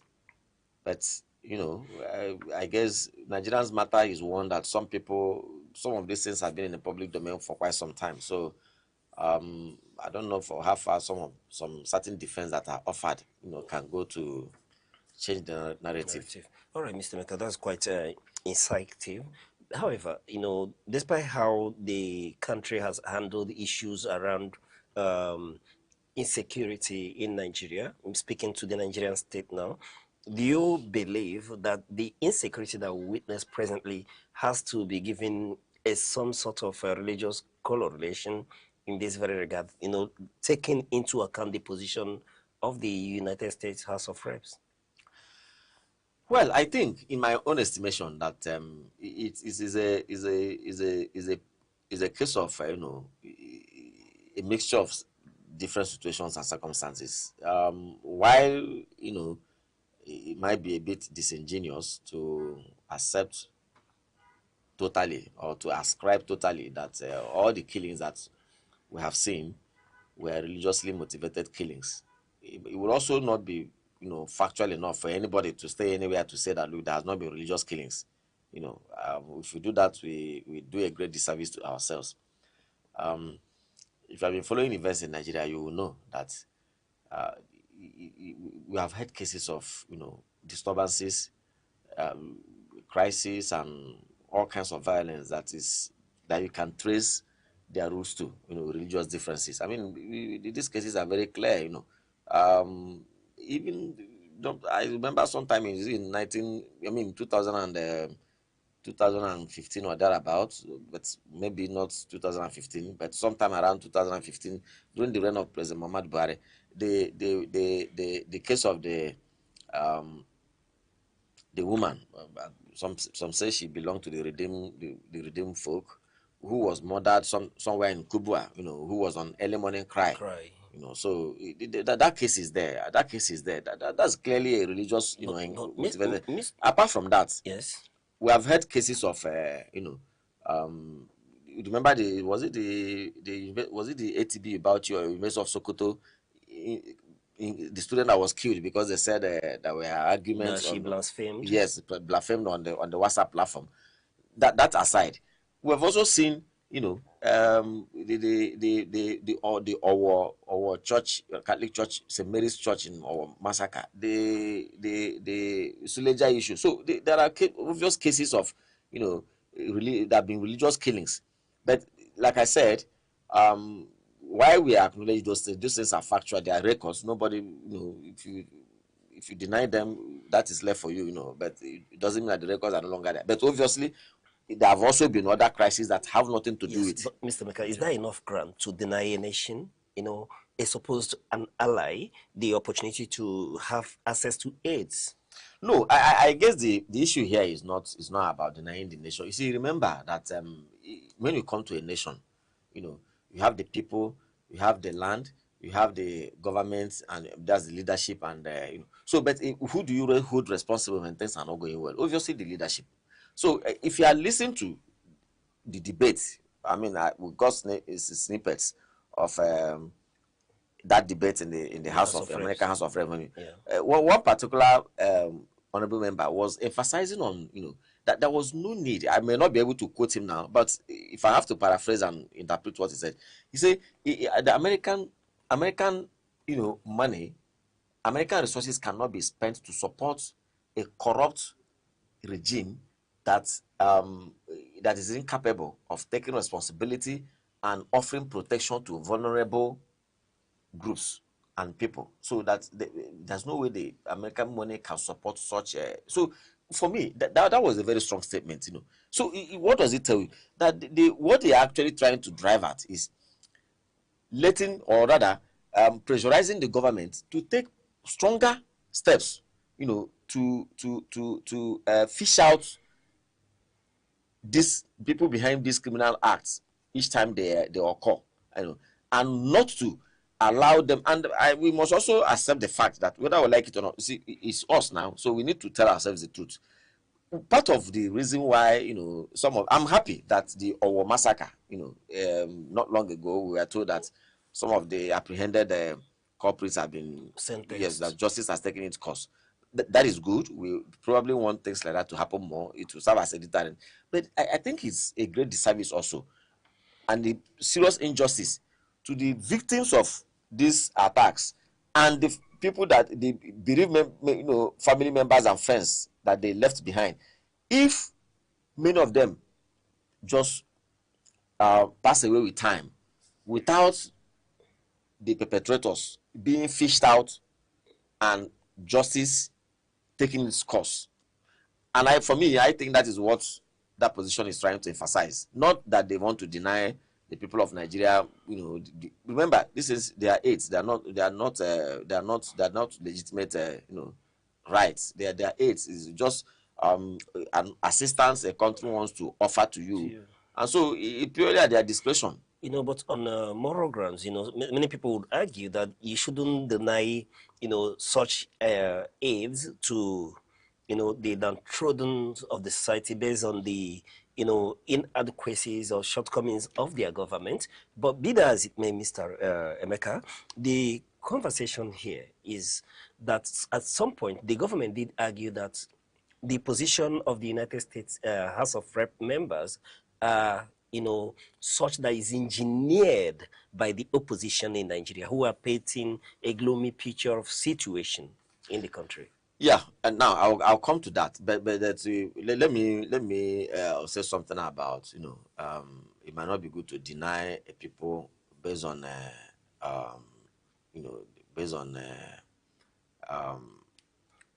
shortcomings of their isolated cases and shortcomings of their government. Of the government.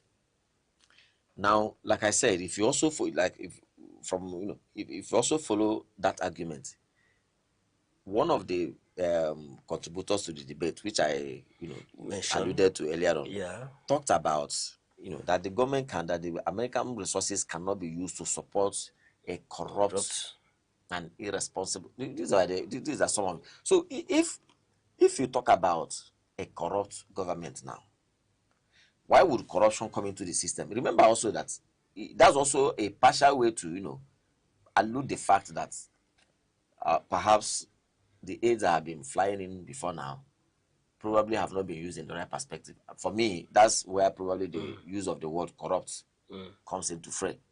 So they could be using one stone to kill two birds.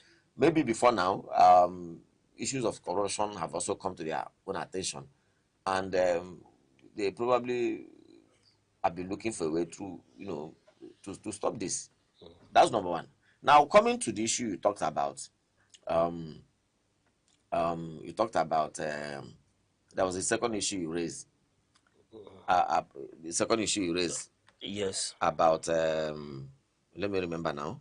No, we're talking about, you've addressed the issue of around the corruption. The corruption yes. there, and then the denying of aids, yes. to the people. So do we use? Okay, Sam. Now I understand you. You talked about the government saying that the position of the American House of Reps is motivated by or orchestrated by some oppositions. Yes, narratives from oppositions. Yes, this can be the submission or the standpoint of the government of the day. That nothing should be surprising to anybody, because naturally this is what they will say. I mean, this is what they will say. We live in a country where governments probably don't take responsibility for some of the action, and when these things their attention is called to these things, they simply dismiss it as, these are the opposition crying foul. In fact, we have even heard in Nigeria today, one of the former governments will tell you they are wailing wailers. When people legitimately, point out shortcomings of government or things that can be done right. I mean, which ordinarily should have, the government can simply go and address such issues and put things right without, anything. Instead of them to do that, they simply tell you that, oh, these are cries from wailing wailers. So for me, that is not good enough. So the government can come up with that kind of story because it is not new. This is the same thing we've seen over and over and again. But remember that we are talking of an American House of Rep. America is a country that they don't even need narratives from opposition members here. I can tell you that sometimes they even have more information than even the opposition members themselves. This is a government that maintains clear presence in almost in every part of the world. So they know what is happening. Apart from the fact that they have their intelligence intel services everywhere, they also have channels through which they know what happens in practically every country. So how can anybody come to say that these are cries from opposition members? Are they not seeing some of these things? Some time ago, they conducted a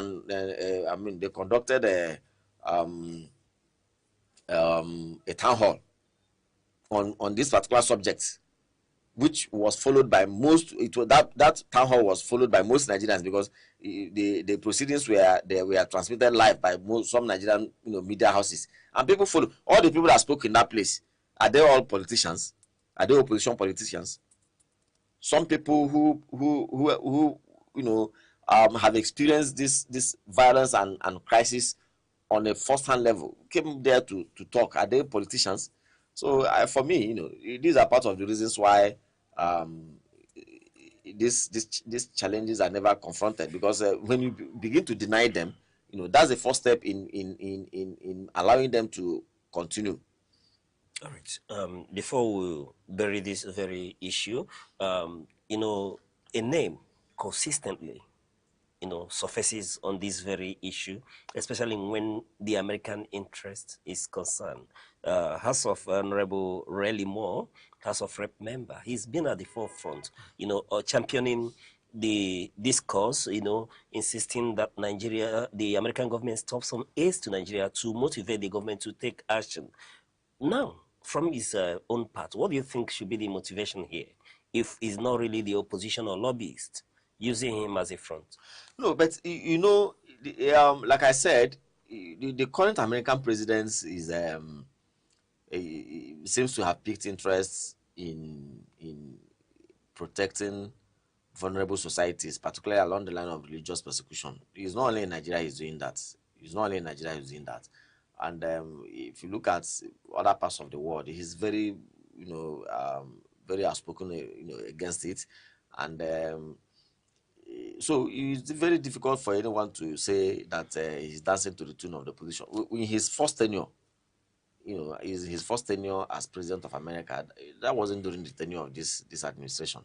And so his character didn't change. And so for me, what the country should do most is to look inwards and ask itself, are we having cases of religious persecution in Nigeria. If they search themselves very, clearly, and the answer is in the negative, well, fine. But if there are, it's an opportunity to put things right. It's an opportunity to put things right. Exactly. On that note, we'll take a short break. When we return, these issues continues to be a thread on Frontline Africa. Stay with us, please.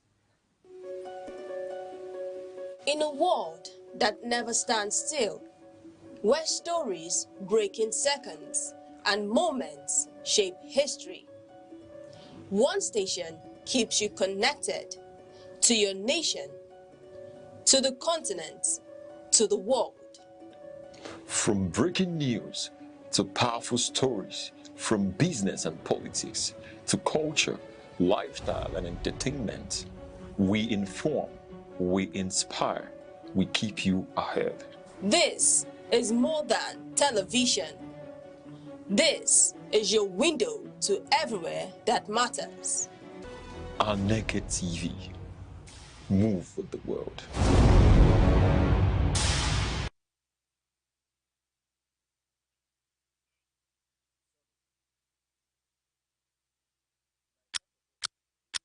Every second, the world changes, markets rise, leaders speak, stories unfold. To keep up, you don't just need news. You need clarity. You need speed. You need perspective. That's why Aneke TV brings you the global pulse. Accurate, reliable, right when it matters most. Aneke TV. Move with the world. You're still watching Frontline Africa, and Emeka Odom, a development communication expert and a seasoned public affairs analyst, has been helping us to unravel hidden issues behind the curtains and above and beyond the headlines on these news issues. Mr. Emeka, it's been a pleasure so far. Thank you so much. All right, still on the international scene. Let's revisit. I know you've spoken eloquently about these issues in the past, but I bear the fact that it continues to, see escalation. We've seen the resurgence of hostilities between the American government and the Iranian counterpart. The diplomatic talks seem not to be holding water any longer. There's been a resurgence of hostilities. Yes, it's a protracted issue. You recall that sometime in February or thereabouts, America and Israel, together took up arms, against Iran. A simple reason that's very obvious to everyone, which they've been dragging for quite some time now. Iran's decision to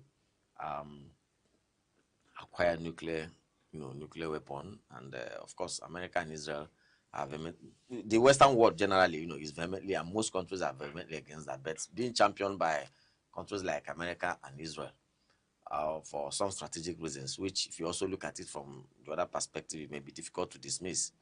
And so, they believe that America, in the process of acquiring the nuclear weapon, that Iran has had its uranium enriched to a certain percentage that they could now manufacture nuclear warheads. And so because of that, they had to embark on the goal to destroy whatever they had, achieved over time.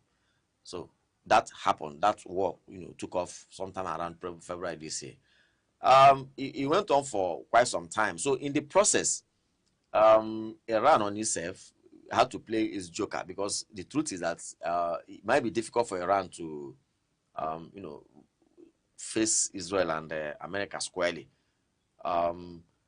considering the military might of these two nations. Not that Iran wasn't, they weren't doing anything. They were doing something in their own way too, firing missiles from their country to Israel and some of the neighboring nations that are allied to America. So, but the biggest joker that they played, which got the attention of the world, was to completely shut down the maritime, waterways. Strait of Hormuz. The Strait of Hormuz, which they principally control, along with, Oman, because that waterway is bordering the coastal line of Iran and Oman. So they had to lock down that route, knowing very well that that will have an immediate impact on the economy of the world, the energy economy of the world. Because a lot of countries in Europe and Asia, use that route for the maritime business, including transportation of oil and related. So when they did that, that automatically spiked up the price of crude oil at the international market. There is a second route. You have the Suez Canal, Egypt, Sudan, and perhaps Ethiopia. That's more of African countries use that route. So the oil prices went up, but the war continued to rage on. So that happened to, while that was going on, some good-spirited countries came to intervene. And when they intervened in that, particularly Pakistan, to try to broker a ceasefire, at a point in time, it looked as if there was a headway. And in fact, actually, a ceasefire did come into effect. A 60-day ceasefire did come into effect.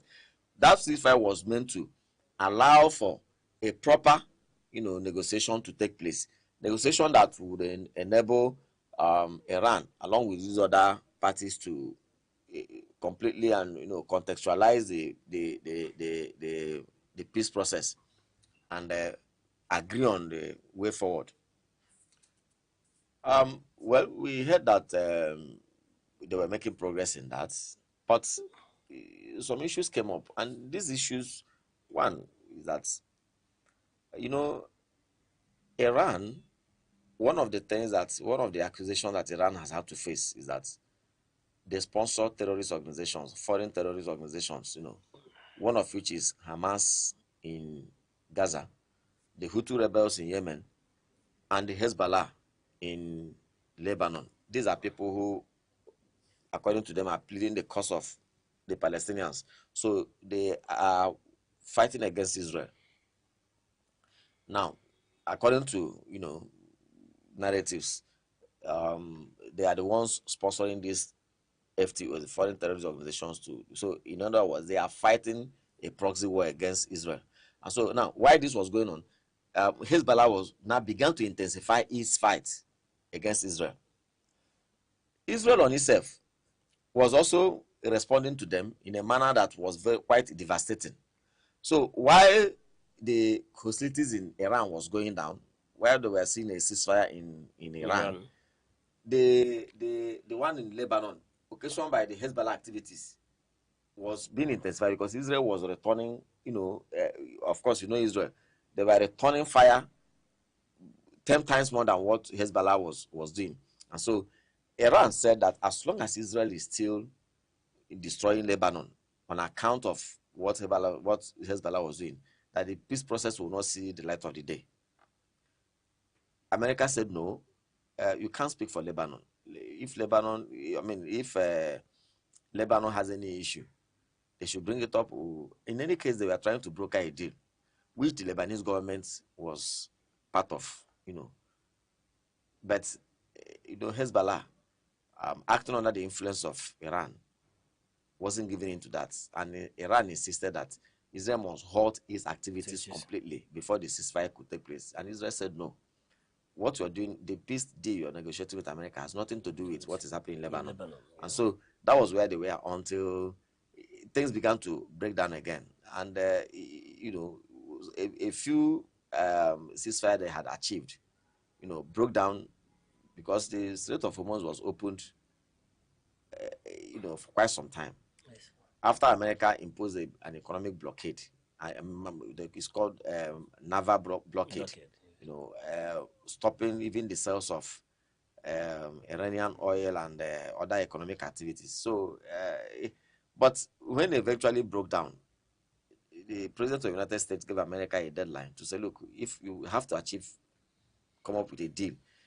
And the deal, but it's also very instructive to say that part of the challenge, part of the problem is there are certain characters and individuals in Iran who probably didn't want any peace deal with America under any guise at all.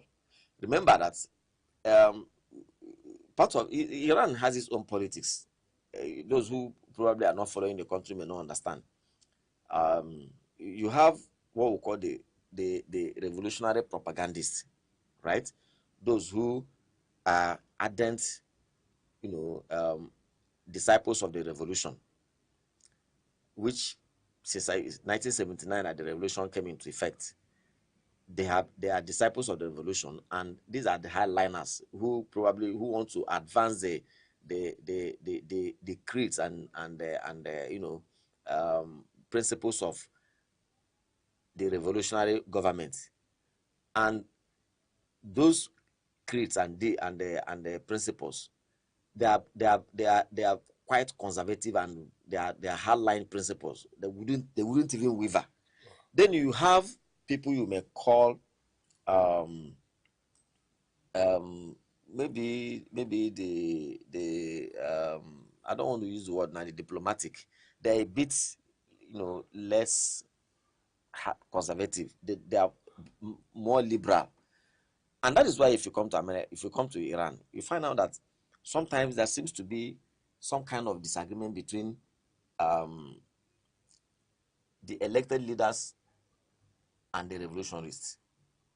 Now, when Ayatollah was alive, he was the leader of the spiritual leader of the country. So he stood as a bridge. Because of his own influence, he was able to hold the country together. But now that he's no longer there, there's this internal bickering between the elected leaders who are far more liberal in their approach to this crisis, and we have the revolutionary, the disciples represented by the revolutionary guards brigade, right?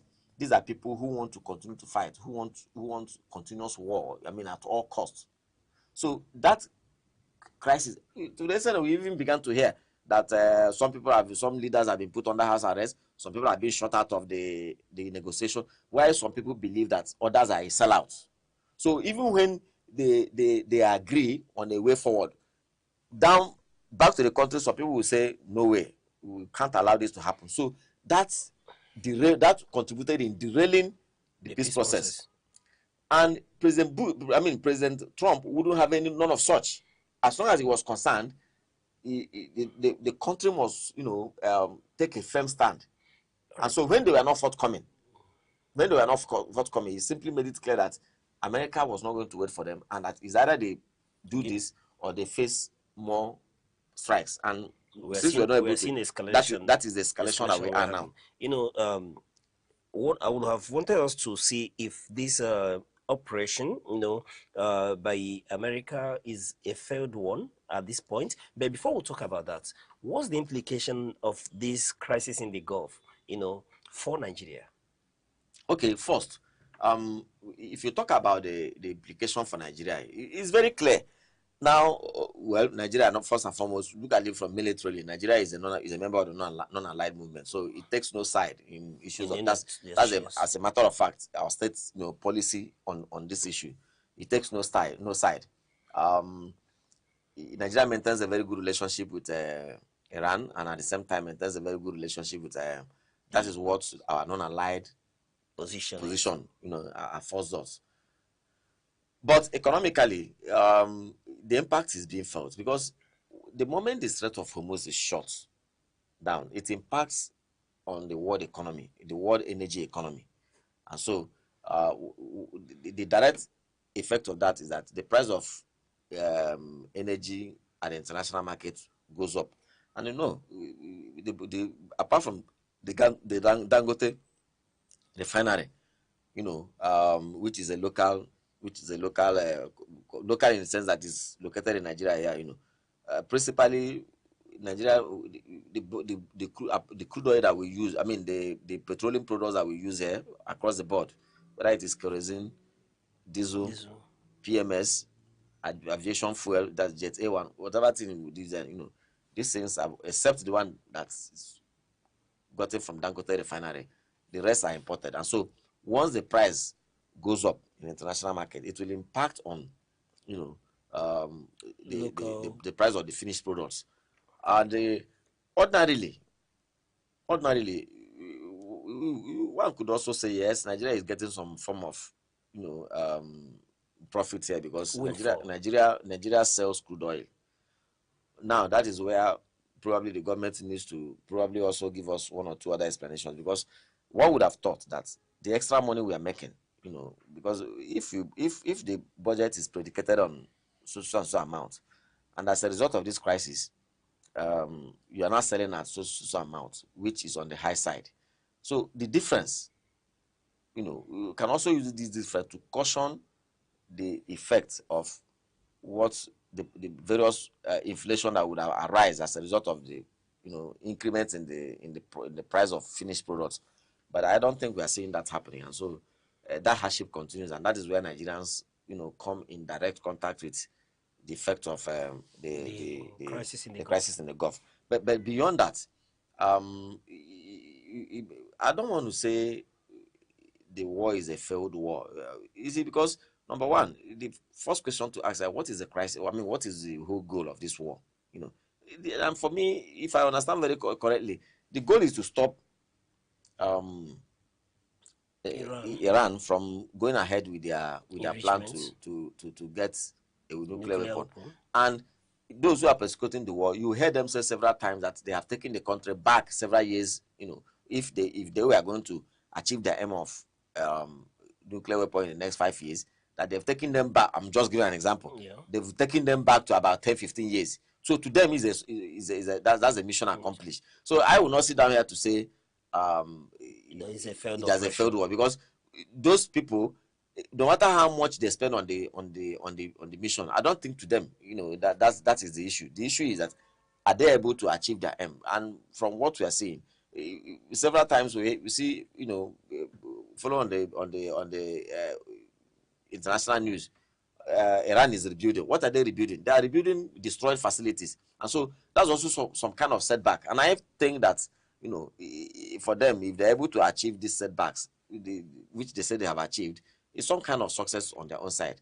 So it may not be correct for anybody to sit down here to say it's a failed war, because they know what they want to achieve, and if they say they are achieving it, who are we to? All right, Mr. Becker, before I let you, rest on this very one, is it possible, beside the issue of making sure that Iran doesn't get nuclear weapon, is it possible that part of the operation is to, orchestrate or engineer a regime change? Yes, as a matter of fact, there's a school of thought, that as a way forward in this whole crisis, some school of while others are pursuing a diplomatic, way of trying to get the Iranian regime to come to a round table with the American regime, because dialogue is ultimate. While some people are trying to get the parties to come to a dialogue table to iron things out, there are also other people that believe that, look, as long as this regime is there now, we can never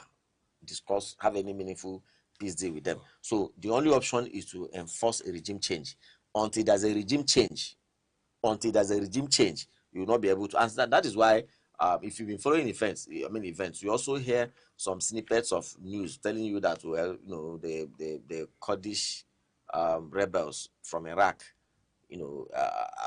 are trying to be positioned for ground assaults, for ground, action against the regime as a way to, help to dislodge. And I just was yesterday, I was reading one of the international news that some government officials in Iran are saying that if any ground forces anywhere is sponsored to launch attack, because everybody understands the implication. See, all of these aerial bombardments you're seeing is to weaken the forces on ground, so that by the time the ground forces come to probably march on, countermeasures will no longer be possible. They will see a weakened. Exactly. So that is the whole idea. So the government officials were saying that if any ground forces anywhere is empowered to, or to come and launch any attack on them, that they will also launch attack on the interests of the American allies. And so that's where they are. But the bigger implication is that things could get out of hand, because Iran is saying that they will continue to attack, because what Iran has principally been doing is, they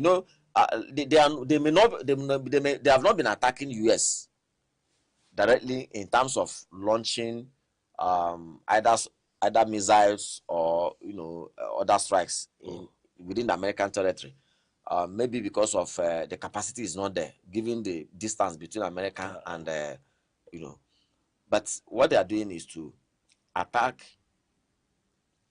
other interests, what countries that they believe are offering assistance in terms of America hosting their air base there. So they believe that this country should be attacked as well, and they have come out to say that look, they will continue to attack these countries that are offering assistance to America. They've been attacking. You have Bahrain, Qatar, Saudi Arabia, Jordan. They've been attacking these countries because these are other countries within the region. So, but they have not attacked Israel because and Israel is on. Israel says that they're on standby. So if what they're doing, if that attack as much as gets to Israel, of course, because America on itself, we are told that is carefully trying to leave Israel out of this, because Israel seems to be far more ready to destroy more things than America is. So I guess Iran on its own is also a bit more careful not to involve Israel, because the moment if they send any missile to Israel like they are doing to all these other, I can tell you that Israel may not wait for America to say, okay, please, let's go about it. They were on their own, and the consequence. And of course, Netanyahu said the other day that all along they've been trying to avoid, some certain facilities and go after military targets. That if Iran tries anything this time around, it might not be as they will discover that what happened the other time is just a child's play. So I guess that but we pray it doesn't get to escalate to that point. All right. Let's just come back home a bit before let's come back home, yes, before we call it a day on the program. But Mr. Meka, critically, we've seen the appeal court's decision on INEC election timetable, and we've seen the opposition and every political interest in Nigeria seem a little bit rattled. Can you walk us through this decision and its implication for the polity? Yes, the appeal court, the Abuja division of the appeal court, I think it precisely on the 16th of July, overturned the decision of the High Court, to record that the YPP, is it the YPP or so? No, the Youth Party. The Youth Party. Yeah, the Youth Party had challenged INEC on the timetable that they released concerning the 2027 general elections. They said the INEC, some of that the timetable in some way, contravened the Electoral Act, and so they had challenged that in courts. And it was the Federal High Court that took that decision, nullifying that timetable that INEC had acted in a manner that contravenes the electoral timetable. So INEC appealed the case, which informed the decision of the the appeal court, the Abuja Division Appeal Court on the 16th. So they set aside, they will upturn that decision of the Federal High Court. So what it simply means now is that the timetable as arranged by INEC, as announced by INEC, still stands, except if the Youth Party now decides to go to the Supreme Court. So that is what it means. And I remember we discussed this issue here in one of our discussions. We talked about the various court cases that is facing INEC, if that is not going to be a major impediment to the elections. And we said, yes, it could, that tendency is there, it could, but that ultimately it is good for our jurisprudence. Because, you see, when you have a matter challenged in court, if a major stakeholder in the electoral process takes a step, and the people begin to complain and cry over that step, some say it's not good, some say it's good, if nothing is done over it, either it stays or it doesn't stay. It hasn't helped our, our smooth democratic process. What will happen is that we do not know whether that is the right step or is the wrong step. So the tendency is there that next time that can still be a repeat. So it's like we are recycling, So, but if that decision, such a decision is challenged in court and there's a court pronouncement on it and it is pursued to a logical conclusion, then we will know that either the body will not try, whoever came up with that, whoever took that step will now know that, look, this is the wrong step, we won't try it again because there's already a court decision on it. Then if it is good, you know that yes, you can follow this route because people challenge it and the court says you're right. So next time you'll be very confident enough to follow the route. And so this is what develops a society. Let people, when you have issues that you feel, instead of grumbling and instead of making statements, incendiary statements that can hit up the system, go to courts. Let the court make pronunciations on these things. And once the court makes a pronunciation, it becomes a law itself. So that is why for me, and why people, I mean the youth party that went to court, they have at liberty to, if they feel that they can stop here and accept this decision at the NEC timetable, please let them do. It saves a lot of issues. But if they feel that no, we think that the appeal court erred in upholding, in upturning the decision of the Federal High Court, please let them approach the Supreme Court, so that at the end of the day, this thing will be put. It will be put to its final rest, and they will know. So that next time also, INEC will now know when they are drawing timetable, they will be a bit more cautious to know. Look, if you go out of our line, we are likely to be sued and things like that. So that's for me. That's the right. That's the way it goes. All right. Finally, just before we go, do you think this will impact on the preparedness of political parties in Nigeria going into 2027 election? It may, because in the very first place, for me, if you even ask me, we are running very late because the amendment came a bit late. Remember that for me, I was one of the people who had said, you see, the last general election held in February 2023. And let's say the government was sworn in, this particular government now. I'm looking at the government, the executive and the judiciary and the legislatures. They were sworn in on May 29, 2003. They knew 2023. May 29, 2023, they were sworn in. Everybody knew that another election will come up in 2027. So if you want to do an amendment to the Electoral Act, which the National Assembly has a right to. If you think there's any aspect that is not good enough, you want to strengthen it, right? Maybe you have tested one or two things there, and they need to be ironed out to make the next election better. Start on time. So this is the whole idea of waiting until less than 1 year, less than 9 months, less than 7 months to the election before the amended Electoral Act comes out. It gives room for so many things. Things can no longer be well scrutinized. You put the electoral body on an edge. You drive political parties, and many of them may not have the resources and the clout to be able to accomplish these things overnight. So it creates, first and foremost, a point of disadvantage for them, allowing only the bigger parties that have the resources and the coverage, to muster, strength overnight and so that is why let us do things at the right time. For me, it's a very big lesson. But thank God that the country is still going. So whatever shortcomings that may be experienced now, by God's grace, before 2031, let these things be, let's start in good time. All right.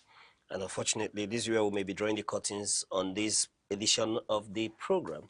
Mr. Emeka Odom, thank you very much for your insightful analysis on these issues. Thanks for having me. All right. So Mr. Emeka Odom is a development communication expert and a seasoned public affairs analyst. As always, the conversation continues beyond the studio. Stay informed, stay engaged, and keep your eyes on unfolding stories. I am Uche Osai.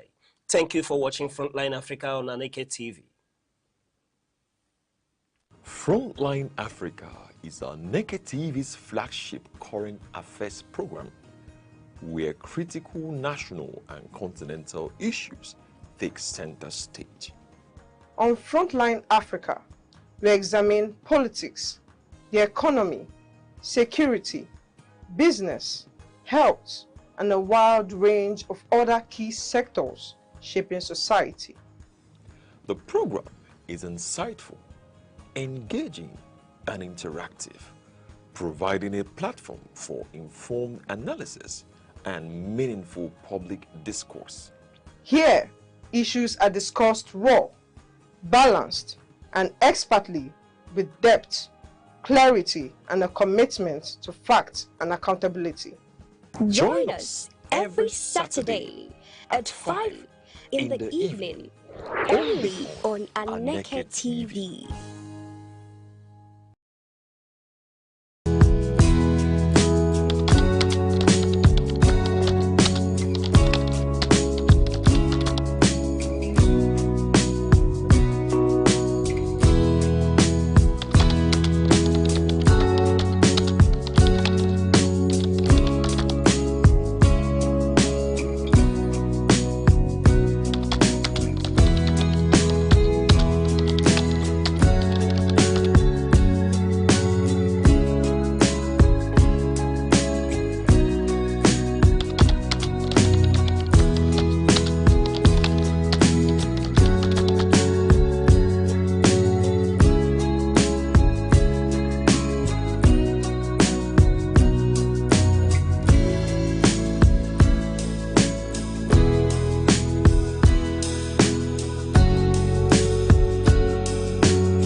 Second, the world changes, markets rise, leaders speak, stories unfold. To keep up, you don't just need news. You need clarity. You need speed. You need perspective. That's why Aneke TV brings you the global pulse. Accurate, reliable, right when it matters most. Aneke TV. Move with the world.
We welcome the procession for the 55th convocation ceremony of the University of Nigeria. We receive members of the Student Union Executive. We welcome administrative assistants, assistant lecturers,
not love, I am a noisy gong or a clanging cymbal. And if I have prophetic powers and understand all mysteries and all knowledge, and if I have all faith so as to remove mountains, but have not love, I am nothing. If I give away all I have, and if I deliver my body to be burned, but have not love, I gain nothing. Love is patient and kind. Love is not jealous or boastful. It is not arrogant or rude. Love does not insist on its own way. It is not irritable or resentful. It does not rejoice at wrong, but rejoices in the right. Love bears all things, believes all things, hopes all things, endures all things. This is the word of God. Please, can we rise as we join the music department, taking us in the hymn on page 5. All people that on earth do dwell.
keep standing. Let us pray.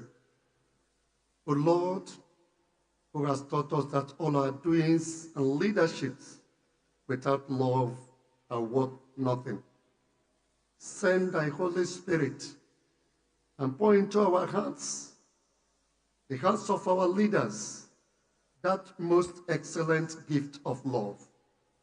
Grant us peace and all other virtues.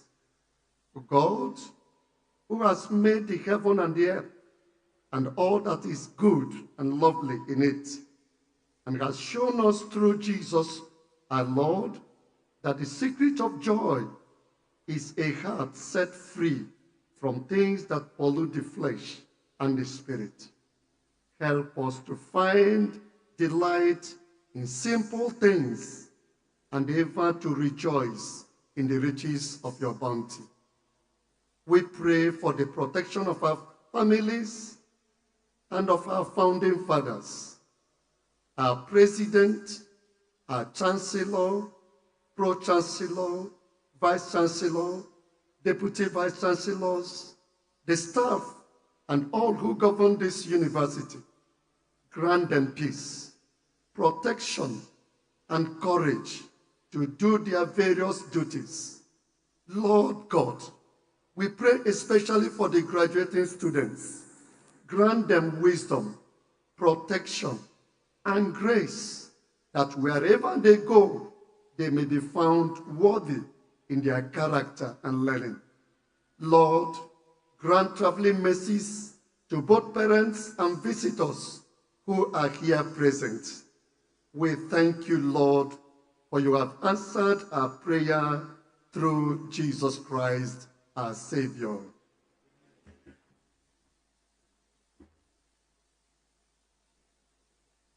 You may please be seated.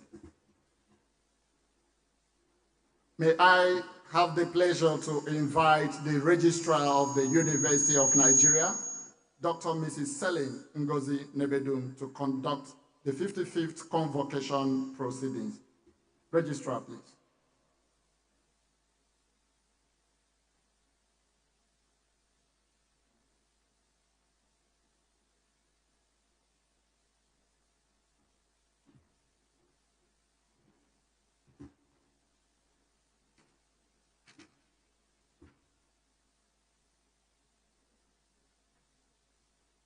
Greetings, everyone. This is the 55th convocation of our great citadel of Nalen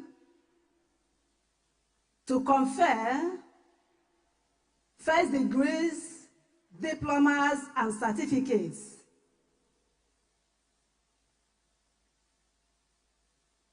May I inform this august body that the Chancellor of our dear university is unavoidably absent on the grounds of bereavement, and we condole with him. Having said that, in line with the status of the University of Nigeria, that when the Chancellor is absent, the Vice Chancellor and the Chief Executive of the university takes preeminence. Therefore, our dear Vice Chancellor, Professor Simon Uchenna Otuanya, will preside over this convocation ceremony. The visitor to the University of Nigeria, President and Commander-in-Chief of the Armed Forces, Federal Republic of Nigeria, Your Excellency President Bola Ahmed Tinubu, represented at today's event by a distinguished professor, Professor Edoba Omorigie, the Vice Chancellor of the University of Benin, the Honorable Minister of Education, Dr. Maruf Tunji Alausa is ably represented by the Deputy Director, Mrs. Ijoma Duru, and accompanied by a Chief Educator, the first female Vice Chancellor and fourth substantive Chief Executive of Fountain University, Ogun State, Professor Olayinka Ramota Karim, distinguished members of the Governing Council. Let me quickly mention but a few. I've mentioned our Pro-Chancellor, the Vice-Chancellor, the Deputy Vice-Chancellor, Administration, Professor Michael E. Onya, Deputy Vice-Chancellor, Academic, Professor Kamaru O. Usman, the Deputy Vice-Chancellor, Enugu Campus, Professor Josephat U.J. Onwumere, Representative of the Federal Ministry of Education, Mr. Ajide S. Jewel, Professor Leki Oke, Mrs. Priscilla Nkiruka Okonkwo, Right Honorable Barrister Eugene O. Odo, Muhammad Inuwa Tahil, MNI, Professor Idika K. Idika, Professor Anthony Atama, Professor Emmanuel C. Ejim, Professor Agu Ekwe Agu, Professor Ike E. Onyishi, Comrade Temple S. Onkwe, the bursar of the university, Dr. Mrs. Adobe O. Godwin, and the provost of our College of Medicine, Professor Hyginus U. Ezegwin.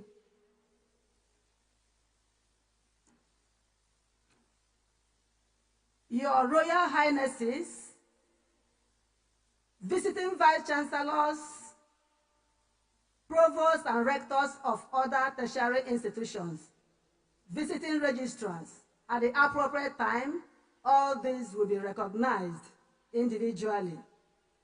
Provost of the College of Medicine, Provost of the Postgraduate Studies, Deans of Faculty, and Directors of Institutes and Center, Heads of Academic and Administrative Department, my Lords, Spiritual and Temporal, the Bishop of Anglican Communion, Nsoka, our Lord Bishop, Bishop Dr. Agbo, the alumni of the University of Nigeria, members of the Student Union Government, our distinguished graduates, and our overall best graduating students that will be unveiling today. Also for Mary, Cynthia, members of the Fourth Estate of the Realm, distinguished ladies and gentlemen, lions and lionesses. Please, I want you to roar. Lions and lionesses. Thank you. I have the honor to invite the Chancellor, His Imperial Majesty, Oba Adeleye Enito Babatunde Ogunwusi, Ojaja II, the Oni of Ife, ably represented at this convocation by our dear performing Vice Chancellor, Professor Simon Uchenna Otuanya, to declare the 55th convocation ceremony of the University of Nigeria open.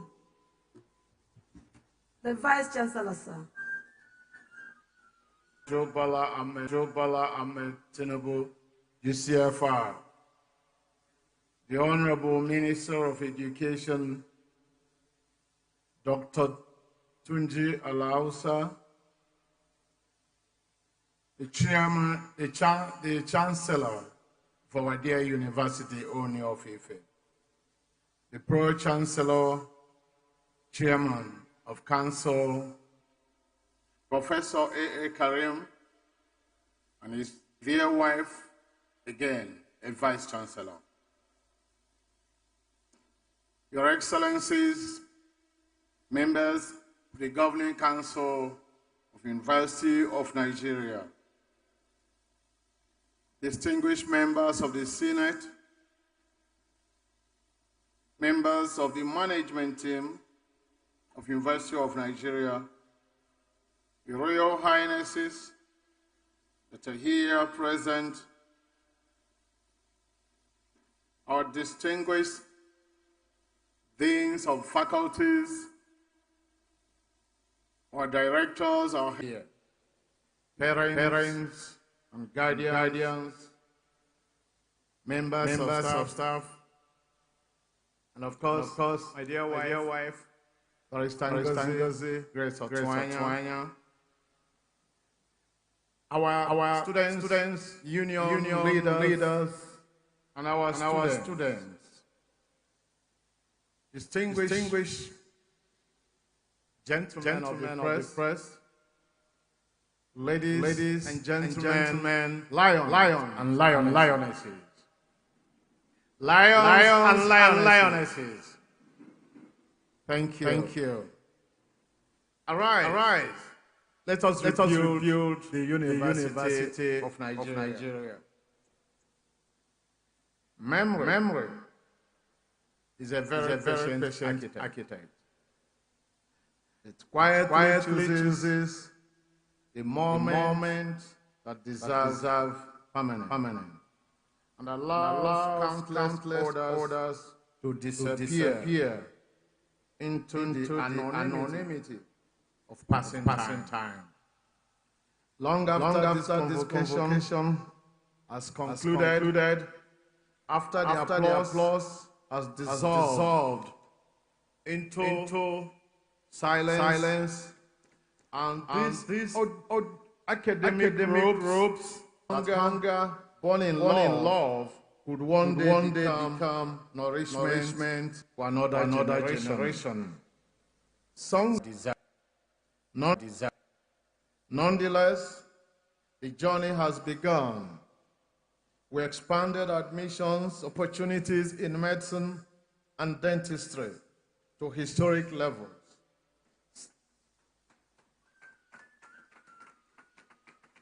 And I dare say that the clap should be stronger. University of Nigeria has the highest quota in terms of medicine at 400 per academic session. No other university in this country. We secured new academic programs and professional accreditations, commenced the digital transformation of our libraries, laboratories, and administrative systems, established a cybersecurity and artificial intelligence research and development laboratory, reconstructed major roads, restored hostels, revived abandoned projects, and improved the physical landscape of our campuses. We strengthened staff welfare through regular salary payments, promotions, capacity development, and sustained engagement, while creating a more supportive environment for our students whose innovations continue to earn national recognition. Our research partnerships have expanded across continents, attracting new opportunities for collaboration and knowledge production, even as our growing visibility is reflected in stronger performances across respected global university rankings. These are not destinations reached, but milestones along a longer pilgrimage. The rebuilding of the University of Nigeria has begun today. However, the true measure of that rebuilding stands before us, not merely in roads, newly paved, or buildings restored, but in lives prepared for purposeful service. You, our graduates, are the living evidence of that hope. The degrees you receive today are more than academic qualifications. They are lamps entrusted to your hands, kindled by knowledge, tempered by character, and sustained by responsibility. Carry them beyond these ego hills. Let them illuminate dark places, awaken sleeping possibilities, and restore human dignity wherever life takes you. In lighting your path today, the university renews its own immortal covenant. That is, to restore the dignity of man, one enlightened life at a time. Today, therefore, your degrees bear more names than those inscribed upon them. Every certificate carries invisible fingerprints. It bears the handwriting of sacrifice. It bears the tears of perseverance. It bears the prayers whispered in lonely nights. It bears the encouragement of friends who refuse to let hope die. It bears the patience of lecturers who insisted that excellence is not an accident, but a discipline. And it bears the quiet providence of Almighty God, whose unseen hand accompanies every worthwhile human journey. Dear graduates, as you look back upon your years in this great university, you will discover that what shaped you most profoundly were not always the lectures that earned the highest grades or the examinations that tested your memory. Often, it was the moments that tested your character. You arrived here with luggage. You leave carrying papers. You came seeking qualification.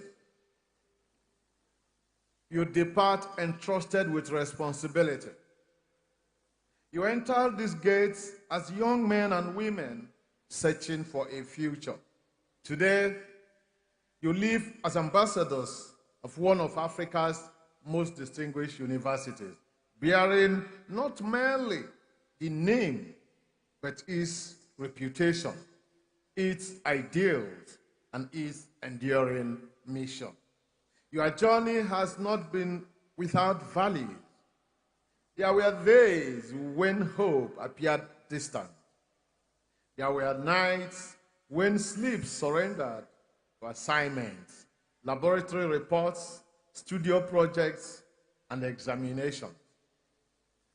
There were moments when finances seemed inadequate, when uncertainty whispered louder than confidence, when personal loss competed with academic demands, when disappointment stood at the door of determination. Yet, you remained. You persevered. You learned one of life's greatest lessons, that resilience is often education's finest teacher.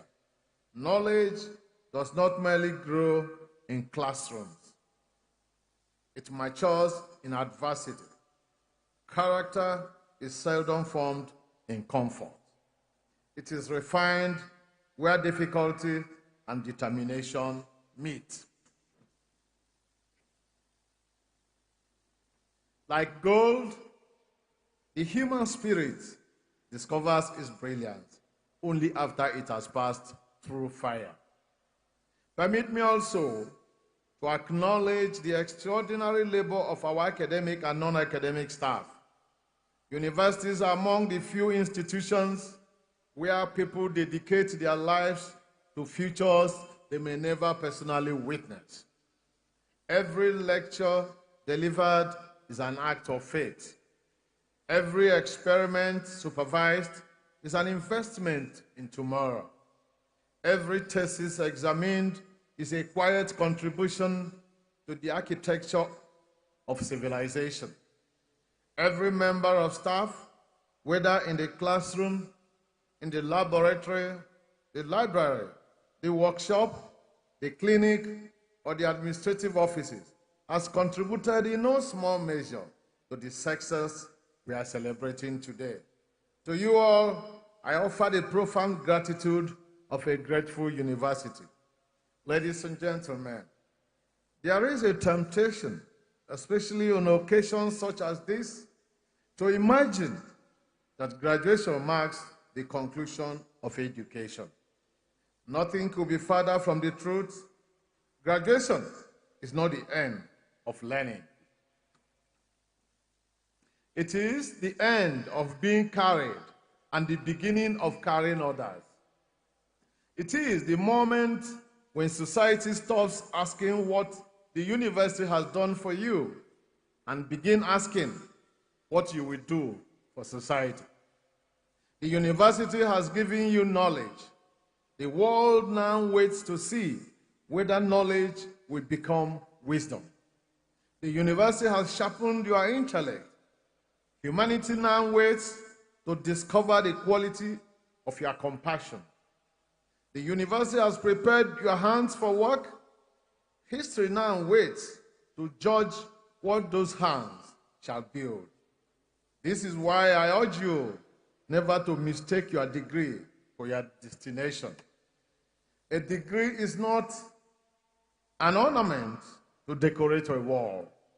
It is a lamp entrusted to illuminate the path of others. A certificate framed upon a wall changes very little. A mind committed to service changes history. Degrees are lamps. They are meant to travel into places where ignorance will cast long shadows. They are meant to shine in communities where injustice has become ordinary. They are meant to illuminate workplaces longing for integrity, innovation, and excellence. Light fulfills its purpose only when it refuses to remain hidden. So too must education. Knowledge that exists merely to impress has already diminished itself. Knowledge that serves humanity becomes wisdom. Knowledge that uplifts the vulnerable becomes justice. And knowledge that creates opportunities becomes hope. Knowledge that restores broken lives fulfills the very purpose for which universities exist. This, indeed, is the enduring vision upon which the University of Nigeria was founded, to restore the dignity of man. That vision is not preserved in stone inscriptions or institutional documents alone. It is preserved in every graduate whose learning becomes service. It is preserved in every professional who chooses integrity above convenience. It is preserved in every citizen who refuses to surrender excellence to mediocrity. And it is preserved whenever knowledge becomes an instrument for enlarging human possibilities rather than personal privilege. Dear graduates, today, full of astonishing possibilities and unsettling paradoxes. Never before has humanity possessed so much information, yet struggled so profoundly for wisdom. Never before have we become so digitally connected, yet so emotionally disconnected. Never before have we spoken so loudly across continents, yet listened so poorly to one another.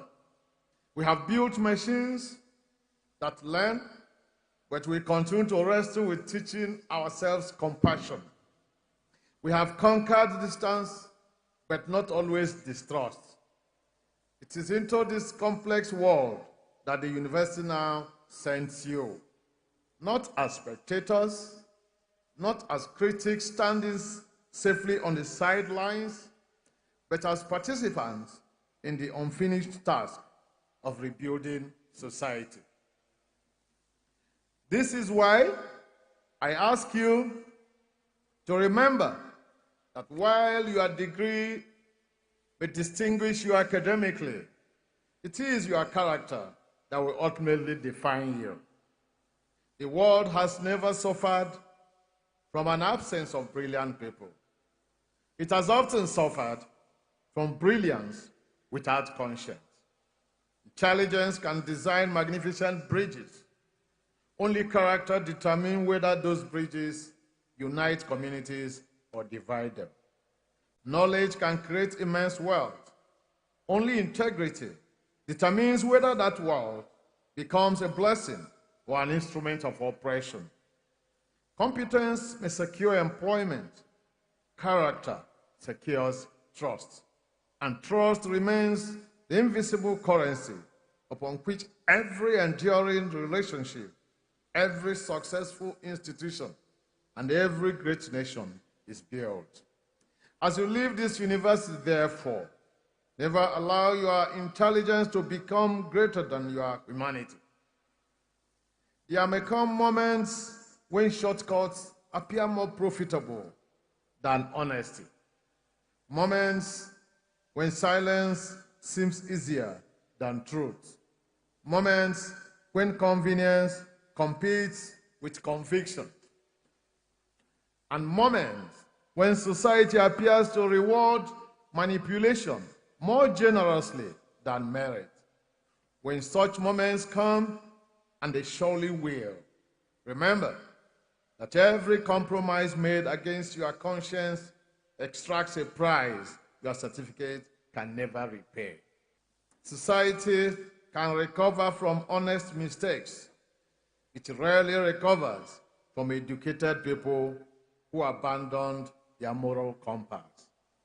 Our nation does not merely require graduates with exceptional resumes.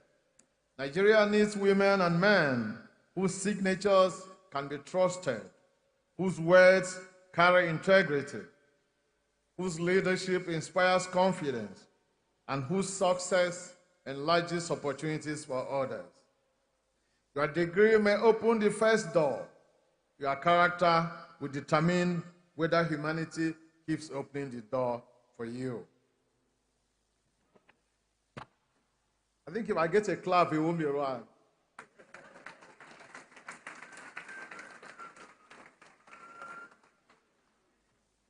Thank you very much.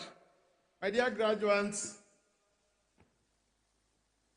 permit me to speak to you about a virtue that every great university must consistently defend, and that is the dignity of labor. One of the quiet tragedies of our age is the temptation to measure work by status rather than by service. We have become fascinated by titles while forgetting purpose.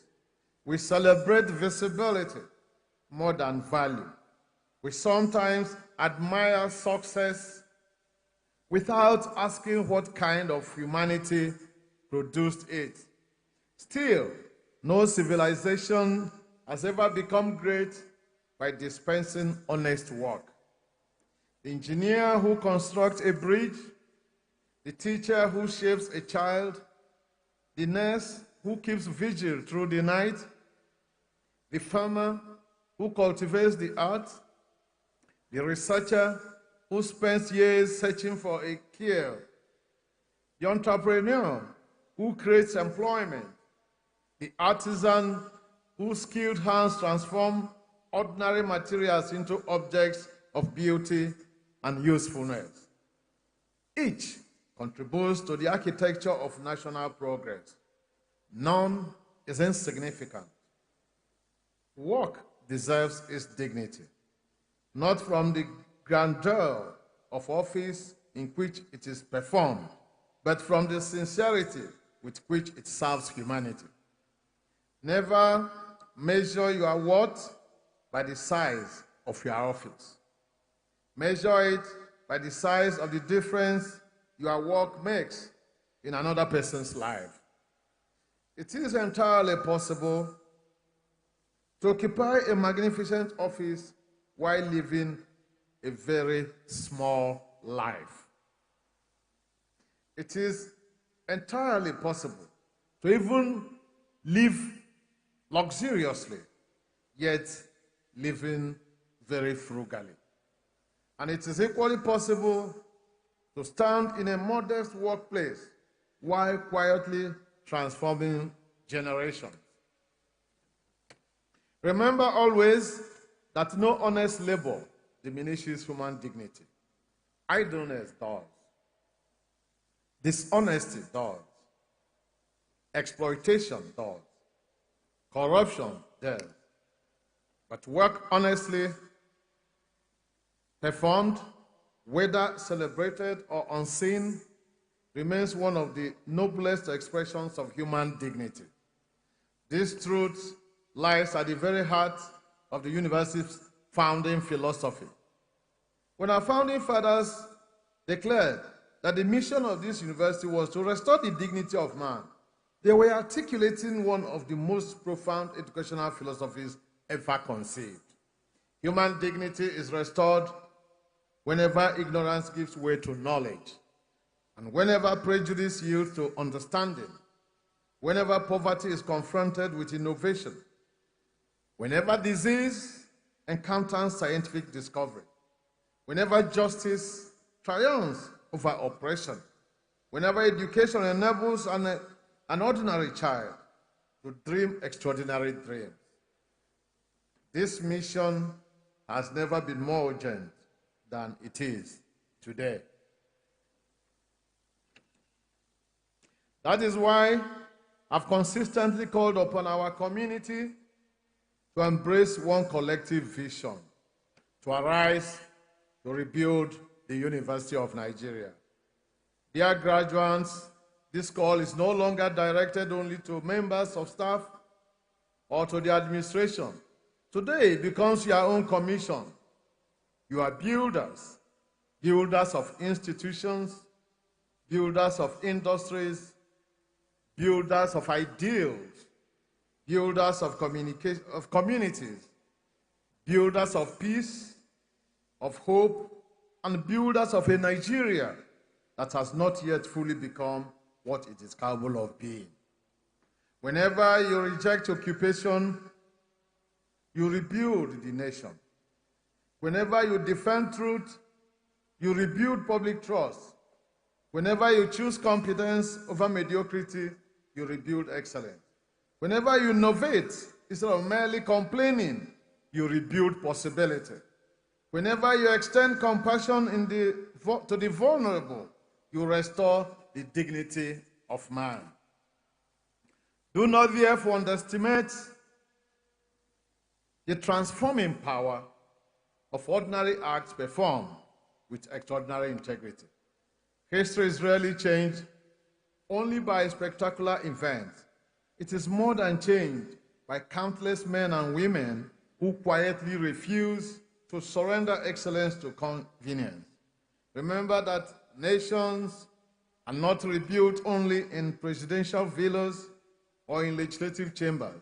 They are rebuilt in classrooms, in laboratories, in hospitals, in courtrooms, in engineering workshops, on farms, in factories,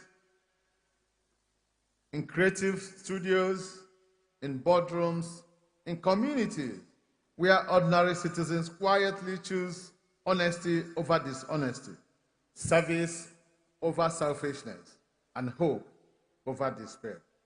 Ladies and gentlemen, permit me, before I conclude, to speak directly to our parents and guardians. At this 55th convocation ceremony, the university proudly celebrates the graduation of 12,895 students.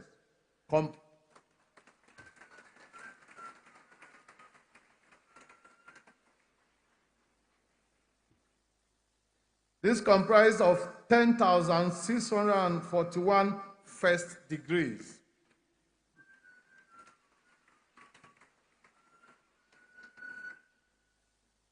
It includes diplomas as well. 2,554 recipients of postgraduate qualifications. Of the first degree graduates, 168 earned first class honors.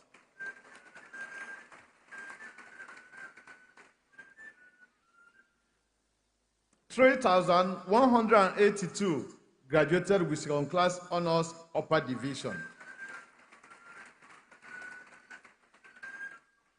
5,496 with second class honors lower division.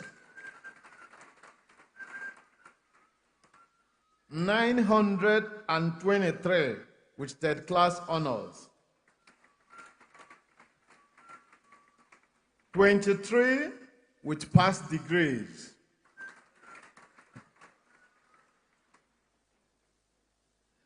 While 849 received unclassified degrees.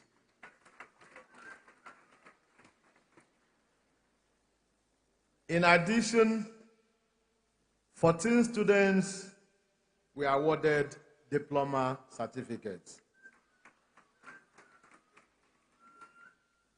Today, the university shares your joy. The children you entrusted to us have become graduates.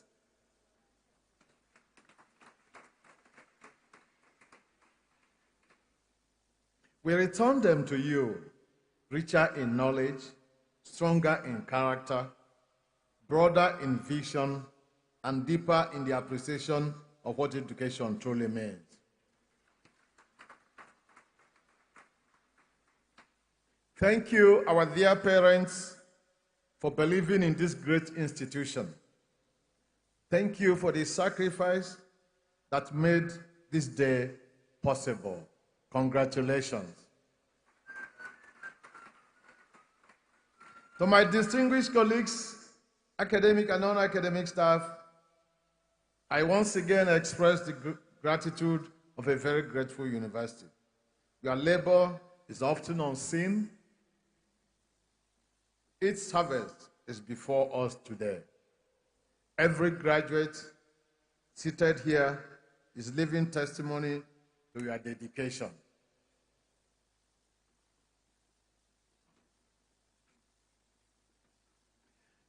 May history remember your service with kindness.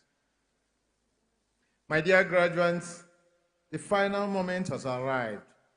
Today, we do not merely graduate you. We commission you. We entrust to you unfinished dreams. We hand over to you the fragile hope of a nation still searching for its finest moment. We send you into a world that desperately needs more light than noise, more builders than spectators, more creators than consumers, more integrity than influence, more wisdom than information, and more humanity than ambition.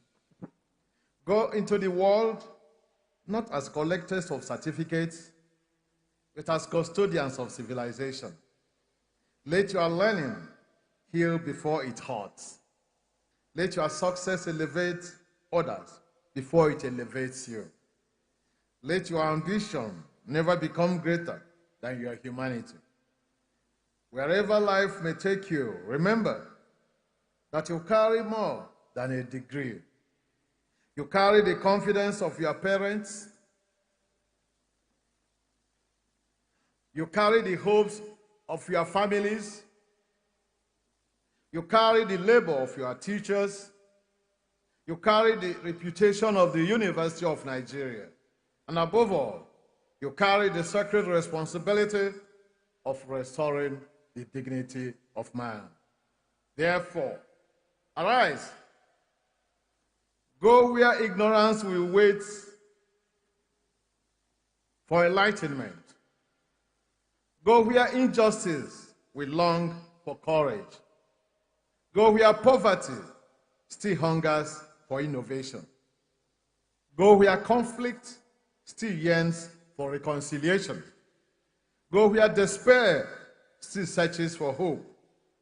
And go where learning is with humility and excellence with integrity. Where influence is with responsibility. And where success is with gratitude. Carry your university with honor.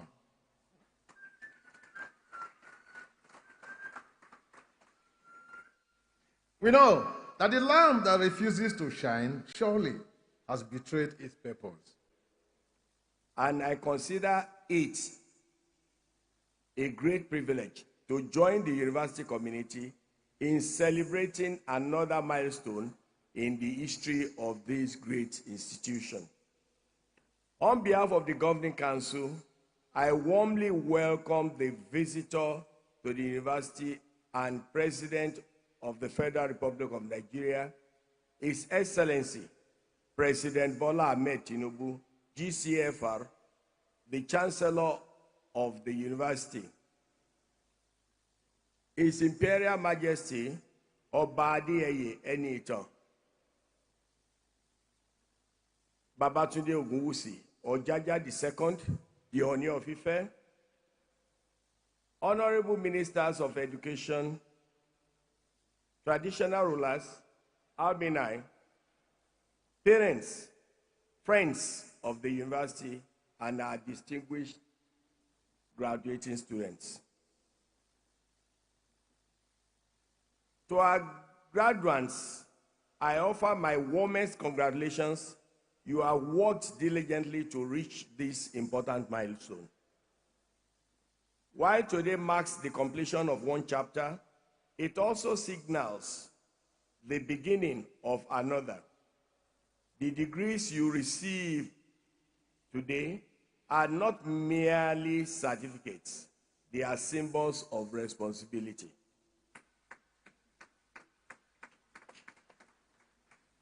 The world expects you to be innovators, problem solvers, ethical leaders, and worthy ambassadors of this great university. Always remember that wherever you go, you carry the proud identity of the University of Nigeria. Uphold our values of integrity, excellence, diligence, and service to humanity. Let me also use this opportunity to pay glowing tribute to our Vice Chancellor, Professor Simon Uchenna Otuanya, the Senate, management, staff, and students for their commitment to the advancement of the university. Within the last 11 months, the University of Nigeria has recorded significant achievements in academic development, infrastructural transformation, research, international collaboration, digital transformation, and institutional reforms. These achievements demonstrate what visionary leadership, dedication, and teamwork can accomplish. As Governing Council, we shall continue to provide strategic leadership, strengthen institutional governance, and ensure that university operates in accordance with its statutory mandate. We are committed to promoting transparency, accountability, financial discipline, and academic excellence while creating an enabling environment for teaching, learning, research, and innovation. Our goal is to reposition the University of Nigeria as one of Africa's foremost institutions of learning and research, and a globally competitive institution whose graduates can compete confidently anywhere in the world. To achieve this vision, the Governing Council we continue to support the reforms that strengthen research, expand digital infrastructure, modernize our physical facilities, improve staff welfare, deepen partnerships with industry and international institutions, and create greater opportunities for our students. We recognize that government alone cannot meet all developmental needs of the university. Therefore, I want to use this opportunity to call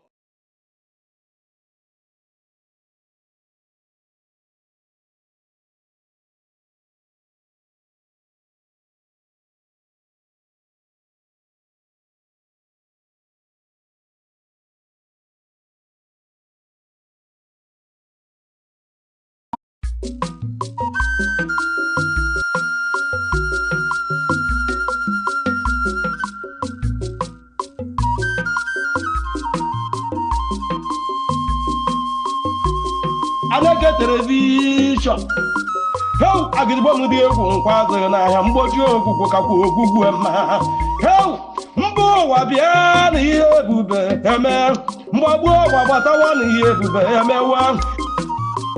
Aneke television na-emere ogbe ya mere amadi ihe. Ị na-agba nkwụ, ị na-eme nkepụta nwa, ị na-akwa ozu, ị na-agba akwụkwọ. Bịawa na Aneke television, bịa ka ezuoru ozi ọma. Bịawa na Aneke television yidume. Heu na-emere ogbe ya mere amadi ihe. Ụmụ Igbo bịawo na nke a bụ nke anyị.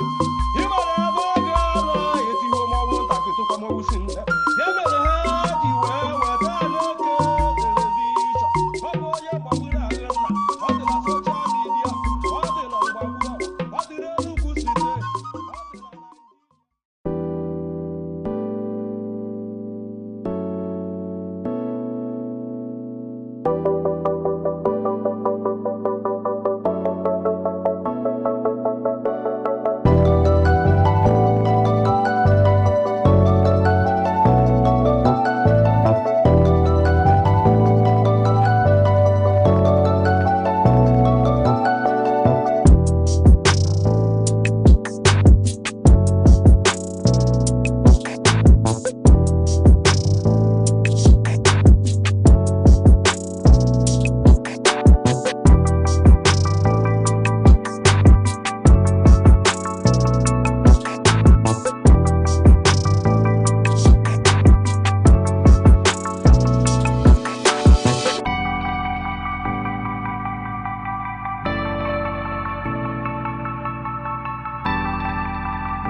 in an age of endless information, the true advantage is not access, it is interpretation.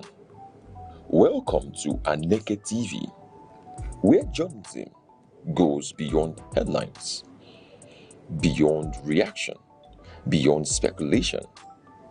Here, stories are investigated, issues are analyzed, voices are challenged, because an informed society is a stronger society. A discerning audience is a powerful audience. We are live, daily broadcasting, relentless clarity. Aneke TV, where knowledge meets broadcast.